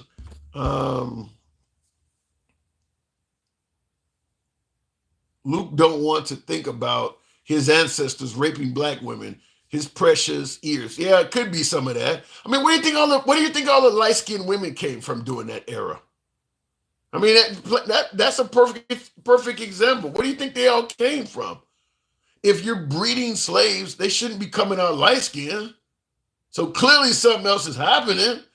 Do you need evidence? You're looking at it. Where do you think all them light skinned people came from? I guess you thought the Irish slaves came over and mated with them, huh? Maybe that's what it was. Maybe they let them mate with the Irish slaves. Oh, man, somebody need to take their ass to bed because they're juvenile. Luke, that's you.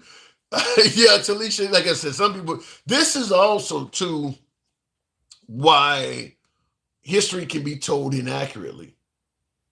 Because you got some Americans that refuse to admit the truth when it is beyond obvious.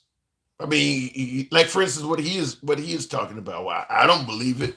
I mean, when you got some people who, and if he's allowed to write history, or if he's allowed to hold a government position where he can control what is accessible to children for reading materials and things like that in schools, or if he controls the censorship on websites and things like that, you're not going to get accurate information if somebody like that is in control. And there's plenty of people that throughout history that's been like him. He would be that type of person that would tell you stuff like slaves learned, there were benefits to being a slave, or really get deep into, well, black people were doing this, or bring up the Irish slaves. This is how that happens from people like that. Jennifer Cheese, what was taken as sarcasm? All right, that's what you always say about Trump. Show me the proof. So where's the proof? I'm going to admit I can't present you proof that slave owners were raping slaves.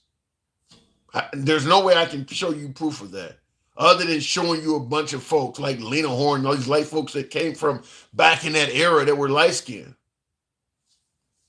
I mean, I can't show you proof that comes from an era where they didn't have cameras. The victim was not allowed to testify. Nobody gave a damn that the person was even a victim to begin with. How am I supposed to show you proof?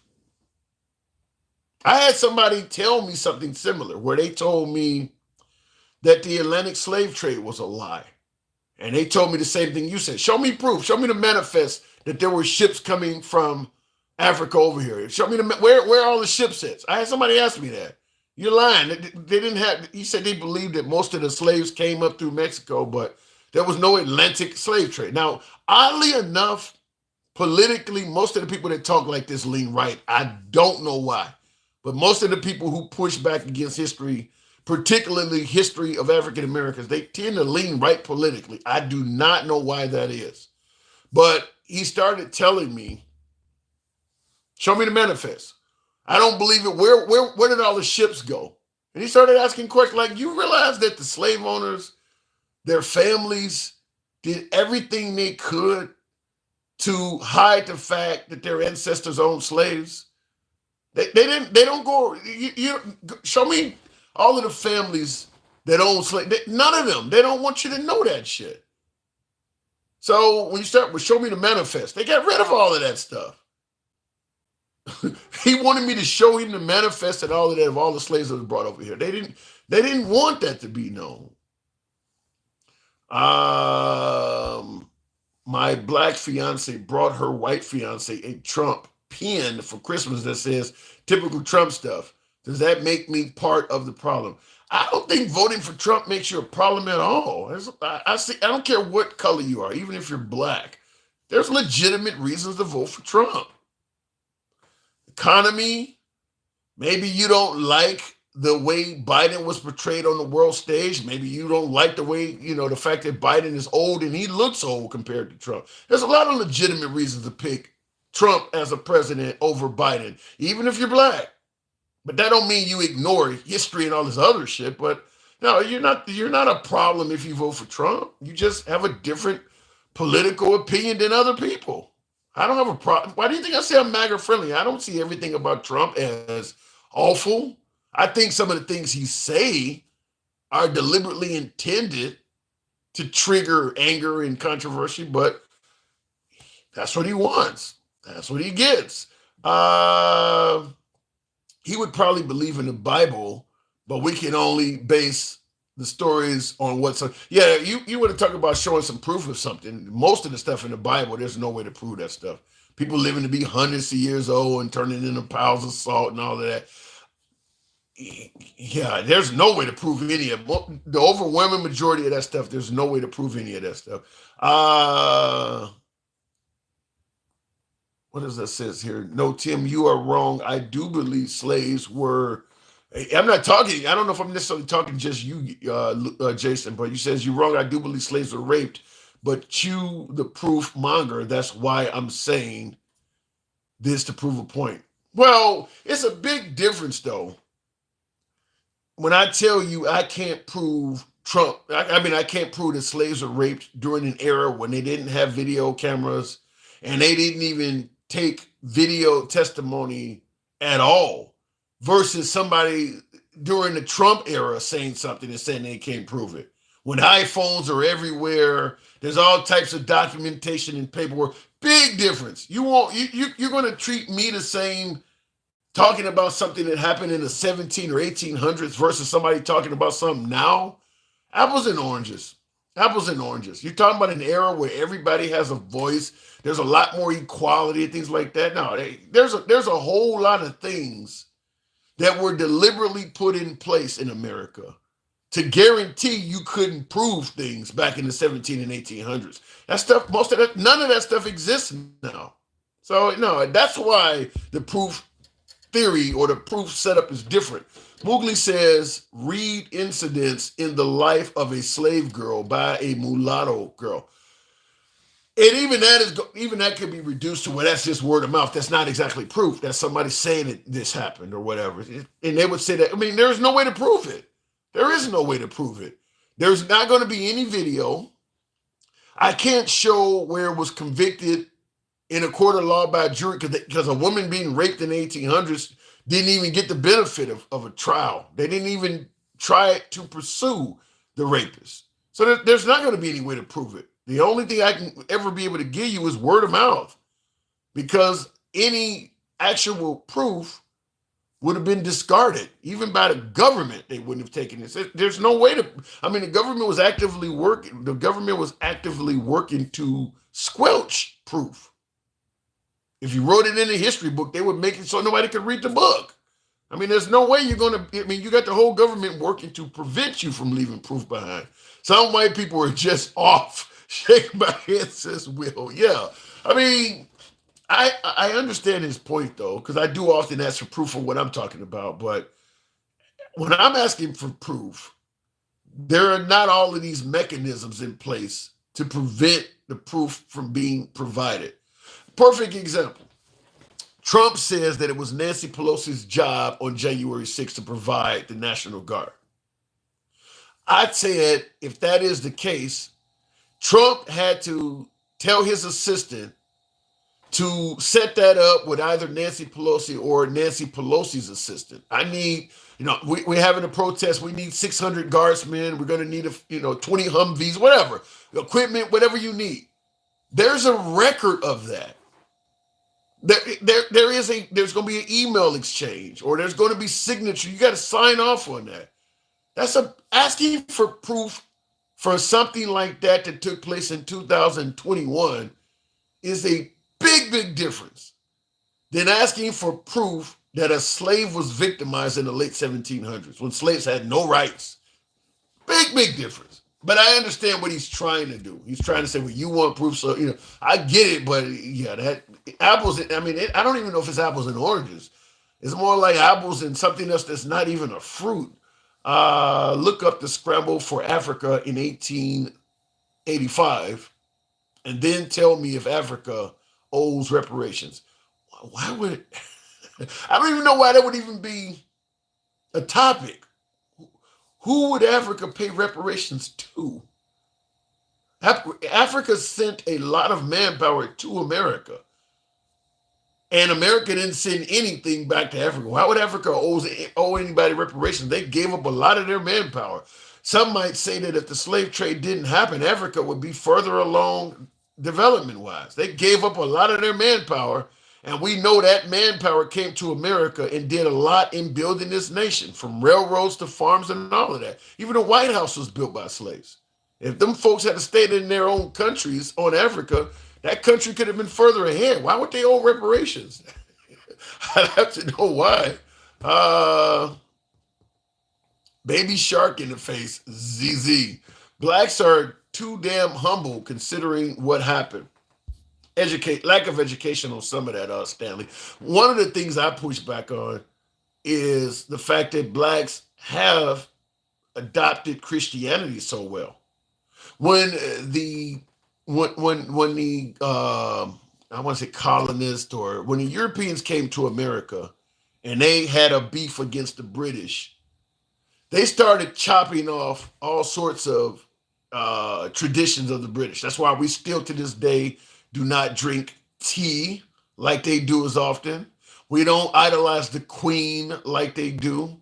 Even when we first came, we stopped celebrating Christmas for the first 3 years. We didn't want shit to do with Mother England once we defeated them and broke apart. We started changing all sorts of traditions.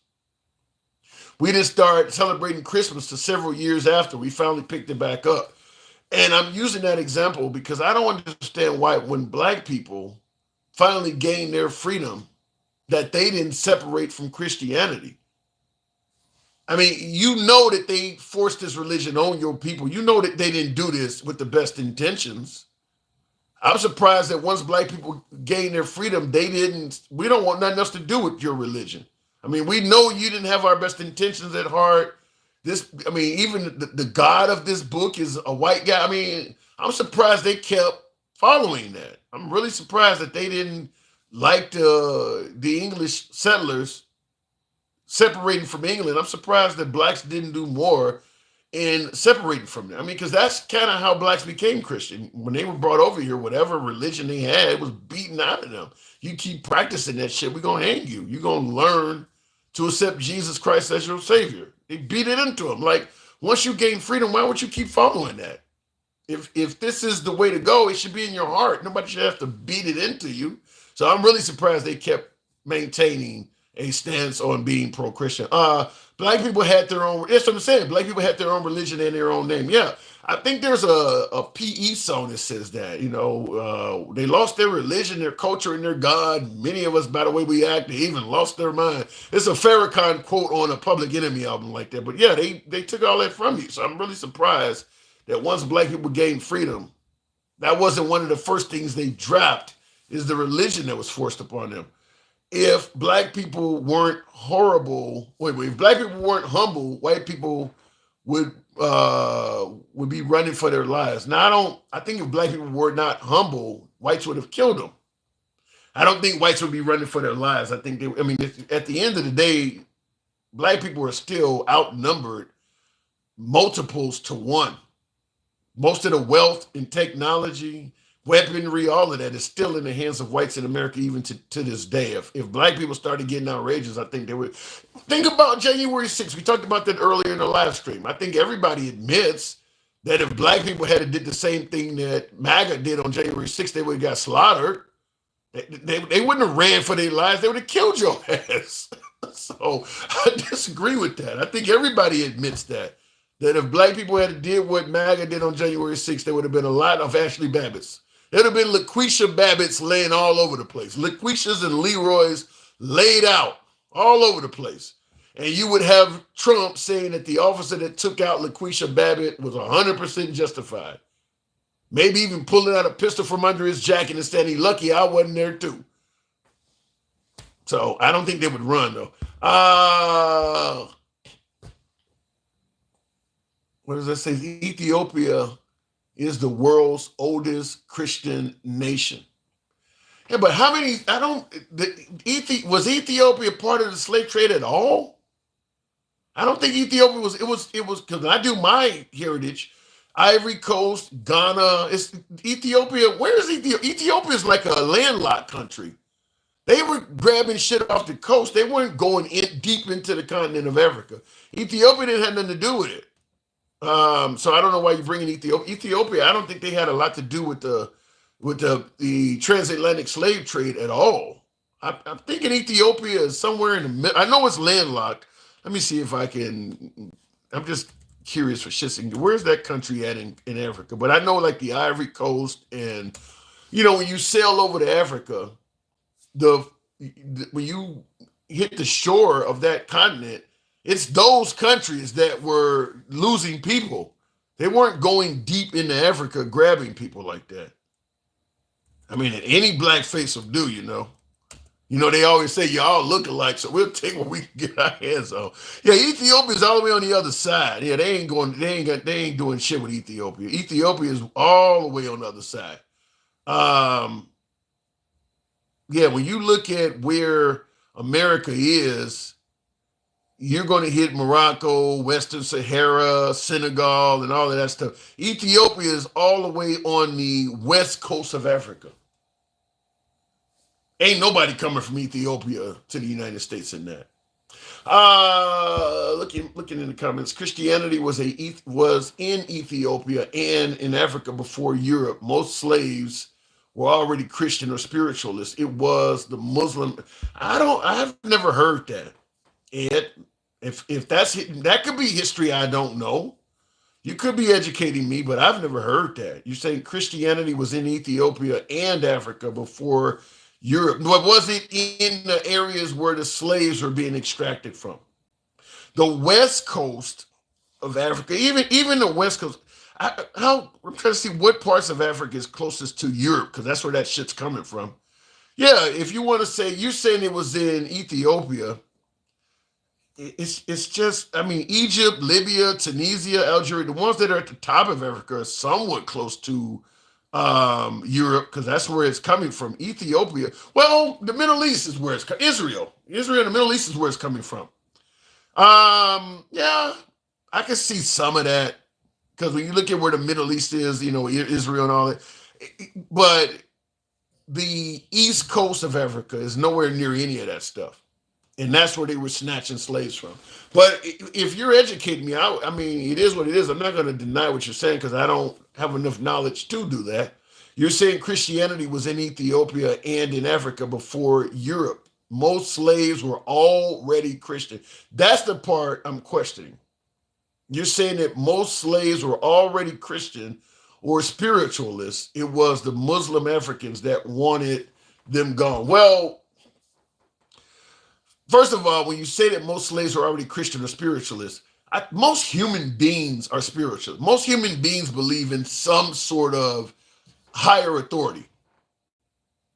Muslim, Buddhist, Christian, you name it, they believe in something. Most human beings, most cultures believe that there's something else above us. So spiritualists, yes, but Christian, I have not heard that most slaves were already Christian.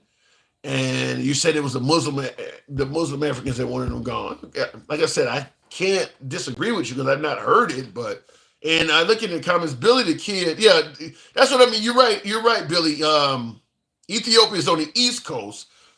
The slave areas are on the west. I'm saying it backwards, but what I'm saying is that when the U.S. sailed to Africa to acquire slaves, they're going to hit the west coast. That's what I should have said. They're going to hit the west coast of Africa first. That's where they're snatching people at. The country of Ethiopia, you are correct, is on the eastern side of Africa. They're not going to go all the way through that continent to Ethiopia to grab people. And I'm guessing that it wasn't like Ethiopians were dragged all the way across that continent to hand over to the Atlantic slave trade. In fact, Ethiopia is only a country or two right off of what looks like the Indian Ocean. It's all the way on the other side. So Ethiopians are not part of the U.S. slave trade at all, that I would think. Muslims were enslaving Africans long before I don't look, all of that. We know that there is a slave trade outside of the U.S. slave trade, but I don't know why that comes up other than just to downplay what happened in this country. I mean, when we commemorate September 11th and what happened on that day, nobody brings up terror attacks in other countries to try to make it. Imagine commemorating September 11th. You see the sign saying never forget. And all of a sudden having some Muslim jump in the conversation and start talking about well, you know, in Lebanon this happened, or in Tiananmen Square, you would push them away. We're here to commemorate this event. I don't want to hear about other terrorist acts throughout history. I don't know why when you bring up the U.S. slave trade, all kinds of other shit comes up to essentially downplay what happened in this country. It's almost like talking about January 6th. You can't have a conversation about January 6th without somebody bringing up Black Lives Matter. We can talk about Black Lives Matter all damn day, and J6 virtually never comes up. I could go into a room full of black folks and talk about BLM all day long. They're going to stick to the police are mistreating black folks. And we're going, J6 ain't going to come up. But the minute you talk about J6, BLM is all over that shit. I just don't understand why. But you can't talk about J6 without BLM coming up. Look up. I can't. What that name is? That a Native American name or something like that? Well, let me see what you're talking about real quick. And the Muslims were, yeah, I saw the Muslim thing, but yeah, like I said, I know that the U.S. slave trade does not have a patent on slaves, you know, on people taking human beings as slaves. I mean, that stuff happened all over the world, but that doesn't change the conversation when you're talking about U.S. history. Everything about U.S. history happened somewhere else too. But that ain't, that ain't normally how you talk. What are you saying here is a word that means unity and is used in the names of both the Ethiopian Orthodox Church and, okay, so you're saying the Ethiopians have their own church. I guess you're saying that that's Christian. Well, like I said, they weren't part of the slave trade. So I couldn't speak on that. Hey, Tim Lance, a liberal, good night. Yeah, appreciate that. I am going to take that into consideration. I do appreciate you folks tuning in as always. You guys are always critical of yours truly. I don't mind that. Sometimes I learn.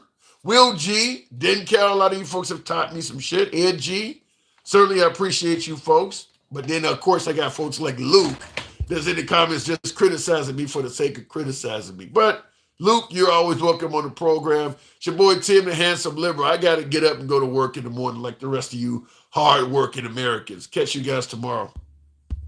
And the same